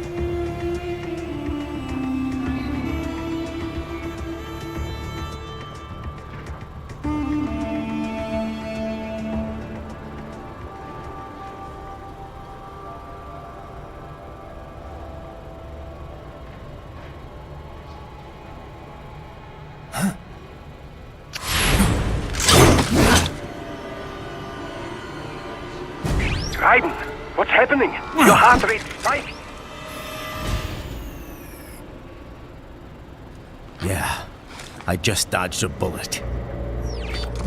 All right, I'm heading for the refinery.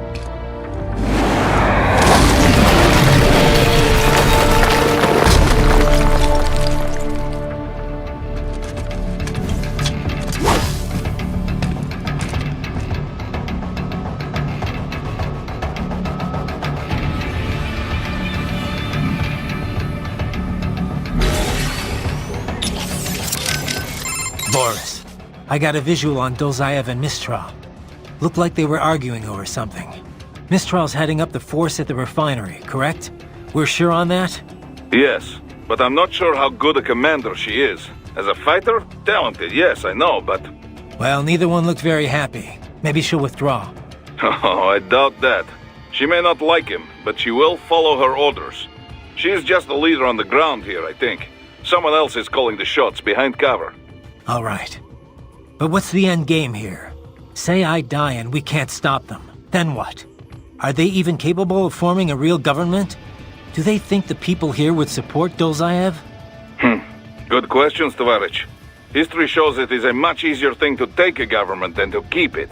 An unpopular regime can only ignore the will of the people for so long before they rise up. And trying to do all this with PMC soldiers? Difficult. And very, very expensive. Someone else must be bankrolling this for their own reasons. Someone with very deep pockets. Who stands to benefit the most from all this? Most likely someone with an interest in that refinery.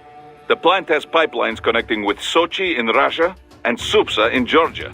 Crude oil from the Caspian Sea is refined in Sukhumi and then sent on to Russia. Oil. I wonder if Dolzaev knows he's being used. Then again, I wonder if he'd even care. What do you think Dolzaev and that woman were discussing? Even your ears could not catch it, huh? No. Even enhanced hearing doesn't help when it's too far for sound vibrations to travel. A pity they were outdoors. We could have deployed laser surveillance unit if they were inside, near window. Yeah, maybe if conditions were perfect. I'd have to be lined up just right to get the beam directly in front of the glass. And there's the problem of noise, too. Duh, true enough. Anyway, not much point talking about it now. Better I just head over there and wrap this up. Of course, of course. I only wonder because I have no idea what Dolzaev is thinking. The more intel we have, the better. Relax, Boris. Once I take out Mistral, the rest will be easy. Let us hope so. Hey, Boris, I know this probably isn't the best time for this, but... No problem. Ask me anything.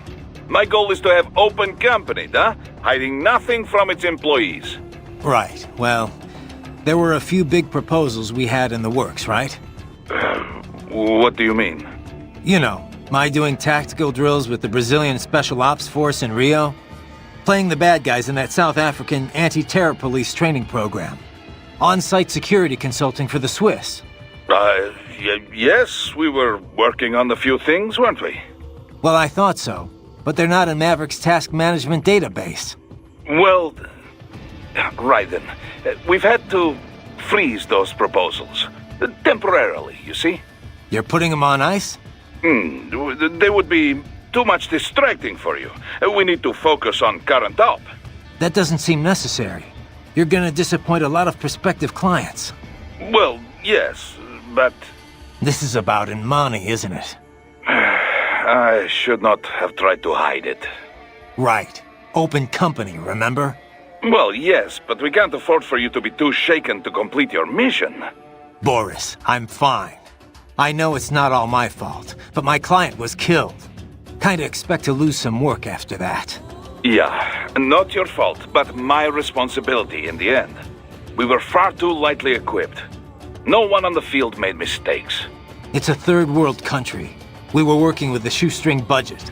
If we went in heavier, burning Maverick cash, we'd have been in the red. And that is the tricky part about this business, yes? But what is past, and too early to worry about the future.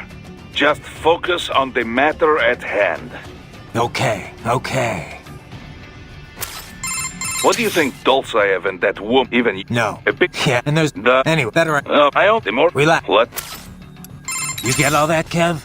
The woman with Dolzaev. That's Mistral? Yep. The only female member of the Winds of Destruction. The name is from... a cold, dry regional wind in France that blows from the Alps down to the Mediterranean. She French? Yep. Born in Algeria, though. It was a French colony until they declared independence in the early 60s. Haha, but you already knew that. Yeah. They were the last French colony in Africa. You know your history. Plenty of French colonial families still live there. Bêtes noires, they're called. I've heard the term. The main character in that Camus novel, The Stranger, was one. You also find a lot of Algerians who've immigrated to France, although they put a stop to that a while ago. Yeah. A lot of European countries seem to be clamping down on immigration lately. Mistral joined the Foreign Legion to get her citizenship. A woman legionnaire? And not the first. There was one that served in the North Africa campaign during World War II. Anyway, Mistral's been doing PMC work ever since her Legion discharge. We're not sure why she went cyborg. She's officially leading the force at the refinery, but she is also a combatant. I don't have anything on her combat style, but do not underestimate her. The Winds of Destruction are trained killers, all of them. They didn't let her in because of her looks. I don't need a reminder. I won't let my guard down. Yeah, but, speaking of her looks, she's got, well, I mean, a couple of, huge... Look, just don't get distracted, okay? Sounds like you should take your own advice there, Kev. So, Kev, what exactly goes on here anyway? I mean, obviously refining oil, but what else involved with that? How careful do I need to be? Skip that week in science class, huh? All right, how much do you know already? Just the basics. They take crude and refine it into gas and stuff.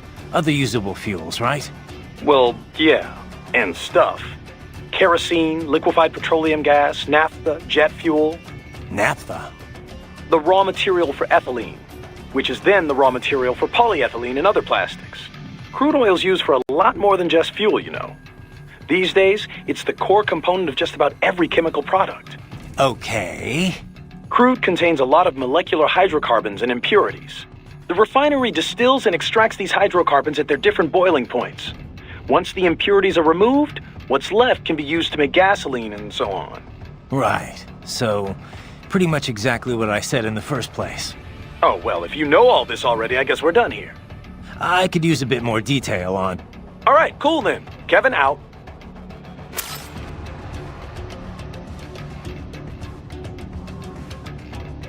Okay, I know I will get killed after this, but I'm gonna say it. This game got a better stealth mechanic than portable ops. Peace out. Hey, Kev. You have anything on that sword Sam was using? Didn't seem like your garden variety high-frequency blade. It's not. It's a samurai sword. The real deal. 16th century make, handed down in his family ever since. Sam had it recast as a high-frequency blade. Doesn't say by who. Is this something I need to worry about? Maybe. You know the basics of sword making, right? The harder the metal, the better it cuts, but also the more brittle it is. So a sword's gotta be sturdy, but also just pliable enough to absorb shock without breaking. Walking that line, striking that balance, that's what makes sword crafting an art. Japanese swords fuse different types of iron, each with different amounts of carbon. Different levels of flexibility, in other words. So the blade can be tough and razor sharp. And that gets multiplied when the sword gets the HF treatment? Yeah. Basically, the high-frequency upgrade sets the blade vibrating really, really fast, right? That vibration acts on the electron shells of atoms in the sword and the local electromagnetic field. When the EMF achieves resonance, the blade's bonding is strengthened. At a quantum level, it's like the entire sword is made up of the exact same particle type. It also disrupts any atoms it comes into contact with. Say, those that make up the target. Their electron clouds shrink from exposure to quantum decoherence at the Planck scale. In other words, it electrically severs the bonds that keep the target's atoms together. You lost me around the EMF part. And that's the dumbed-down explanation. To be honest, even I don't understand all the details. Point is, an HF upgrade is like an amplifier. It multiplies what's already there. So Sam's badass blade might give him the edge. I mean, you know what I mean. The original sword was really that good? Sounds like it. Says here it's a Murasama blade. Murasama. Sounds familiar. One of the top 10 best-known sword makers worldwide, easy. In Japan, he is legendary. They say his swords thirst for blood, that they choose who will wield them, you know, that sort of thing. Ooh, now I really am scared. I know, right? Raiden, head for the oil. Raiden, you need to save? Did you catch all that with Dulzaev and Mistral? Yeah, I was monitoring the whole time. Dulzaev's not really what I expected. I've seen his file, plenty of photos, but I guess I expected someone more, I don't know, threatening? Didn't seem too friendly to me. No, I mean, you hear terrorist, you think of some cold, calculating professional. Dulzaev looks more like some guy off the street. Cold, calculating professional types don't usually bother with terrorism. It's too risky.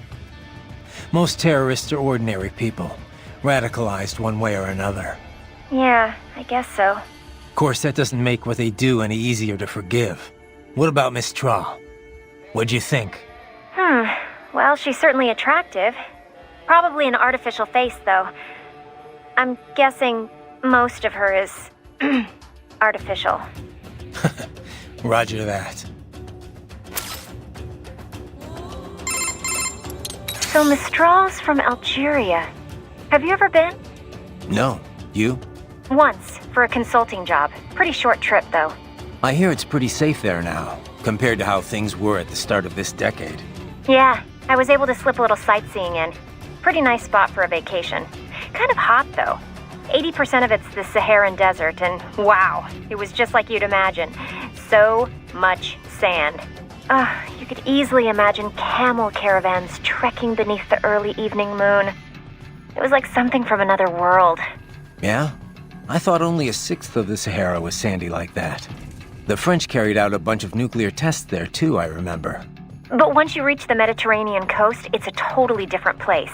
All these white-walled buildings framed against intense blue sea. It's a really stark contrast. Were you in Algiers? I know that the capital looks a lot like that. Yep. The local cuisine's totally French-influenced.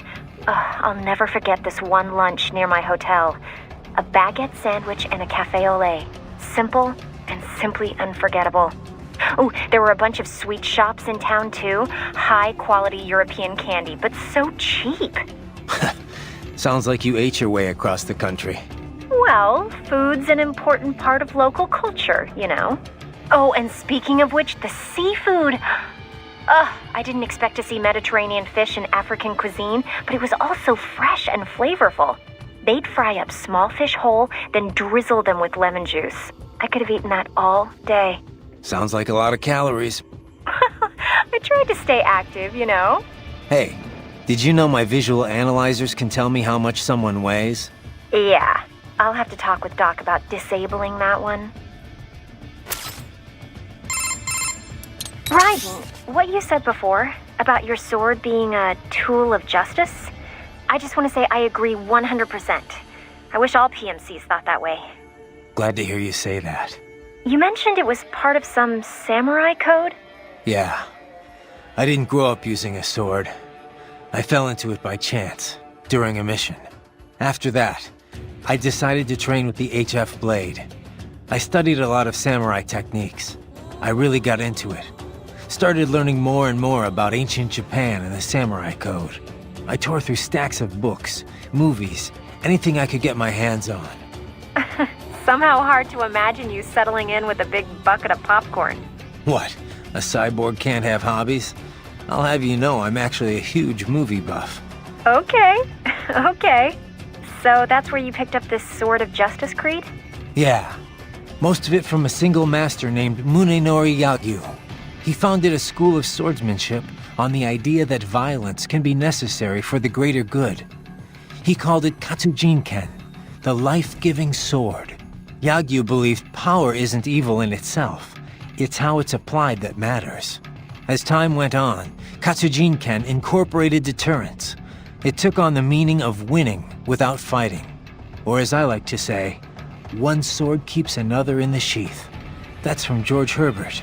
He was an English priest, 17th century, almost the same era as Yagyu. Huh. It's a universal idea, I guess. You could frame the same message as use of a necessary evil, but I think it's a good mindset for any PMC. At least as long as there's fighting that requires us in the first place. Which doesn't seem likely to change anytime soon.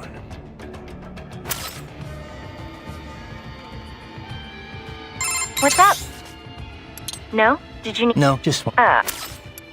Raiden, the Mistral woman. Is she truly a full-body cyborg? That's what the intel says, at least. Why? You notice something? Indeed. Two somethings, in fact. Based on their movements, her chest region did not appear to be artificial. You can tell that just from what I saw? Indeed. After some detailed image analysis, I am 80% certain that is her own natural torso. If it is indeed a cyborg chassis, it is the most advanced I've ever seen. Such technology would not come cheap. It would mean whoever is backing Desperado is likely quite wealthy. Probably so. As far as Mistral goes, it really doesn't matter to me. Natural, synthetic, man, woman, an enemy is an enemy. Ah, are you not even the least bit curious?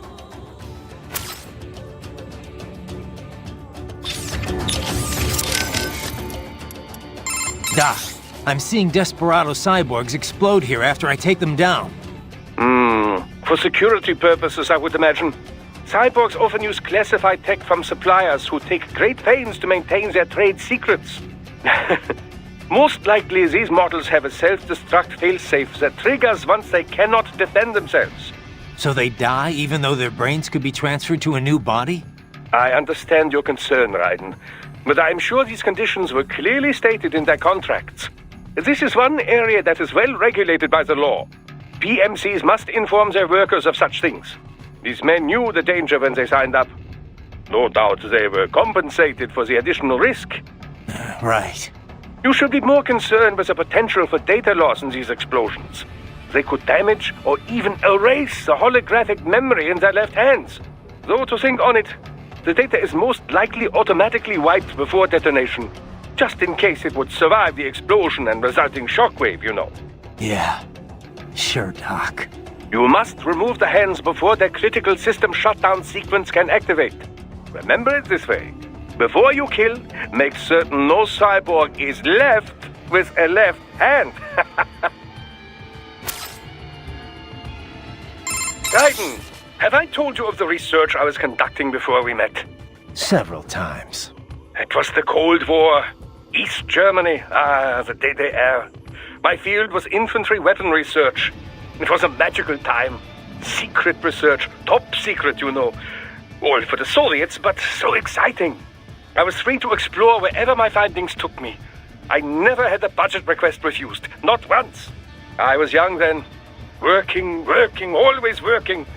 Most nights I would sleep under my desk, you know. Call it Ostalgie, but East Germany wasn't so bad. Ostalgie being German for East Nostalgia, of course. Of course. Yes, the bureaucracy had its problems. But my colleagues, the discoveries. Ah, well, in any case, after unification, they suddenly shut down our entire facility. Everything I'd worked for, my job, my research, poof, gone just like that. Sounds rough. I've often said I would be a homeless vagrant if myoelectric prosthesis hadn't lent me a hand. Artificial limbs were crude props then, you know, designed only for appearances. They were hardly functional. If you lost an arm or leg, you were disabled, and that was that. The key was running actuators based on electromyography signals from the skin's surface, of course. This enabled a great range of movements, even more so than a natural limb. It was then I realized my knowledge of robotics and engineering could come in handy. So, I contacted a prosthesis laboratory in Dortmund, and I was hired immediately. Patents filed in my name made quite a bit of money, you know. Soon I was made the head of my own lab. And that's when you started filling orders from PMCs. Indeed. From contractors who'd been referred by their employers, to be exact. Workers from your industry quickly became our best customers. We were flooded with orders. But my field was never full body conversions. You can imagine my surprise when Boris contacted me. Yeah. Our previous cybernetics maintenance guy went into hiding. But I built on my knowledge and now consider myself an expert on all cyborgs, both partial and full body. Glad I could help with your on-the-job training. Seriously, though, we're lucky to have you on board. Yes, I should think we have both benefited from our arrangement. Which reminds me, do not forget our other arrangement. The cyborg's left hands, if you would. Got it.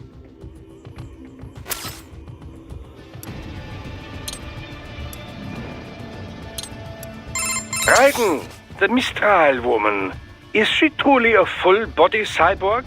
That's what the intel... Why? In the base, and if it's such... Problem is far...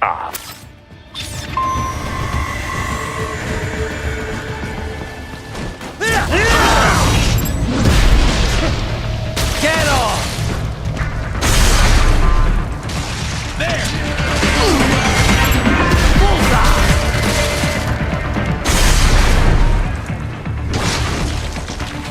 Enemy sighted! Got him! Enemy sighted!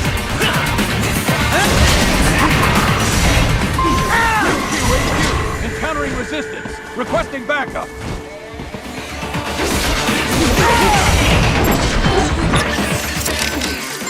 These cyborgs can cycle between machetes. You can...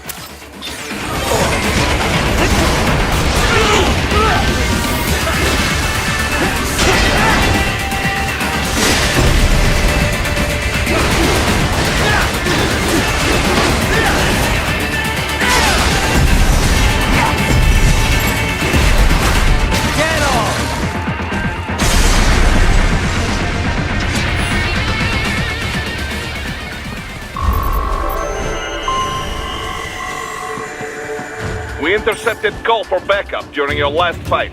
The caller's position is on your Soliton radar. Raiden, the cliff is just ahead at the end of the old city. Beyond that is the refinery's backyard. So what? It's a sheer drop? The refinery's not connected to the city at all? No, it was only built 2 years ago. There should be a narrow path around there that leads to the plant. It is protected by a fence, but probably you can cut your way through. Probably. Don't get cocky. Most likely it is Desperado running security down there. Good. That's the back of the refinery. I see a door there, but it probably has an alarm. Can you use the ventilation duct? You mean that huge fan? Just cut off the blades as it spins. Easy, yes? We got anything on that ray I went up against? We analyzed the wreckage. Its musculature had been replaced with CNT muscle fiber.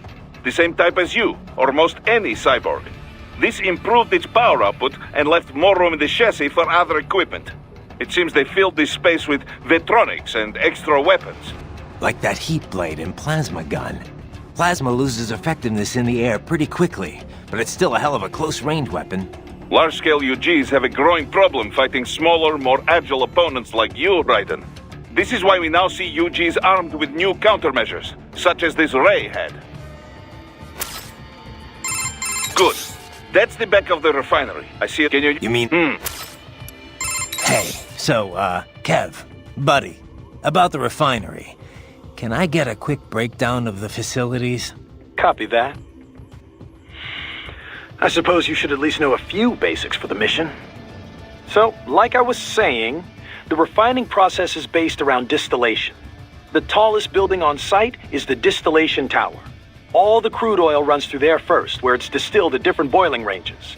Lighter components with low boiling points are removed at the top of the tower, heavier ones at the base. The heaviest fuel oil then has the lighter oils and naphtha that distillation didn't remove taken out. Fluid catalytic cracking is what they call it. Other than that, let's see. There's equipment to remove sulfur, a cooling tower to dispose of all the water used. Oh, and the flare stack to eliminate gas waste. You see that thing with flames shooting out the top? That's the stack. It's burning the gas off? Yeah, burns it up completely, rendering it harmless. Kinda hypnotic if you stare at it a while, huh? Next door you have a power plant. Pretty typical for this type of facility. And of course the gas tanks.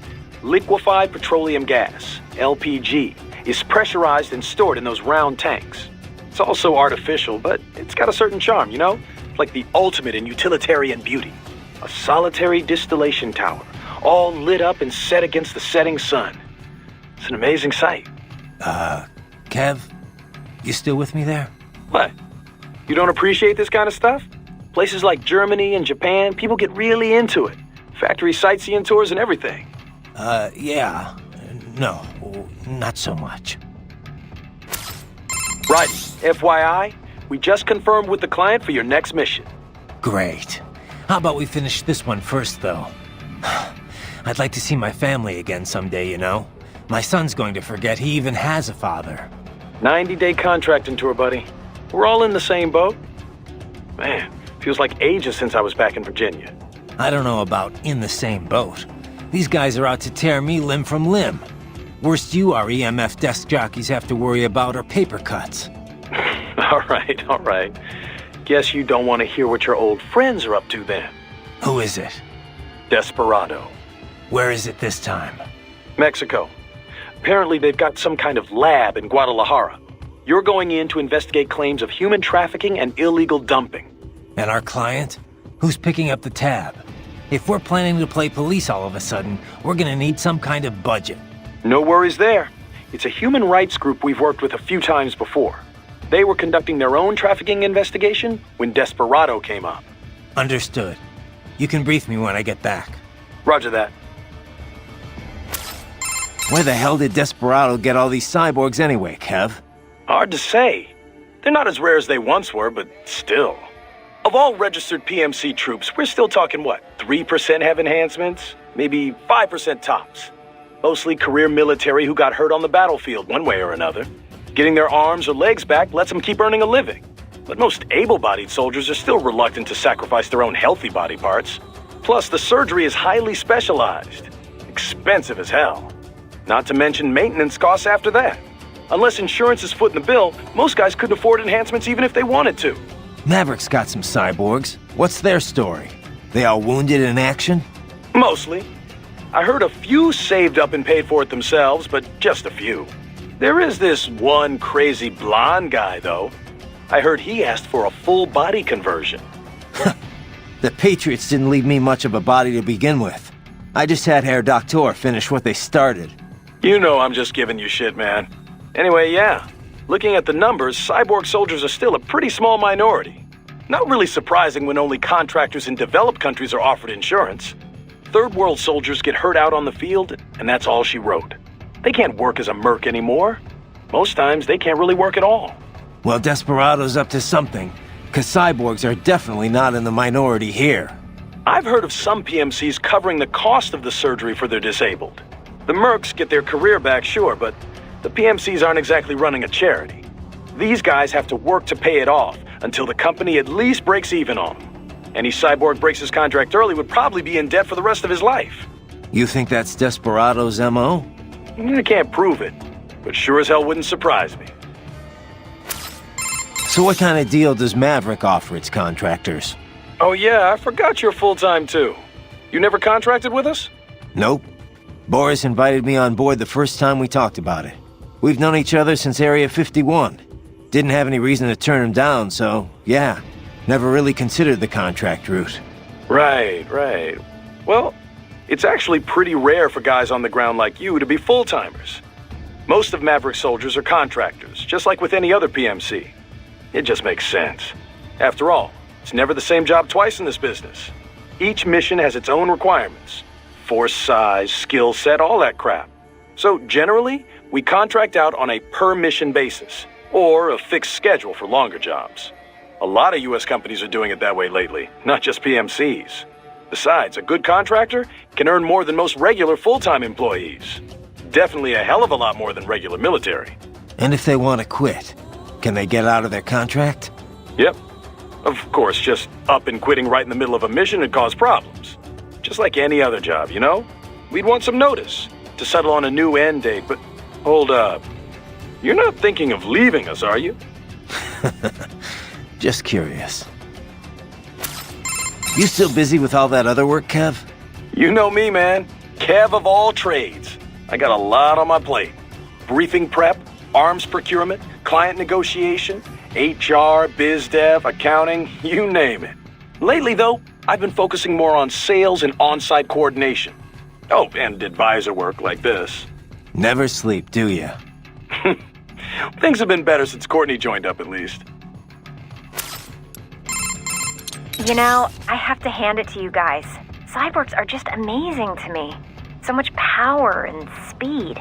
It's not all gravy. No? How so? Well, things have improved a lot in the past few years. But back when I was modded for the first time, keeping artificial blood free of impurities was a huge hassle. Artificial muscles need a constant flow of oxygen from a blood source, just like the real thing. But it was a challenge getting the kidney units as small as they needed to be. We all had to undergo routine dialysis. Sounds rough. Used to be even worse back when Dr. Clark was still experimenting. Bad nerve connections would screw with the test subject's pain receptors. It was torture. Compared to that, I had it pretty easy. It wasn't until recently that you could eat and drink like normal people, right? That's right. We generally use glucose-based nutrient packs to keep the brain running. But we can absorb nutrients orally now, too. Whatever we eat's broken down by nanomachines, and we have taste sensors as well. It's not exactly like it was before. The difference is, I can turn those sensors off if I don't need them. That's been surprisingly useful. So cyborgs can live pretty much normal lives now? Well, getting there. We still need fuel cells and nutrition packs, not to mention regular maintenance. It's a lot of dough. Of course, another big problem's how other people look at you. How do you mean? There was a time when I wore artificial skin. Tried to look as close to normal as possible. I've still got some now, on my face. The tech at the time wasn't great. You still looked pretty unnatural. Maybe you could fool someone from far away, but up close, even a baby could tell I wasn't human. Going out shopping or whatever, you could feel all those eyes on you. I tried to find something to do other than fight, but looking like I did got me 2 strikes pretty much as soon as I walked through the door. That sounds terrible. Well, you appreciated it when people were honest about it, at least. But when they were too polite to just say so, that was rough. Things are getting better these days, though. Artificial skin's improved a lot. And you don't get so many stares now that the general public knows about cyborgs. Maybe I should look into the cyborg thing, huh? I could eat whatever I want, whenever I want. Probably cheaper just getting lipo, Courtney. Jerk. Courtney, there's something I'd like your opinion on. What's up? It's how I replenish my electrolytes. I'm basically feeding off these cyborgs. Oh, yeah. That. I don't really see any better options, to be honest. I doubt your old body would have stood up against the Desperado Captains or Jetstream Sam. And if we fail here, it's not only bad for us, but for our clients, and all of Sakumi. Yeah, you're right. Besides, it's like you say, no one's forcing them to be here. They chose to throw in with the terrorists. Yeah. I won't lie, I don't feel great about it. But in the scheme of things, yes, I think it's justified. Thanks. I guess it's never black and white in this business, is it? No. No, it's not. Do you and Kevin work a lot together, Raiden? Well, Maverick's not that big. Unless you're a short-term contractor, you tend to work with the same guys. Last job we were on together, I was hired by the Carabinieri to track down 3 Albanian mafiosos. They'd fled Italy for Montenegro, and I had to bring them back. It wasn't easy. All three of them had cybernetic upgrades. Without Kev, I could have been in serious trouble. He was with an NGO before Maverick, I think, handling disarmament work for the UN. Yeah. He and Boris met while working together to resolve a conflict in Africa. They hit it off. So when Boris gave him a job opportunity, he took it. I kind of wonder why. We're pretty much the opposite of a disarmament outfit. 3 things are needed after a conflict: disarmament, demobilization, and reintegration into society. That's the way it usually goes. I guess Kevin felt like the process was getting to be a joke. Even if the UN taps the group that caused the conflict for post-war cleanup, there's no way of ensuring their sincere cooperation. There's always a chance they'll underreport the number of soldiers they've got on hand.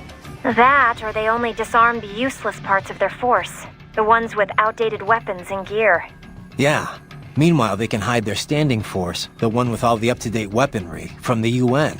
Afghanistan saw a lot of that, since the wars were all waged by rival military cliques. Anyway, Kev saw that happening on a daily basis in Africa. Guess he just wanted a job where he had a firmer grasp on what was going on. And then along comes Boris. Kev had to think it over for a while, sure. But, well, here we all are. PMCs are going to need more people like him. And me too, I guess. You know, civilian viewpoints. Couldn't agree more. What's up? No? Did you need— No, just wanted to— Oh, save it for your wife, Raiden. Raiden, are you fully versed in the features of your AR display? It can serve many functions, you know. Do I hear un lecture coming on? A lecture? No, of course not. I'm hardly an expert. Of course, I know the first practical application of the technology was for aircraft HUDs. Then head-mounted displays, HMDs. The data could be seen even as the viewer moved their head. As the technology improved, it was integrated into retinal imaging, contact lenses. Soon it became standard issue not just for pilots, but infantry soldiers as well. Of course, with cyborgs such as yourself, the data can be fed directly to the optic nerve. No lecture, huh? Anyway, there's more to my augmented reality than just upgraded HMD tech. Of course there is, Dummkopf. You did not let me finish. Oh, you weren't finished? AR is a much broader concept. It is more a design concept than a particular imaging methodology. It encompasses HUDs, HMDs, any and all manner of visual real-time data overlay. Though recently, some reserve the AR label for virtual objects the subject can both see and touch. For example, your codec menu and zoom slider. Such objects do not exist anywhere in the real world, not even as images. They are fed directly to your optic nerve, so only you can see them. Yet, when you interact with them, sensory feedback is delivered to the nerves in your fingers. It gives you the sense of touching a thing that does not exist. Beats lugging around a sat radio and giant scope, that's for sure. There is another school of thought on precisely what constitutes AR. Seriously, more of this? It defines AR as anything which obscures the boundary between reality and that experienced by the viewer. Well, how would that be different from VR? Well, for example, let's say that you and I are having a nice chat face to face. Suddenly, I disappear. Poof! And in my place appears a ravishing, nubile young woman. Is the girl the projected image or the reality? Perhaps I was the AR. How would you know? The accent might be a clue. Such things can be controlled with a simple hack of your auditory nerves. Well, that's comforting. So how is this different from VR again? Well, I suppose, strictly speaking, it is rather similar. Both are a method for completely fooling the senses, rather than simply augmenting them. Although, technically it would be MR, mixed reality, since there are some real elements involved. Yes, of course, that would be the distinction and the correct term. In any case, the advance of MR technology leads to many interesting philosophical questions. What happens when appearances cease to have meaning? It is no longer see it to believe it, after all. It could make for a great advance in cyborg acceptance, you know. They could project a perfectly normal human body to be seen by anyone who can perceive MR. I don't know. Sounds like it might cause more problems than it'd solve to me. Hey, Doc. What can you tell me about the carbon nanotubes used in artificial muscles? I know they're the real key behind the proliferation of cyborgs, but... Well, a carbon nanotube, or CNT, is a sheet of carbon graphite formed like a tube. They range from 50 nanometers in diameter all the way down to under 1 nanometer. 1 nanometer, you recall, is 1/1 billionth of a meter. Quite small. As you've likely seen, the carbon atoms that make up the sheet are organized in a 6-point ring shape. These hexagonal structures are connected to each other along their edges. Sort of like a soccer ball. Precisely. Such structures are known as Buckminster fullerene. CNTs were discovered by accident while scientists were researching other fullerenes. CNTs have assorted properties, each with the potential to drive vast leaps in industrial technology. Consider, for example, that the conducting properties and resistance to strong currents far outclass copper. They have great mechanical strength and can be shaped into incredibly thin form factors, all of which can directly contribute to improving integrated circuits. Furthermore, the atomic links in sp2 carbon are the strongest of all types of atoms. Its tensile strength is greater than even diamond. All that, and its weight is only half that of aluminum. It is also quite elastic, making it ideal for bomb-proofing vehicles, buildings, and other structures. Sounds like some kind of wonder material. There have been numerous plans drawn up for orbital elevators in the past. The problem being that no material was strong enough to make them practical. CNTs make such dreams one step closer to reality. You can change their structures by using the right power voltage, and they can withstand temperatures between -190 and +1500 degrees centigrade. They feature a large surface area and an empty space within the tube. This allows for such things as fuel and catalysts to be stored inside. It's that particular trait which has enabled the development of fuel cell-infused artificial muscles. Straight out of sci-fi, huh? Well, truth is stranger than fiction. Science fiction, even. Scientists are currently expanding upon all of CNT's uses. But it has taken a fair amount of time since their discovery for practical implementations to pop up. Historically, mass manufacture was deemed too difficult, the costs astronomical. Practical manufacturing methods were established in the early 2010s, but the Patriots hushed that up. Indeed. And now that it's out in the wild, we are finally well and truly in the carbon nanotube age. You must continue along, Raiden.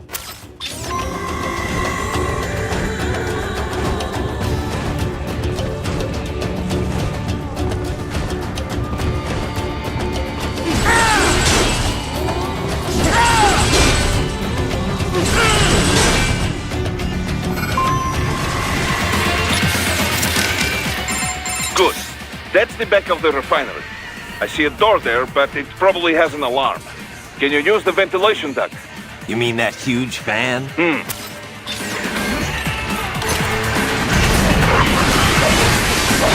Watch out! They keep on coming! That armor is made from standard-grade composite carbon nanotube material. It should offer little resistance. You can likely slice them up in blade mode before they can even touch you. Of course, blade mode cannot be activated unless some charge remains in your fuel cells. The last blow in a combination, if you... Bullseye!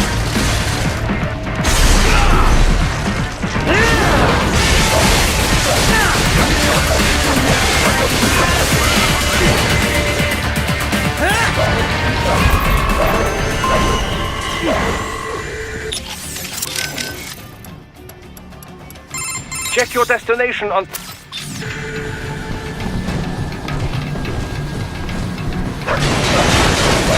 Don't say if it is...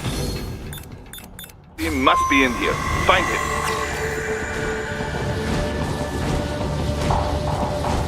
Raiden, wait. There are active IR sensors in the area. Part of factory security, no doubt, but the enemy may be using it. So who actually owns this plant? On the books, a private abgas firm. In reality, the Russian state. So all the money goes right back to Russia? It does provide Abkhazia with fuel and electricity, but yes, it was clearly built for Russian interests. How do you mean? The Caspian Sea is a major source of gas and oil, but these days most of it never passes through Russia. Not since the Baku-Tbilisi-Ceyhan pipeline was built. With it, the oil flows straight to Europe. But that pipeline runs straight through Georgia. Why did the Georgian government allow it? Money, of course, and power. Having a major pipeline run through your land brings plenty of both. The South Ossetia War taught Georgia they could not always rely on the West for support. They began working more with their neighbors in the region to build their own power base. So Georgia stands to gain from this coup? It would seem this way. Any scenario that ends with the refinery no longer under Russian control is good for Georgia. Even if they do not retake Abkhazia outright, they benefit if new regime is more friendly to Georgia. Perhaps this is Dolzeyev's idea, to attract Abkhaz political leaders with a pro-Georgia agenda. And that's why Georgia isn't taking action? I very much doubt Georgian government would be involved in anything so obvious and so reckless. There must be someone else behind all this. And Dolzeyev's just playing along? Why would he? Revenge, Tovarich. Anything to hurt Russia. Perhaps money as well, who knows? Yeah, the Russians can't be happy about all this. Let me guess. They contacted you through the FSB, right? There were conversations, yes. But it was the Abkhaz government that enlisted us. We only took this mission because we knew it would help the people there. Besides, we cannot leave Desperado unchecked. Not after what happened. Right. I won't let them profit from this mess. And we need to learn who's backing them. And the first step to do this is take back that refinery. So who actually owns the... On the... So... How do you... The not... But that... This... So... Any... Perhaps... And that... And... Perhaps... Yeah, let me... We... Decide... Right. You still busy with all that other work, Kev? You know me, man. Briefing... Lately... Never... Stay vigilant, right? What's up? No? Did you... No, just...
I was wondering when you'd come, Jack the Ripper.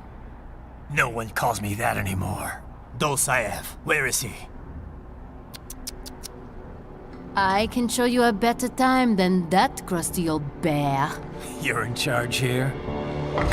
I am Mistral, the cold wind of France.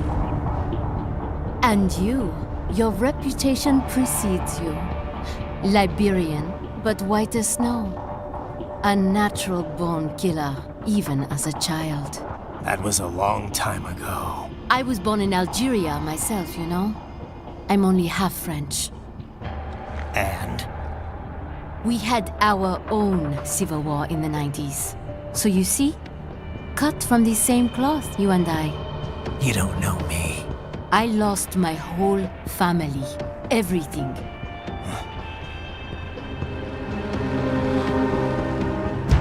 But I butchered those fuckers. My family's killers. That's when I realized I am a killer too. And a good one at that. I slaughtered dozens in Iraq, in Afghanistan. I'd found my calling. Proud of that, are you? What happened, happened. To be honest, I found it quite dull. My enemies fell like domino, one after another. Not once did I feel threatened. I was adrift, without challenge, without purpose. At times, I even envied my prey. At least they had a cause to die for. And then, I met him. Who? And I knew what I had been missing. His ideals gave my life meaning. Ideals, Jack. What are yours? I protect the weak.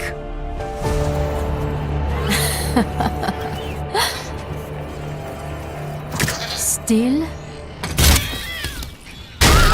So naive. And if I must kill to protect them, then so be it.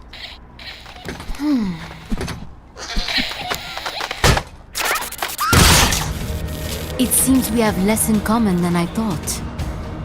I'll take that as a compliment. If you would kill for your ideals, then surely you are ready to die for them.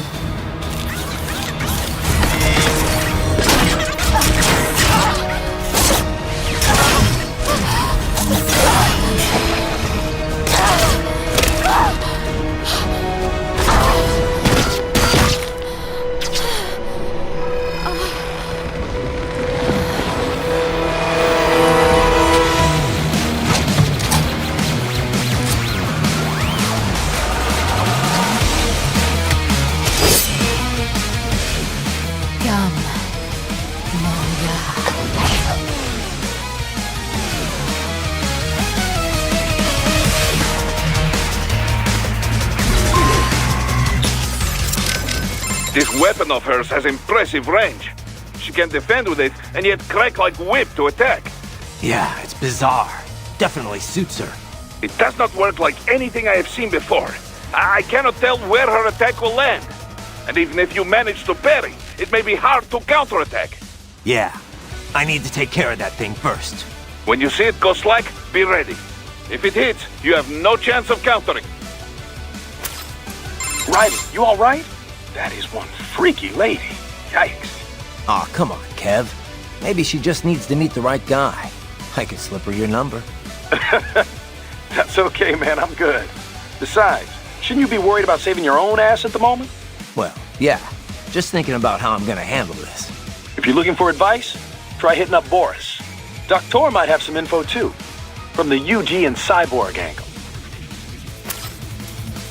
She's so cruel the way she stomps on those tripods. Just tosses them around. I feel so sorry for those little guys. You feel sorry for robots sent to kill me? Well, I mean, they're kind of cute, right? How they scamper around. They're like little mice. You call that cute? I'd call it creepy. Not at all. Trust me, ask any girl and they'll say the exact same thing.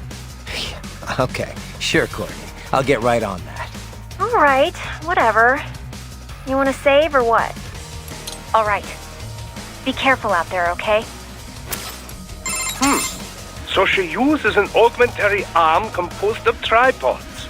I cannot imagine how she controls such a thing all on her own, but it is quite intriguing. Stay with me here, Doc. I need to destroy it, not study it. Yes, but just look at it. How it doubles as a weapon. So elegant, so efficient. She can twist its joints and crack it like a whip, or pull it tight to lock it solid.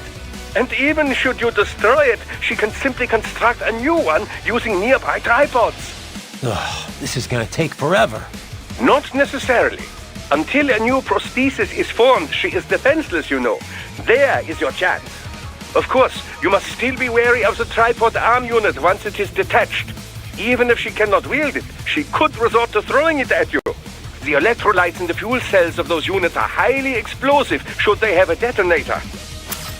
Desperado's tripods look different from others I've seen. Yes. Likely infused with carbon nanotube muscle fibers, like most cyborgs these days. Not even you would be able to shake them off so easily. What is worse, they leach fuel cell electrolytes from whatever they latch onto. A truly inspired design, I must say. Much like your own body, in fact. Why doesn't that make me feel better? I simply meant that both you and the tripod stem from the same line of research. Of course, your body is equipped with a limiter, preventing you from absorbing too many electrolytes. But it appears this is not the case with our tripod friends. So they absorb too much energy and... And they explode, of course. Their fuel cells work much like any other battery, after all. You must remember the problems with old rechargeable batteries. They would heat up and explode all the time. I can't stay. Yeah, she can't eat. Not, of course, even the...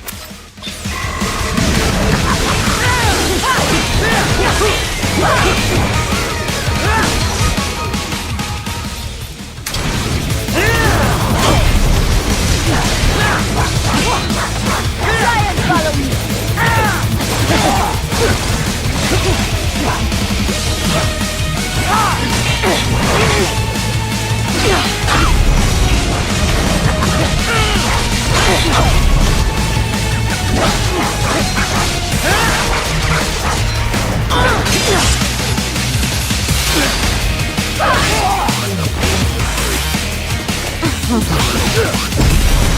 Go to hell!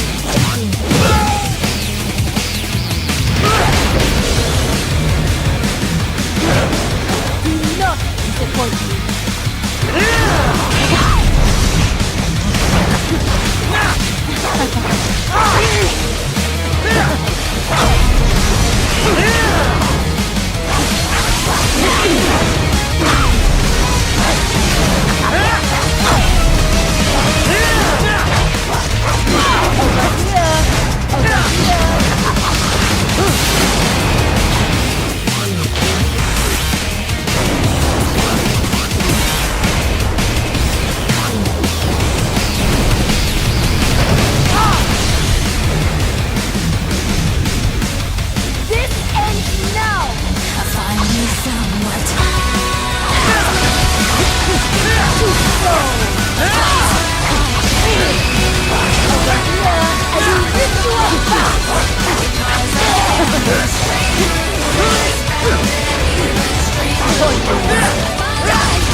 Mistro, report!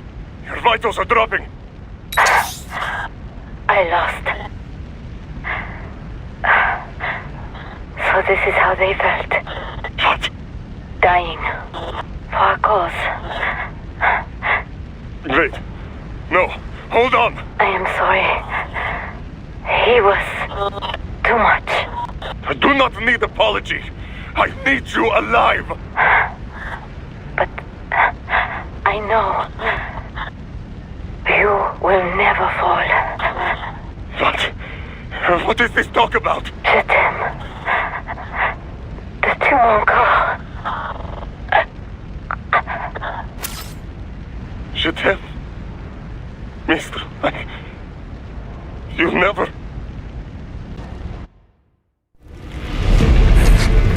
She's not talking to you, idiot.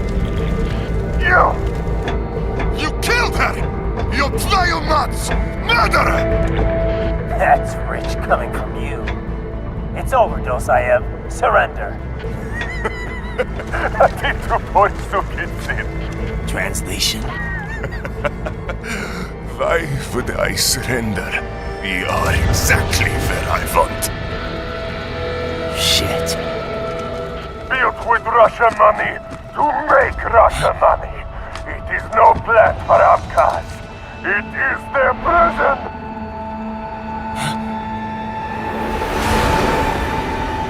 But now, they will be free!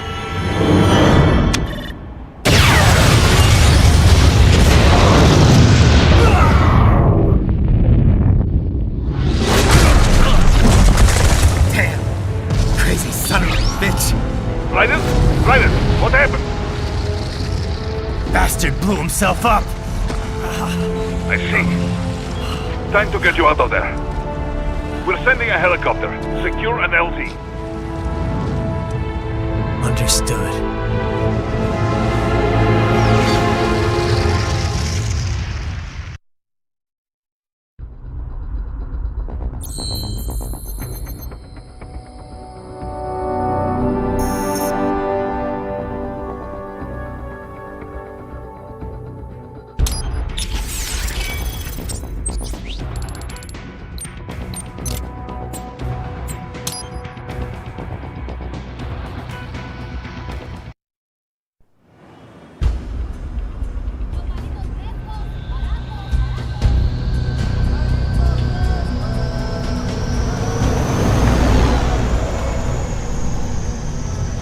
So you've got some kind of disguise lined up, right?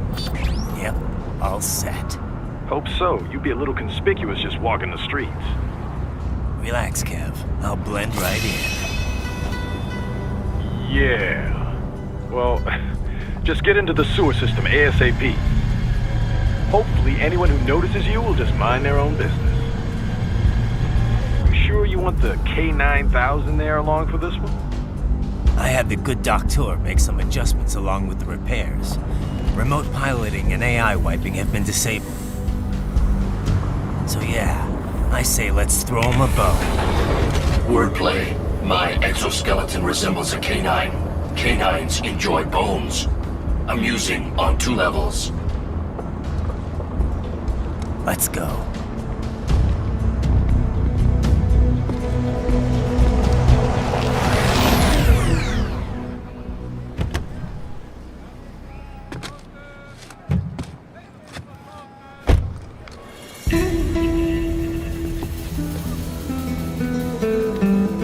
¿Quién es ese güey? ¿Un mariachi? ¿No? ¿Un cyborg? Ese sombrero. ¿Qué?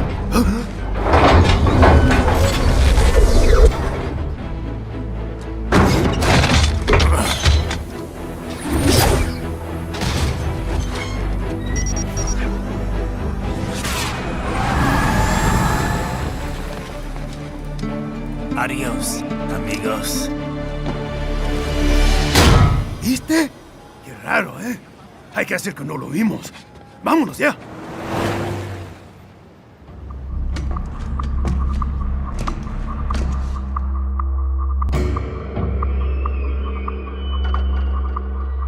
It's Raiden. I'm in the sewer system. That's racist. You're racist. That's racist. You're racist. That's racist. You're racist. All right, let's get started. Your mission's to investigate the Desperado-affiliated research center somewhere in that area. According to the intel from our client, the lab's been dumping illegal waste into those sewers. FYI, they're also involved with the cartels in human trafficking. Allegedly, anyway. This just gets better and better. Tell me about it. We need you to infiltrate the lab and find out everything you can. Of course, you'll have to find it first. We still don't know the exact location. So I'm looking for anywhere the lab might hook up with the sewers? Yep. If they're actually dumping waste, they've got to link up somehow. Find that connection, sneak into the lab, and see if you can find evidence implicating them on anything. No problem. Stealth's my specialty. Right. Well, we'll see. Do we have any idea what kind of research they're doing there?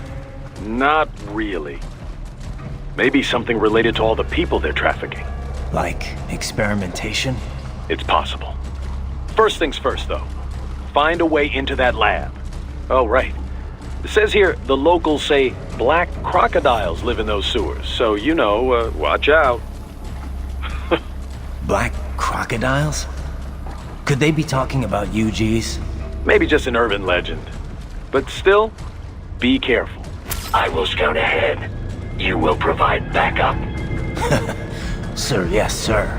Commence operation. How are things back in Abkhazia? Thanks to the full efforts of the workers, power was restored in just 2 days. Pretty impressive. Only the power plant is back online, though. Refinery itself will likely be out of service for months. Fuel sent from Supsa is being used to power the plant for now. Just wish I could have stopped him. Impossible without a sniper. And in our focus on anti-cyborg combat, we were unprepared. Thankfully, other than financial losses, few Abkhaz citizens were seriously affected. The plant workers had already been evacuated, and most were hired back on to rebuild the refinery. We received payment and are not being blamed for the suicide blast. Good to hear. It should go a long way to help fix our reputation. Duh. And even more good news. Desperado is down one of its top captains. Let's hope they learned a lesson. We can hope, but it is doubtful. We still do not know who is supporting them. Even if we shut Desperado down entirely, their backers could simply hire some other PMC. Whoever it is, you really think they're interested in the pipeline? Who'd benefit besides the Georgians? Hard to say. Whatever the plan was, it went up in flames with Dulcayev's suicide. The problem is that there are countless companies and governments profiting off the BTC pipeline. Whoever is behind it, they may be too big for a simple security firm like us to do anything. Yeah, one thing we do know, though, is that Sundowner's more than just a pawn in all of this. We need to watch him. Trafficking or not, we need to stop their operation here. Find the evidence, and perhaps we can do that. And Tovarich, be careful. Have you ever worked with this client of ours before? Duh. Several active human rights groups engage in non-violent interventions like this one. Typically, they hire firms like ours to provide security and backup. Most serious human rights abuses take place in unstable regions, after all. Legitimate human rights groups, not fakes set up by oil firm or such things, they cannot handle it. Yeah. It's different for private groups working in hostile regions, especially when some of that hostility comes from the local authorities. Indeed. NGOs and security firms play a greater role in peacekeeping, too. You know, DDR business. Disarmament, demobilization, reintegration. Like the UN runs it. Usually, carrying weapons is not permitted for the group involved, for obvious reasons. So outfits like ours run guard duty. If the locals don't like armed peacekeepers, then they pretend to be unarmed observers instead. Duh. It's beneficial for the client if the locals are aware of the firepower backing them, though. I've drank tea with the sort of people my company would normally be pushing back with the butts of our rifles. It's very different from usual. More direct sort of security work, especially at beginning. But I got used to it. Less danger of unexpected conflict, and the pay is pretty good. We've built a good reputation for this kind of work. This is why NGO hired us for this job. How are things back in Abkhazia? Thanks to the only the fuel input, and then thanks the plan we're good. Let's we can even whoever. Yeah, we need find to. This trial mentioned someone from her past. Any idea who that could have been? None. I checked her file again, couldn't find a thing. Definitely not Dolzaev. Probably not Sundowner either. No. The way she put it, it didn't sound like anyone I've encountered so far. Maybe someone involved in backing Desperado. If so, sounds like they're providing more than just financing. Maybe they share the same philosophy. That'd be bad. People willing to die for their leaders aren't so easy to predict. Yeah, but other than the wins, Desperado's cyborgs are all just hired contractors. They're probably emotion suppressed with nanos or drugs or whatever, but that's about it. You're probably right. You know, I've never really developed a taste for climbing through sewers. And Guadalajaras aren't exactly wowing me either. This place isn't gonna go up in flames, right? I think I saw something about that in the briefing. You're talking about 1992? What a mess. Over 200 people killed. That was almost a half-century ago, though. You smell anything off? Before the explosions, residents complained they smelled gas from the sewers. I'm in a sewer, Kev. You think I've got my smell receptors on? Local air analysis doesn't show anything potentially poisonous or explosive, though. Well, you ought to be fine then. Besides, little gas explosion's probably not gonna kill someone like you. Well, that's very encouraging. Seriously, though, Guadalajara is not a bad place. At least from what I've seen. Oh, it's not. Second largest city in Mexico, after all. I've actually spent a lot of time down there. It's got a lot of charm. The architecture is a fusion of Latin and old colonial Spanish culture. The city's historic district is home to a massive cathedral overlooking the whole town. It's always bustling.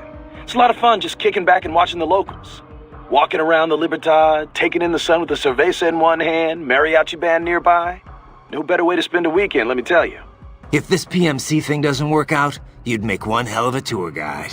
Meanwhile, I'm down in this dark, filthy, humid, cramped sewer. Also, if you ask me, the girls over there are the hottest in all of Mexico. You wouldn't believe some of the chicas I've chatted up. On the street, in the shopping malls, at the bars. Sounds like better company than a robo-wolf and a bunch of plague-ridden mice. Well, hang in there. I'll buy you a shot of tequila after we wrap this up. The city of tequila's not far, actually. That's where it originated. I'll take you up on that. Now let's get this over with. Hey, Kev, let me ask you something. What's up? We've been over pretty much all the... No. Those girls in Guadalajara, you never told me what happened. Jeez, man, we're in the middle of a mission here. So they used you for free drinks and then took off, I take it, huh? Well, they weren't really my type. I'm more of an intellectual, you know? I don't go for just any random girl at a bar. Looks are one thing, but I need someone I can talk to. Someone fun but clever with a good sense of humor. Yeah, that's what I thought. Look, Kev, you're in your 30s now. It's time to stop holding out for Lil Miss Perfect.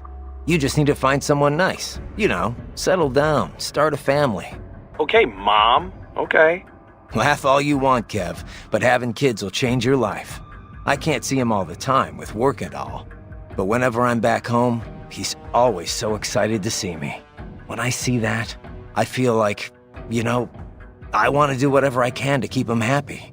Sure, I hear you. But look, man, I was just having some fun in Mexico.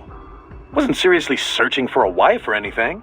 I know, but separate from that, I just think you've gotten too damn picky. I can understand trying to find the ideal woman when you're young, but you know what? It's those little imperfections, those idiosyncrasies that keep things interesting in the long run. You come to appreciate that kind of stuff in a lifetime relationship. Idiosyncrasies, huh?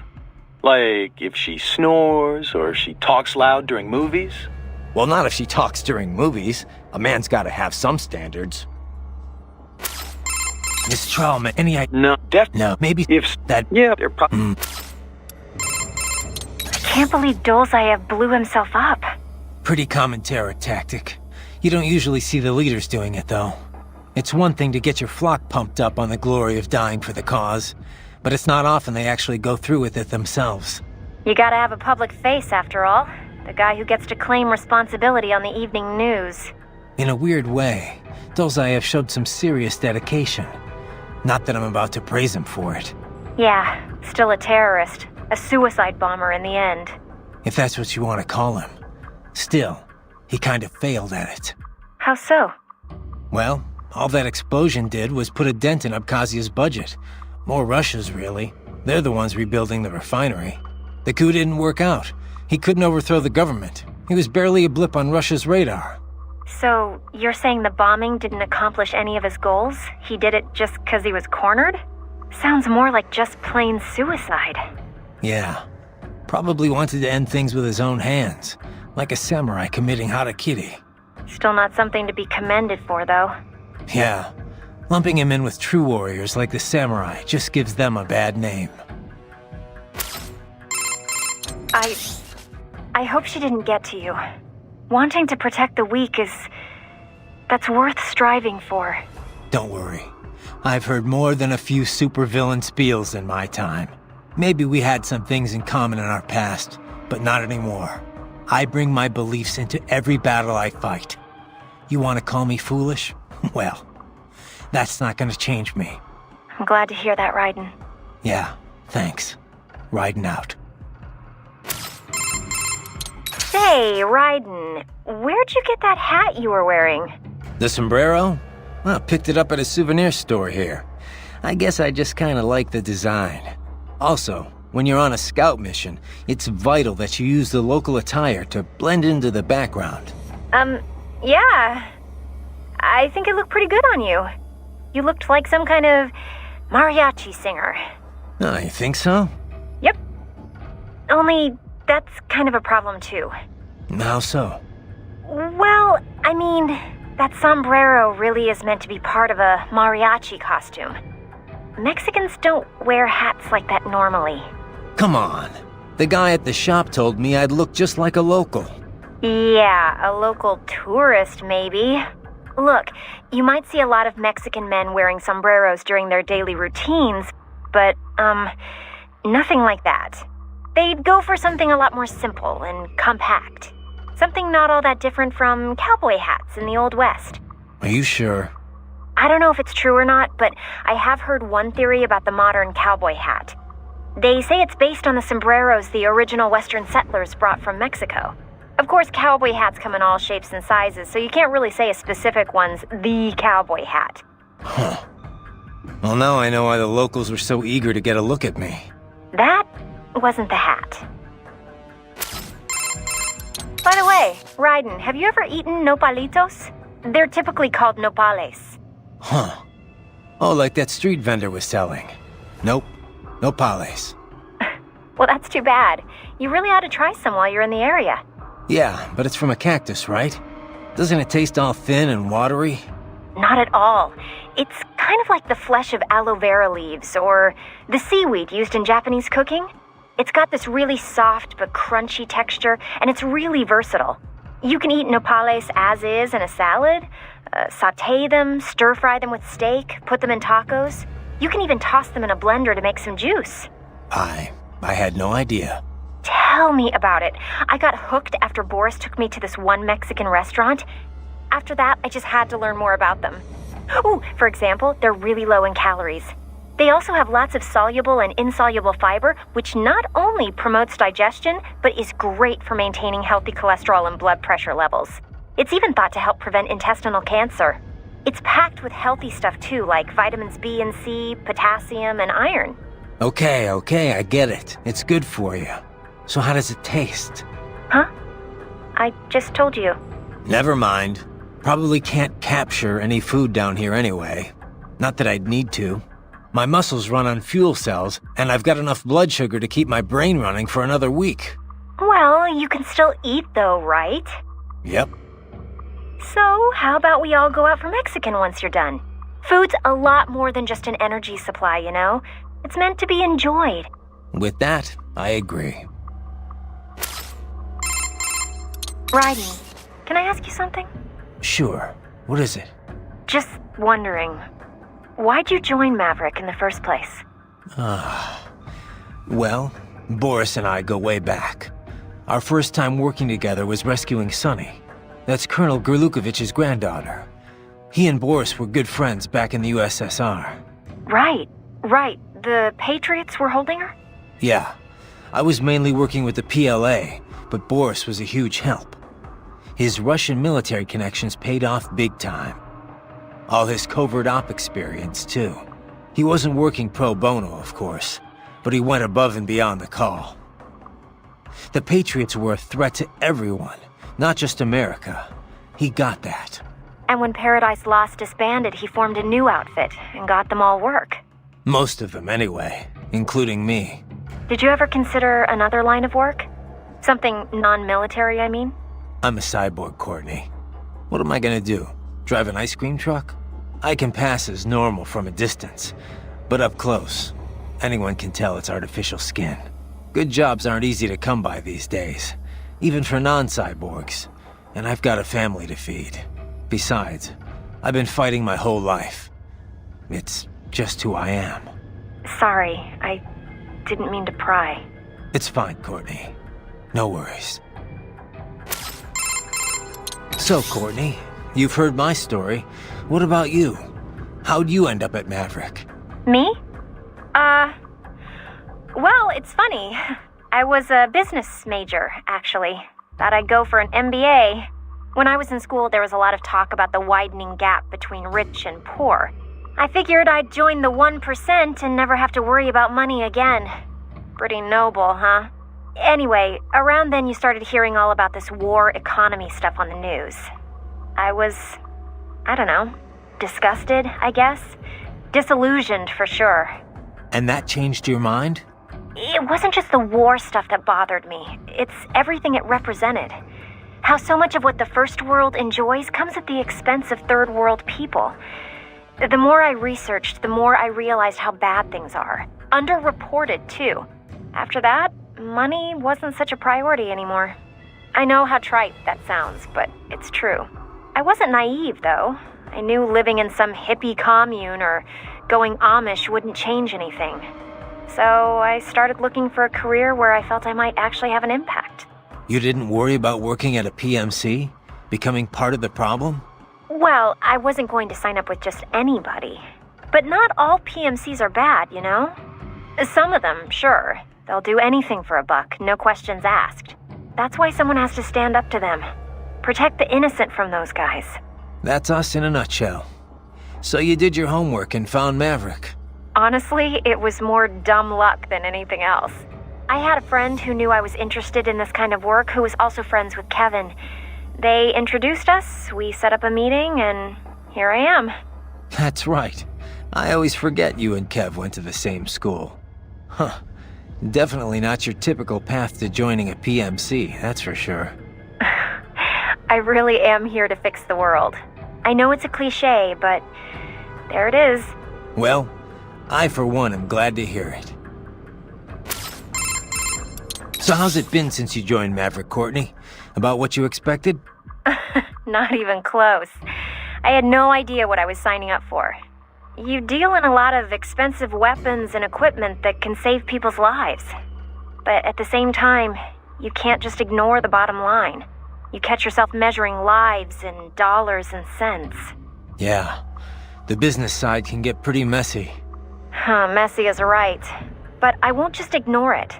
I can't make informed decisions without confronting the ugly realities. Not an easy burden to bear, Courtney. Well, if it ever gets to be too much, I'll reconsider. But for now, I'm fine. I can handle it. What's up? No? Did you... No, just... Remember now, Raiden. Left hands. Recover as many as you can. I got it, Doc. I got it. I'll bring back all the flash memory you can handle. Holographic memory. It's very different from standard semiconductor memory, you know. Yeah. But it's still solid-state storage, right? Well, yes, but they are perhaps more different than they are similar. Holographic memory utilizes the same optical interference that holograms rely upon. Right. That image is used to appear 3D. Traditional media reads and writes bits on a two-dimensional surface in linear fashion. Holographic memory, however, does this in 3 dimensions, using light at different angles. And that gives you... what? Speed. It can read over a gigabit of data in a second. And capacity. A 2-inch square cube of lithium niobate crystal can store 4 terabytes of data. It is also highly resilient against data loss caused by damage to any part of its media. This is because the bit information is not localized, but used as an optical diffractor across the medium. For battle data, there is no better type of storage. Beats having a hard drive clacking away inside your arm anyway. Indeed. Spinning media. Hard to imagine we ever put up with such nonsense.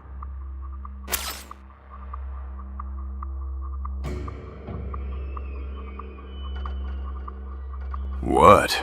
Residents that are evil in Metal Gear Rising? Interesting. Maybe it's worth more than my 7-minute time. So, Doc, what kind of data can you extract from those left hands anyway? Oh, all manner of information. But the short list? Energy consumption, damage level, intracranial and blood pressure, blood sugar, other vitals, GPS history, speed and acceleration data, radio and optical readings, recorded computation from the internal expert battle support system. Doc. Time-stamped readings of distortion and acceleration gauges whenever the body was impacted. Stress is applied to the CNT muscle fibers in all 4 limbs, as well as any localized breakdowns. All right, Doc. Power consumption rates, remaining battery charge, type and amount of weaponry used, codec logs and wavelengths, voice transcripts, encryption methods. Okay, Doc, okay. Sorry I asked. As a field of technology, cyborg warfare is still in its infancy, you know. It is my duty as an engineer to collect and analyze as much data as possible for every conceivable situation. The resulting database will help drive future technology, both modifications and advances. Makes sense.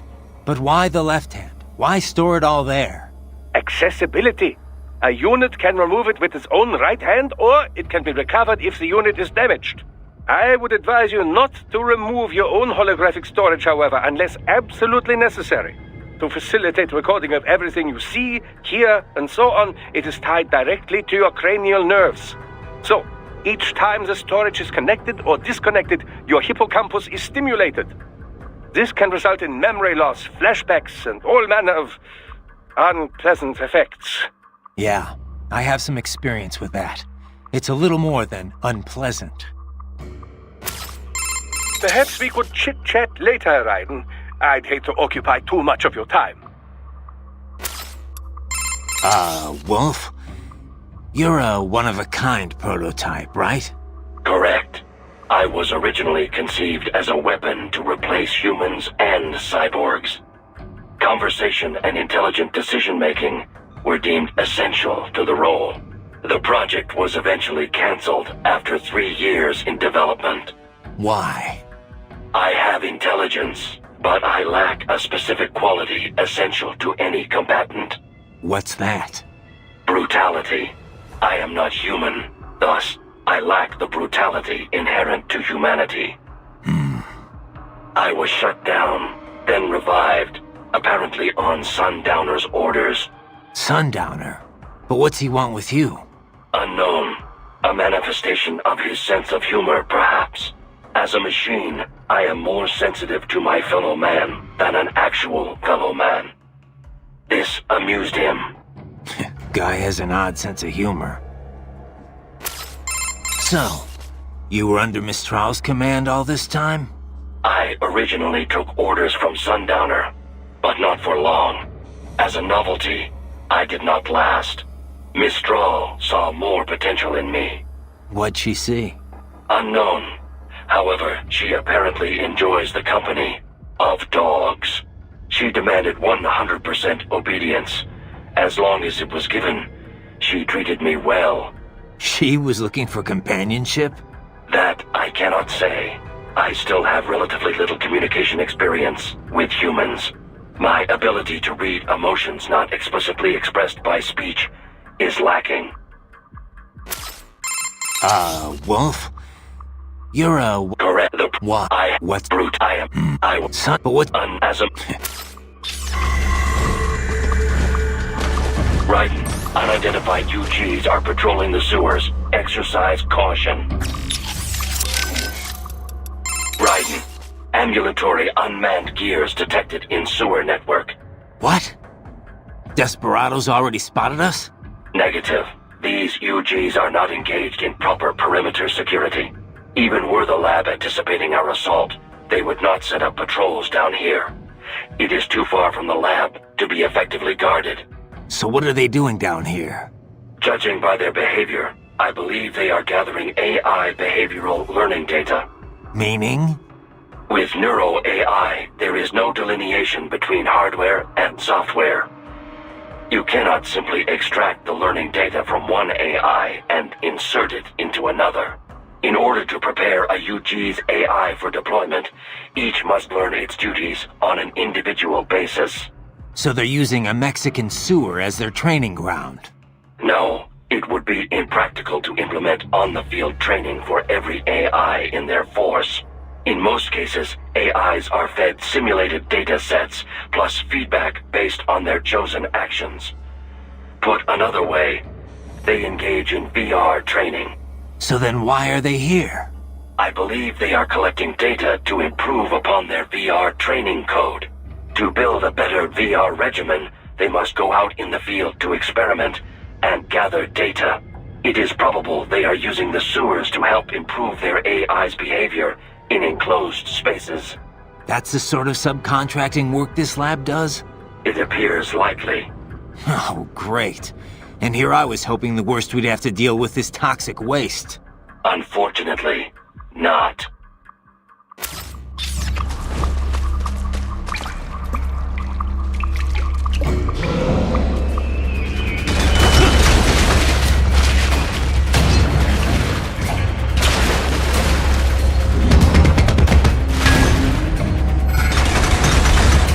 Better take out that UG quick. I'm gonna attract too much attention down there.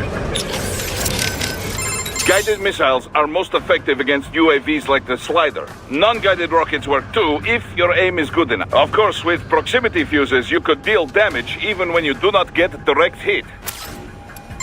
Sorry, buddy. Maybe... the mastiff humanoid UG. In all the industry, its proportions are the closest to a regular human being's. It's not a cyborg? Not at all. It may be styled after one, but its behavioral patterns are relatively quite basic. It's still quite a way off from believable human behavior, you know.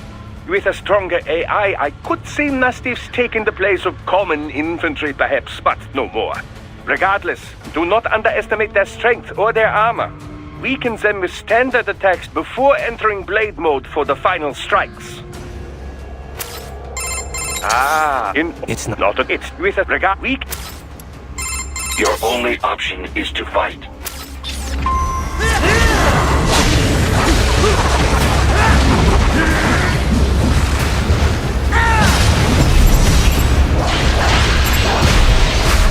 Get off!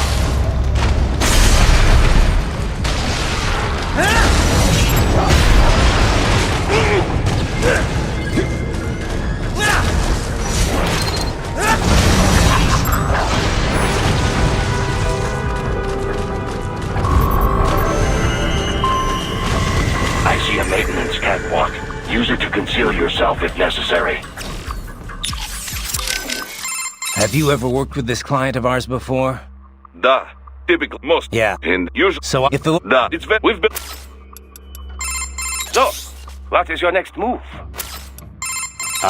Wolf? You're... Correct. What? What's brute? I am. I was. But what? As a...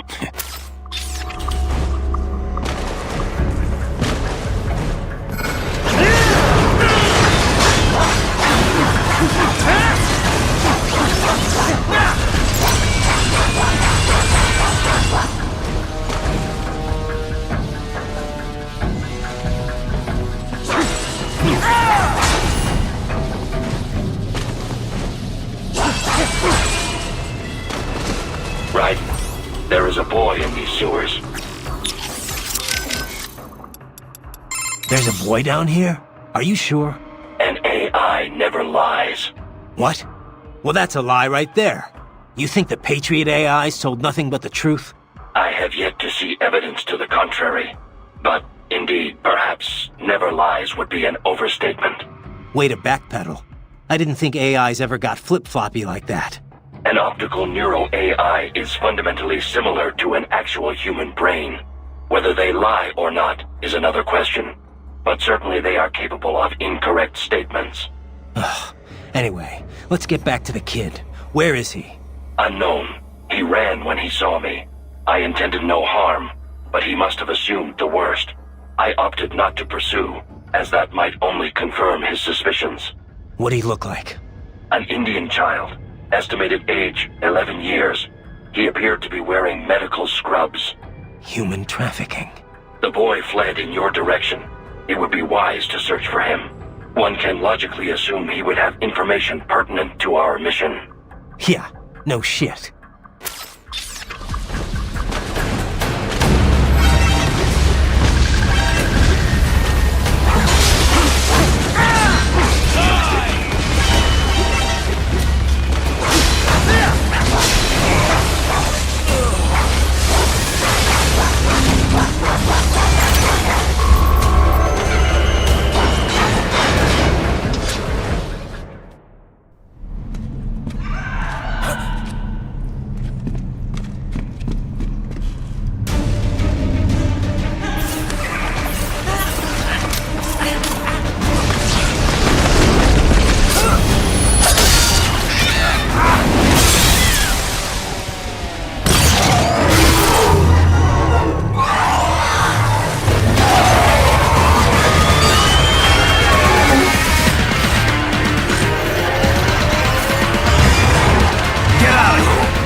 That UG is called a Raptor. I hear they are typically deployed in groups. Concentrate too much on one, and you leave yourself open to attack from the others. You need to keep situational awareness at all times against them, Raiden. Sorry, buddy. Maybe... Ah, the Raptor, yeah? A UG designed to operate in groups. Their AI is such that they are aware of and commiserate with their peers. If a Raptor they identify as one of their own goes offline, they respond with a sort of primitive anger. Like a wild animal might respond in the natural world. Indeed. In typical UG optical neuro AIs, the section corresponding to the cerebral neocortex is, well, it's quite a bit smaller than a human brain's. They truly are closer to beast than man. You will need to do some damage to a raptor before you can cut them to shreds. And you will want to make sure the situation is ideal before you do strike the final blow on any one of them. You will need to damage and weaken a raptor's armor before you can cut through it. Don't let the rest of the herd distract you. Stay focused and act quickly. Your only option is to fight.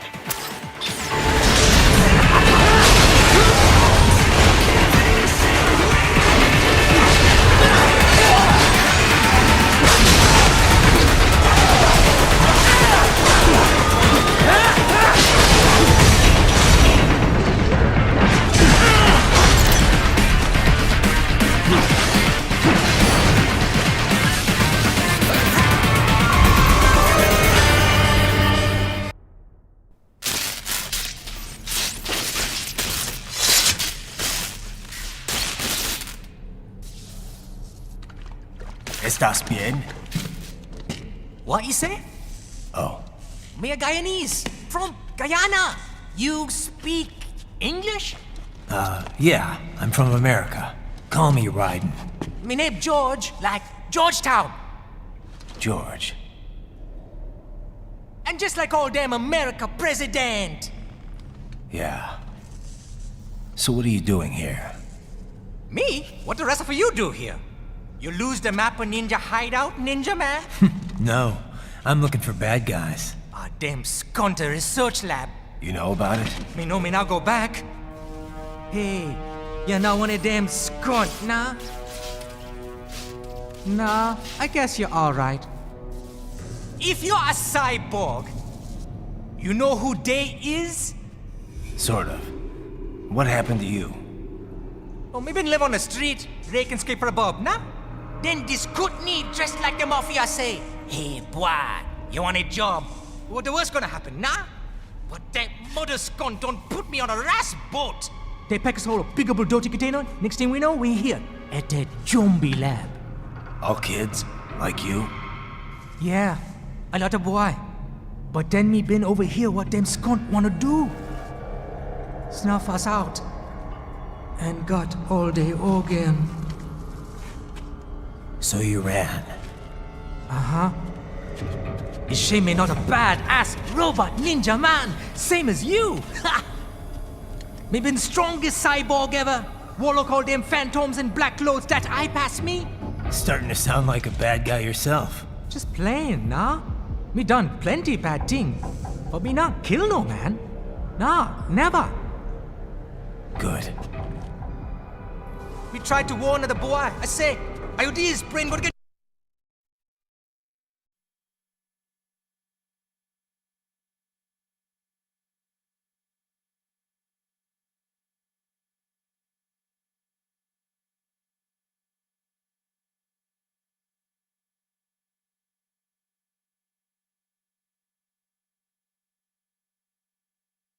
Cut out! Run your ass out of there!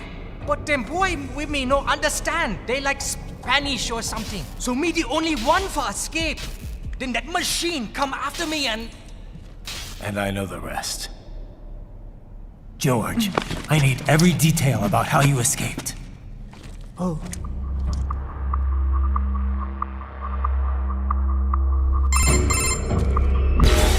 So the kid got into the sewers through a drainage channel?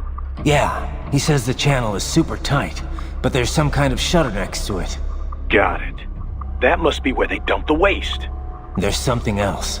It sounds like a Desperado exec was on site yesterday. If a sentry cyborg was on hand for the meeting. You should be able to review their video log, provided you can find a server access terminal. That would give us the evidence we need, as well as a little peek at the level of their technology. So what about the kid? I made sure the area was secure and told him to sit tight. Can you pick him up? Sure. I'll send a couple agents for him. You just focus on getting into that lab. If what he said is true about the organs, we need to hurry. Agreed. Riding out.